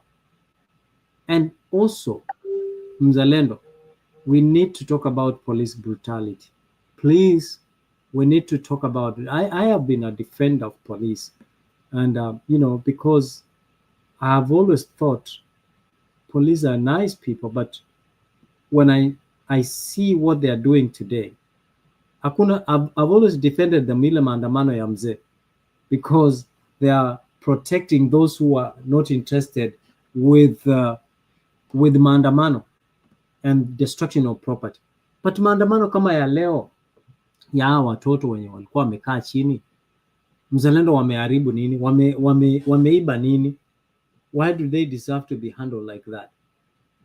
The Constitution says that any Kenyan has a right to be protected by the government. Now, where is that right? Why is it being infringed? So that's why we are saying, Mzalendo, we have to speak. If they can't speak, we can speak on their behalf. And more so, Mzalendo, we should not shy away. We should help those kids. Kama ni bundles, kama ni banners, we should give them money. I don't think there is a problem giving these kids, because I will not be there to go to the street to express myself, to fight injustice. But then, have we ever funded or donated to politicians? Yes, we have. So we can also donate to those. Earlier on in Mzalendo, Themba said those who are not patriots, those are not patriots. They are not patriots. And I say those are the true patriots to me, because they sacrificed. I don't think niko na Mzalendo, mimi siwezi enda kupigwa hivyo vile hao jamaa walipigwa. Siwezi enda kushika nyororo. Hiyo ni ukweli. But when these people go there and sacrifice for us to be heard, champion a cause to be effected, how can we not say they are patriots? I really wanted Themba to come here because he rubbished. Themba cannot come here. You see, these guys, they cannot come. They would rather hide in those WhatsApp groups where they can, where they can have the conversation get back to you, but they cannot come in public because they are embarrassed with the situation. They're embarrassed. They know what they will face, the wrath of the people. They are embarrassed with the position. And you see, what is sad is that there is something that they are coining called, you gave us this leader, so we are finishing the rest with William Ruto. So that is what is being coined around, that we gave us this. But let me tell you, Mise, these struggles have been there. Jeremy can tell you, when we were looting Agos stores, Jeremy, how old were you? And then we were looting, and you remember the latest thing. Agos 92. 92. When Kina the day Ose was shot. The day was short. We've been there. We've been in this struggle. We were there. I was in Form 1. Yeah, you are in Form 1. Me, I think I just finished secondary education, or I was. Yeah, I think. Yeah, I maybe I finished. It was 92. It was 92. 92 when I was in Form 1. We are the ones who took. We're the ones who took Jose to hospital when he was shot. We know that. Yeah, me, I was there, but I was not participating, but I remember that happening very well. So we've been in this struggle for the longest. Do you know this is an innocent guy who had come from mid-summer holidays? Yeah, he was ahead of us. He was, I think, in Form 2 or Form 3 at that time. He had just come from the holidays, and the police were shooting people who were rioting like me and any other youth then. Exactly. Then he was shot in the midst of everything. So we had to take him to hospital. Unfortunately, Jose died. He bled and he died. So, Mise, if you've not been part of this struggle, I remember there was a time when we were the bodies that you get through fast before you get to Baba. All right? Yani kama unataka kupiga Baba kwanza lazima unipige. Ndio ufikie Raila Odinga. And that's what Nick I'm describing as maybe hiyo yenyu ninasema hiyo inaweza kuwa ni si that's not patriotism, but the guys today, right? That Penny. So the guys today and the GNC, these kids who are actually, the experience they have gone through. Mzalendo, at your age right now, ukipigwa hivyo bana wezi ukaamka asubuhi. At our age, hiyo ni ukweli. The best we can do. Na siwezi enda huko, niko na watoto wadogo bana. Sasa nikienda sasa unajua nikiumia unajua. So the best I can do is to help these kids, all these people who have decided that they are going there to speak on and fight on our behalf. The best we can do is to support them. But again, does this man akienda kulala, what does he think about the future? Unajua sijui mama Mary and Penny, I don't know if you guys agree that there is generational curses. When these people die, what kind of family are you leaving behind? Watu sahi wanalia mtu amelala. Leo there is a family imelala bila mtu wao kwa sababu huyo mtu ameshikwa just for speaking out something. Today there is a family that every dinner there is an empty chair. Because why? Because of people who have made decisions. Na ile wakilia, that pain, that excruciating pain that they go through every day, I believe that I end in vain. And that is why ukiangalia hawa watoto wa politicians, saa zingine kama watakuwa na mashida, one of the things that I pray every day is that my actions, everything that I do, should not come after my children and my future generations. And I wonder what these leaders do. And Mary, like you said, if there is anything that is going to cause someone pain and agony, you rather not step your feet there. It is better you die poor than being part of anything yenye inaenda cause someone pain and agony. Yani Ruto is, I mean, watu siku hizi wameanza kuogopa kumwongelea, but again he said as the president, hawa watoto wetu, when you say watoto wetu as a parent, would you want your kid to be killed? Would you want your kid to be dragged on the tarmac road kwa Nyororo? Would you want your kid to be treated and manhandled the way you are as a parent? How would you feel as a parent? Alafu unatuambia tumewacha hiyo mambo ya abduction, tutakomesha, and then the next day you're doing it.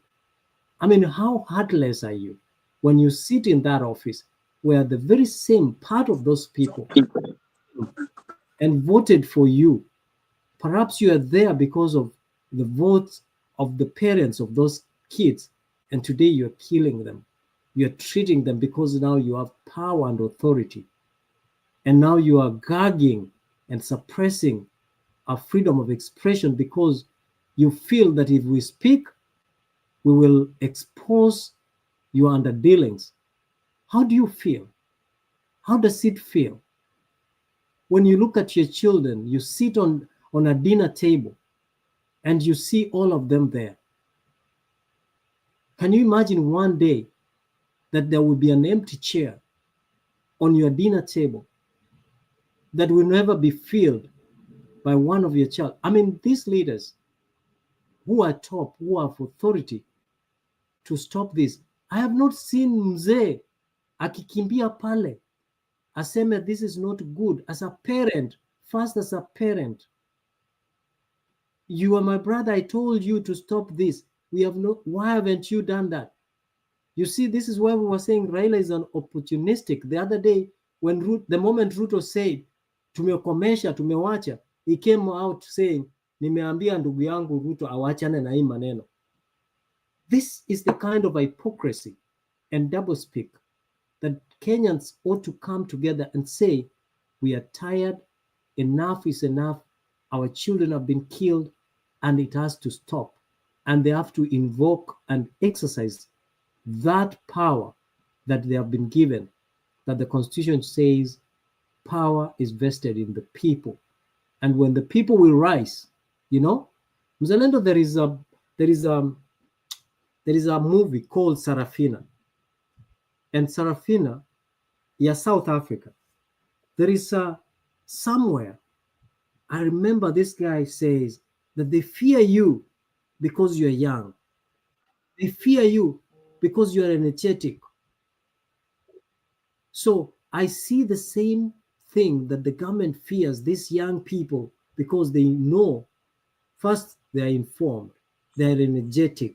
That statement was said by, he's called Crocodile. Crocodile, yes. In the movie Sarafina, the guy was called Crocodile. Crocodile. So it was so touching. I remember very well. You remember it, right? It was so touching. And I see the same thing, that now technology is exposing the government. You know, these things used to happen, but now with the use of TikTok, real-time exposing, like many days, it's like when we came to North America, some of us, there was no way ungejua, hata kama ulikuwa unatuma pesa nyumbani ufanyiwe kitu, ulikuwa unategemea utume mtu wa studio apige picha aipeleke kuiosha ndio akuje kuonyesha what has happened on the ground. Nowadays it's real time. You can make a video call and you can see what is going on. It's the same thing with the government. Nowadays, when they are abducting us, we are seeing. There are cameras everywhere. When they are killing us, we are seeing. So I don't know, Mzalendo, what we can do. I don't know. I am so Oh disappointed. that's why we are here, and I'm glad Penny has joined us for after a very long time of being absent. Penny, tuambie ulikuwa wapi, but kabla utuambie, this Maverick Aoko has sent something that is very interesting. I need you guys to look at it. Maverick has sent me something that is interesting. And now, this is it. Kibet she's saying Kibet was living very humble. Ni nyumba ya landlord walivunja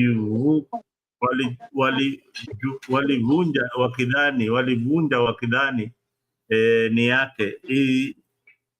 His is locked as he left it when he traveled to Nairobi. The boy did everything to remain in campus hadi kupasua kuni.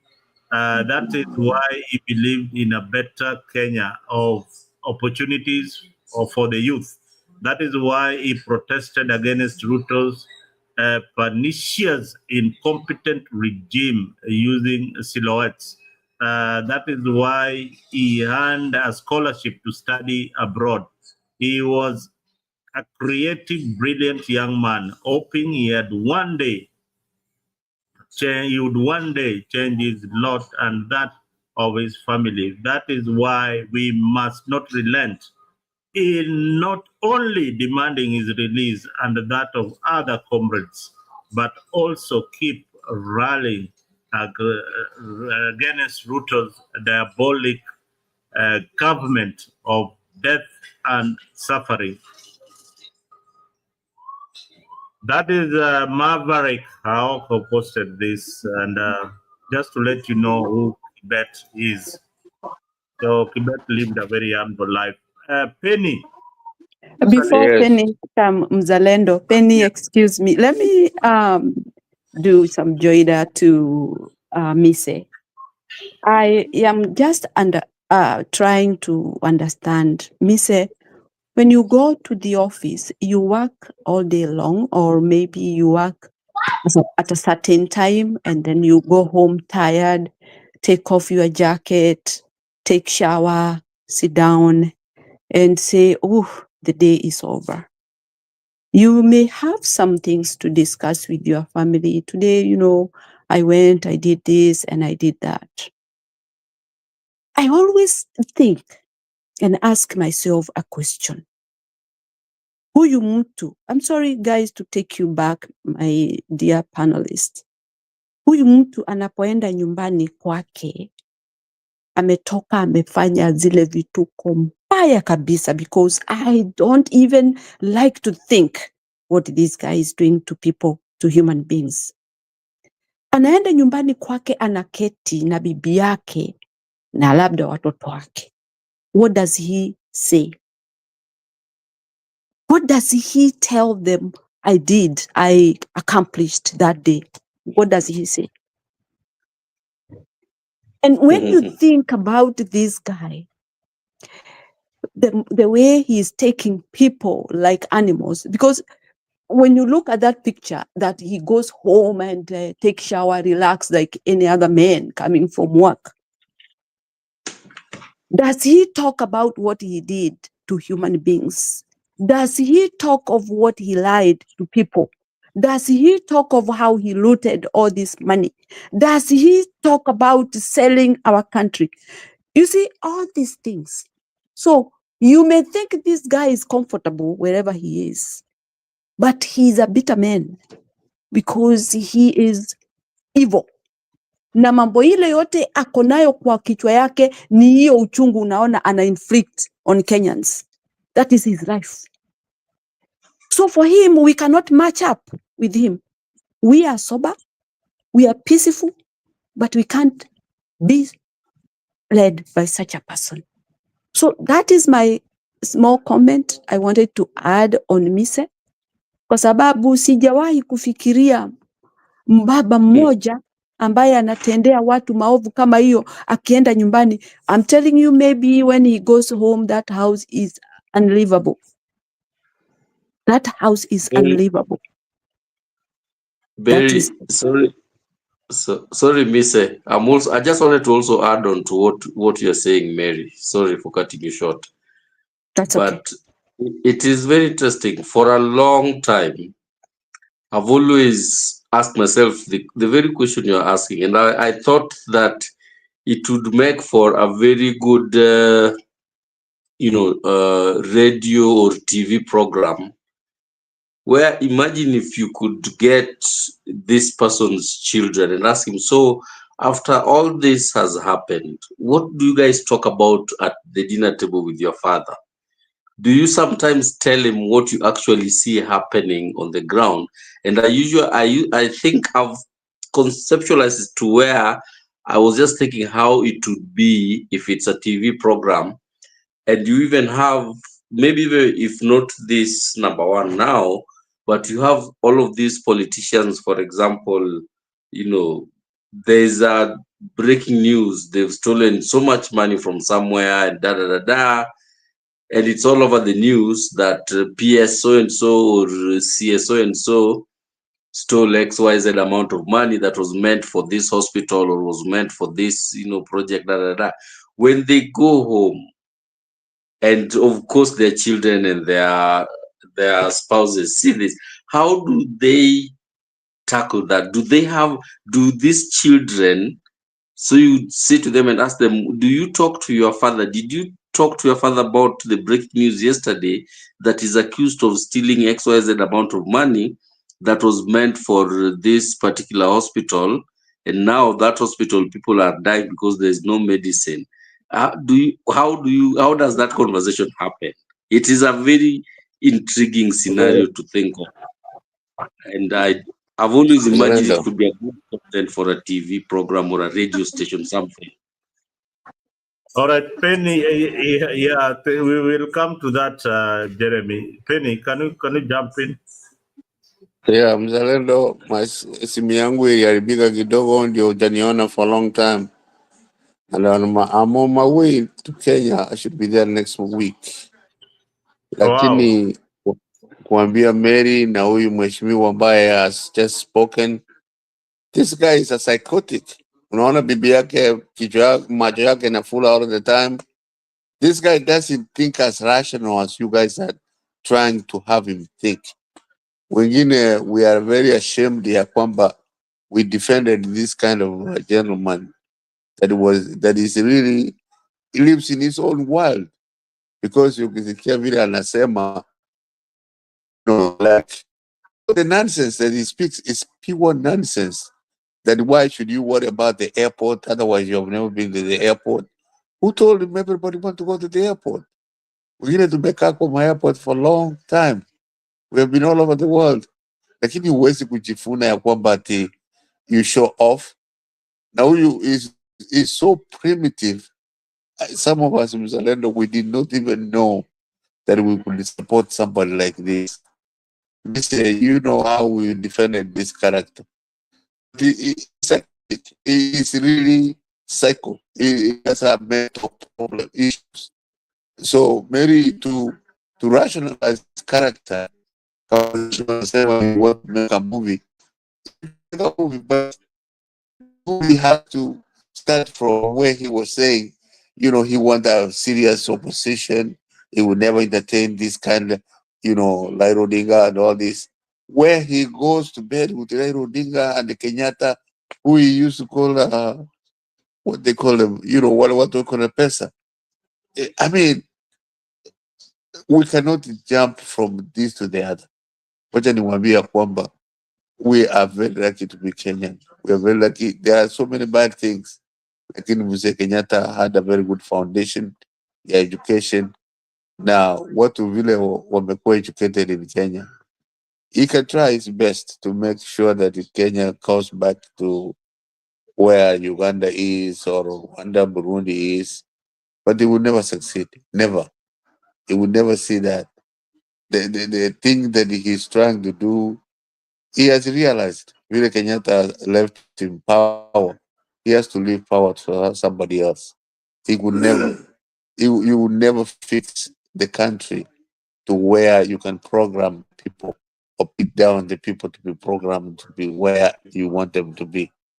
Waje niwaambia kwamba misi vile umesema wengine, we watched him in the 90s when he was about to kill us, and some of us to support him now, 2022, we thought that he had changed. You never stay in your life, you never stay static for the rest of your life where you were. So some of us thought when he was saying bottom-up economics, some of us thought that he knew what he was talking about. The guy is so clueless and stupid that he doesn't know what bottom-up economics really mean, what it is. Na hii ya mwisho, hii ya ng'ombe kunyama. Yes, the cows doing, fasting corrupts the system, corrupts the air. It is true. But what is the percentage of the cows in Kenya compared to the world, compared to the United States, where they got gazillions, or Europe, or anywhere? Yes, it is scientifically, cows pollutes the world more. But what is the percentage of Kenyans? Do we even pollute as much as these Western countries are polluted? It is stupid. You cannot force even cows in America kudundwa hiyo sindani ya kwamba whatever. You can have a fact, but it's just stupid. Mary, this guy would never think rational. When you leave the office, when you leave the work, and you go home, what do you tell the people? This guy tells them whatever he's telling them. And as you can see, nobody answers, nobody. That's why you got to get rid of the show. Nobody says otherwise. Whatever he's telling them is what they follow. And you get used to some character like that. And you know that if you agree with what he's saying, then you are right. If you don't, then you are not. So, I don't know. It's psychotic. It's just sick. But what we are proud of, Kenyan people are very smart, very innovative, and we will never, ever go back to where even Moi, who brought him up, was put to the standstill. And they changed it, whatever the one-party system, they changed it from that. We have seen it all. But this time, wacha JC mumalize na you Raila will join. They will see. They will see. They will have to face the music, the real music. Thank you very much, Mzarend. Yes, they have to face the real music. Guys, I think we need to wind up the show right now. Bonnie, Penny, you've come a bit late. We started 5 hours ago, this particular edition of Africa and the nation of abductions and killings. Now, I have got 5 minutes left, so I want you guys to give me the final remarks and thank those who have been with us tonight and those who had dropped out earlier. Karibuni sana again to Africa 24. Yes, ladies first. Mary, your final remarks. Thank you, Mzalendo. Nashukuru wote, tumetoa juhudi zetu, tumetoa maoni yetu. Tunaombea Gen Z nguvu yao izidi kuwa mingi, waendelee na hiyo mambo tumepanga, kwa sababu hata tukiwa hatuko hapo, tuko pamoja na wao sana.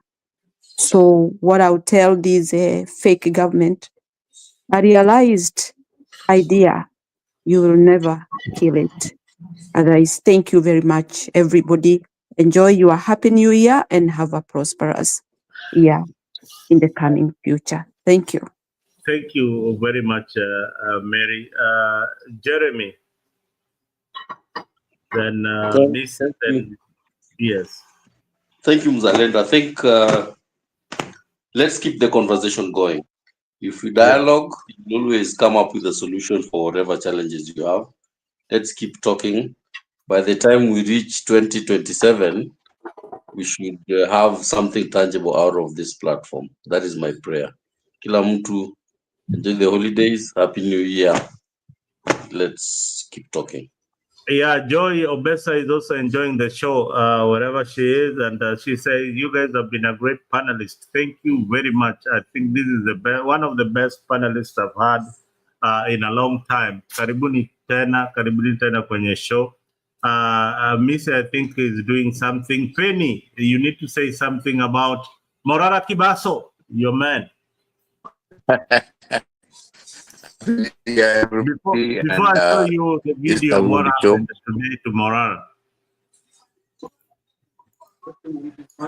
Yeah, I think they went because Umtata always goes to help him from court, and today Morara went with the Mother Karua to help him out. So we hope they will succeed in that. Lakini vile tunasemanga all the time, the Morara character, if he's really given power, he can do a very good job, because any country like Kenya, you don't need somebody with a gazillion of experience. Those who have had experience, Kina huyu Ruto, they had experience. Kenya had experience. What they do, they ended up stealing money from us. They ended up corrupting and destroying the country. So if anybody can come close to what Kibaki did, where he, as the head, he did not want to see any corruption, we will really appreciate that. So long as the head is corrupt, the Kenyan country, the Kenya as a nation will never develop, will never get any better.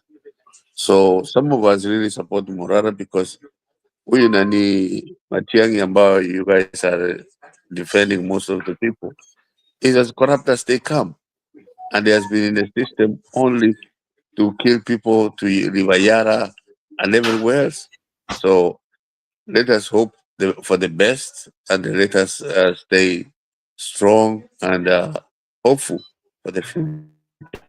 You know, people have been forgetting about the suit that Ruto wears. It's called the Mao suit. That is a suit, a symbol of authority and dictatorship, were worn by the North Korean leader. So most of the leaders that you see wearing that kind of suit, it comes with a symbol of power.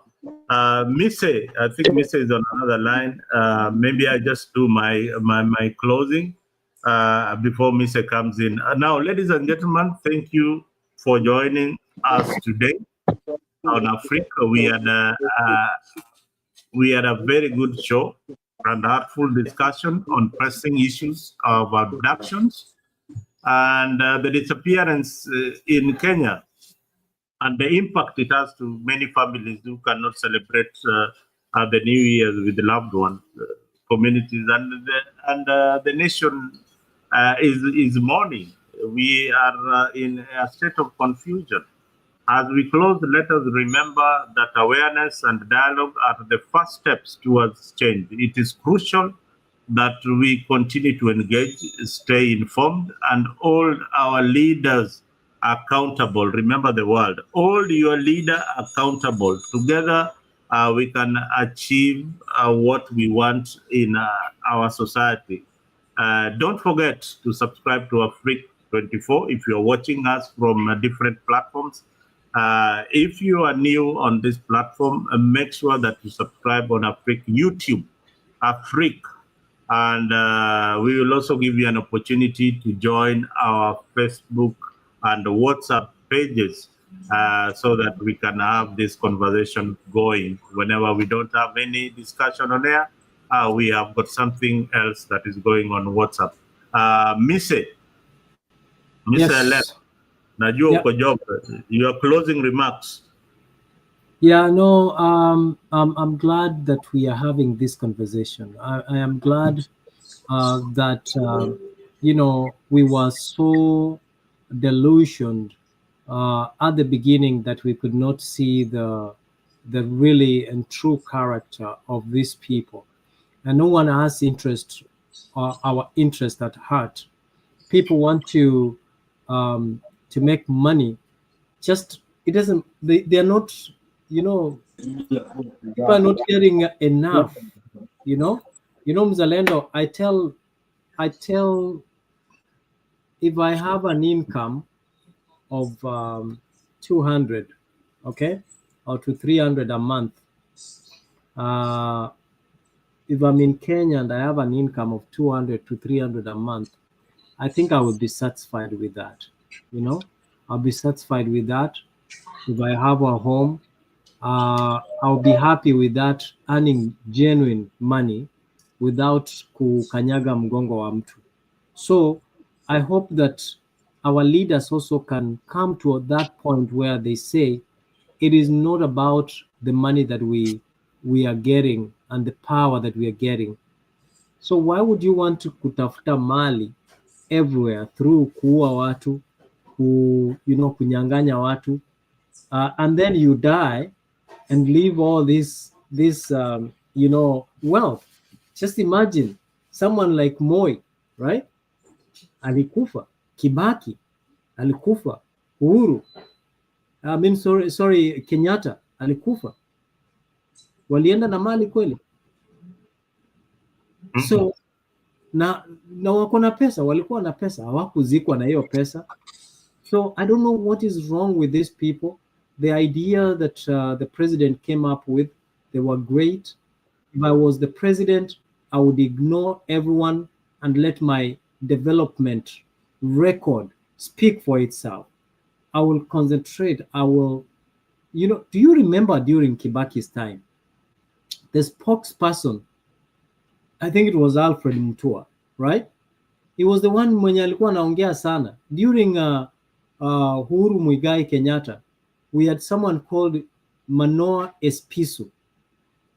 When this guy came out and spoke, you saw a little bit of decency in that government. But now we have William Ruto, yeye ndiye anajifanyia kila kitu. Anauza kijiko, anatengeneza kijiko, yeye ndio muuzaji, yeye ndio anayetengeneza, kila kitu is doing that. So he ought to be presidential. He ought to have the humanity in him and think. And you brought, Jeremiah, you brought in a new perspective. Sasa pia watoto wanafaa kuambia baba, unatuaibisha. Baba, unatuaibisha. Because if my kids tell me something, I will reflect. If my wife tells me something, I will reflect. So I hope hawa watoto pia, wakati Kenyans wakieka karatasi na kalamu mahali, they will also hold them accountable.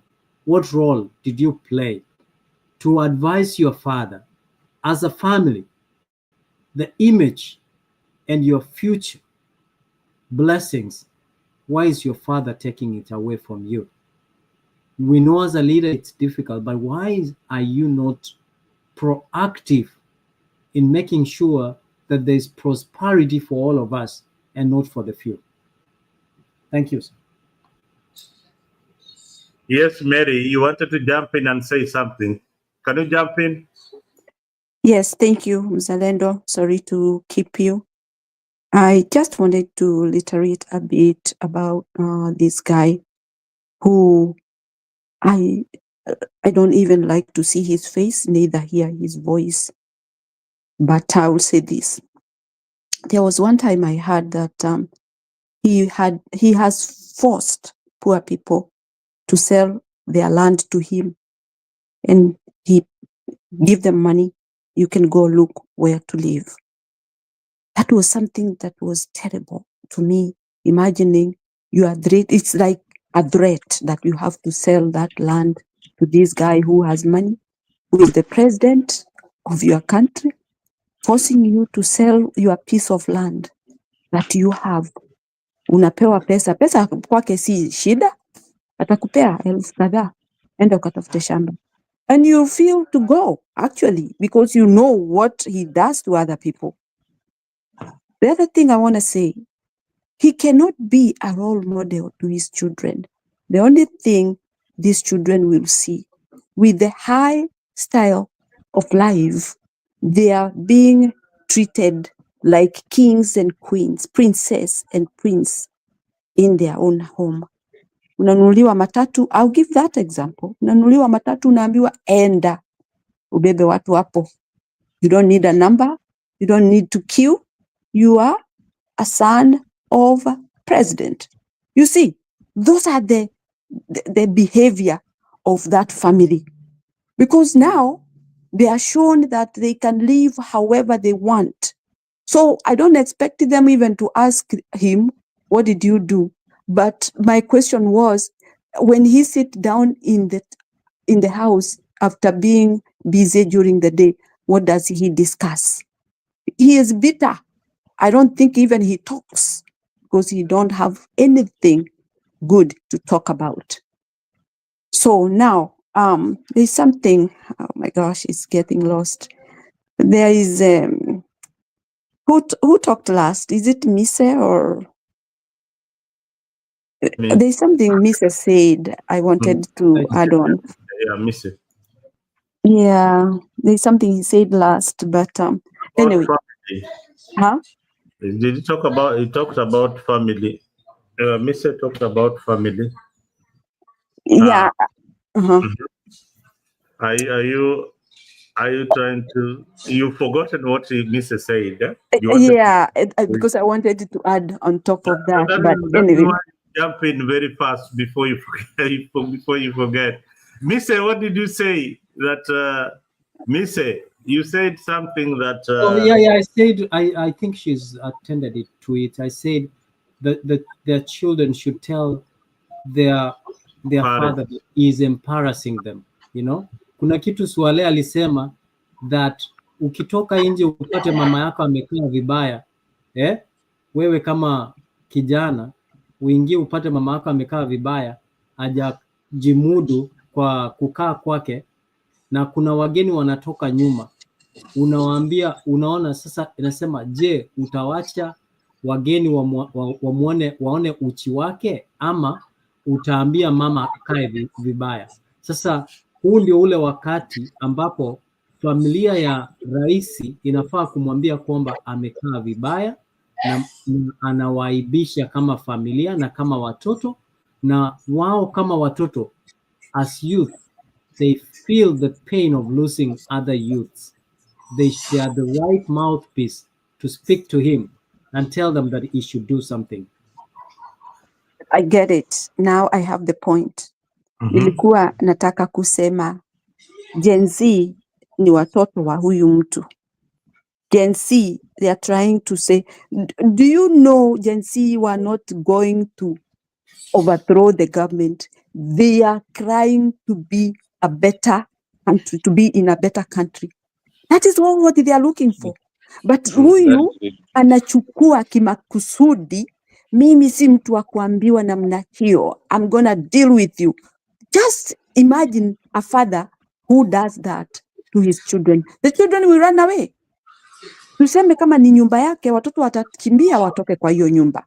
Lakini sisi Gen Z wetu wanakimbia towards him, kumwambia baba, hapa unakosea, tutengenezee hii njia, but instead anapinduka mnyama, anawakula.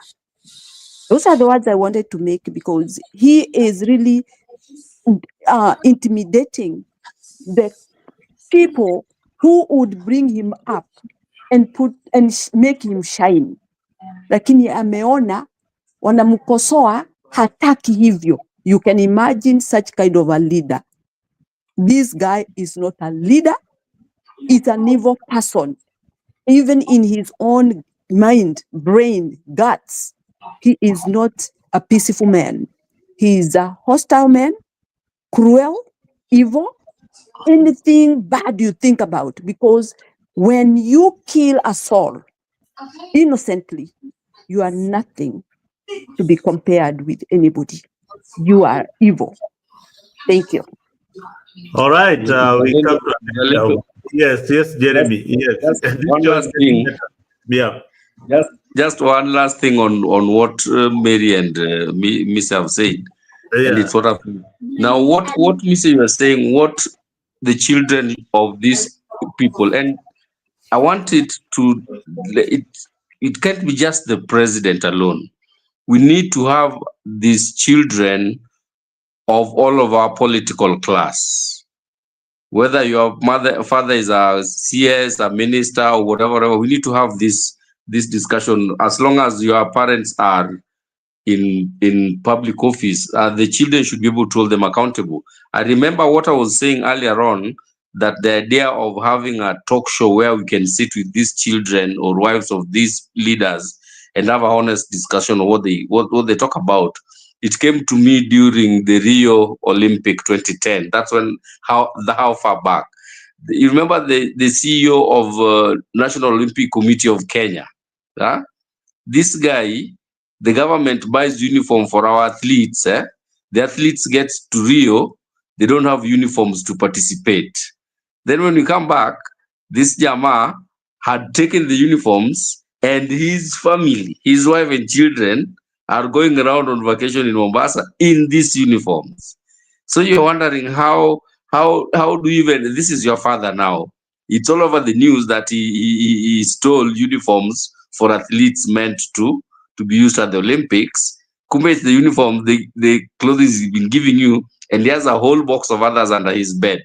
So I think we need to have a way that these honest discussions can start from the immediate family of our political class, not just the president, everyone, that they can be able to tell their father, Dad, apana, this is wrong. Oh, Dad, no, you can't do this. I rest my case. Thank you. Thank you, guys. Thank you, guys. I mean, it has been a wonderful show. Laban Misiani, asante sana for being there on the comment section. We had Mason Sanders, kama kawaida. Thank you very much for being on the show. And who else was in this show? Collins Mosongo, asante sana for being part of this show. Joyce Anthony, Sammy Costa, and many more. Benjamin Omenda stepped out, and I hope you are safe because they were tracking you with surveillance when you are in the show. I hope, Benjamin, you are safe wherever you are. Calvin Atandi, asante sana for being part of the show. Calvin Skireta, thank you very much. And who else? If I didn't mention you, please, thank you for being part of a freak. Joy Obesa, asante sana from New Jersey. Karibu sana. Next time we'll make a point of visiting New Jersey. We have a good restaurant there in Swahili Village in New Jersey. We will come there and have a show with you. Asante sana, guys, for being part of a freak this evening. And I hope that tomorrow we will have some news of these boys who were abducted and are released by the Kenyan government. Thank you.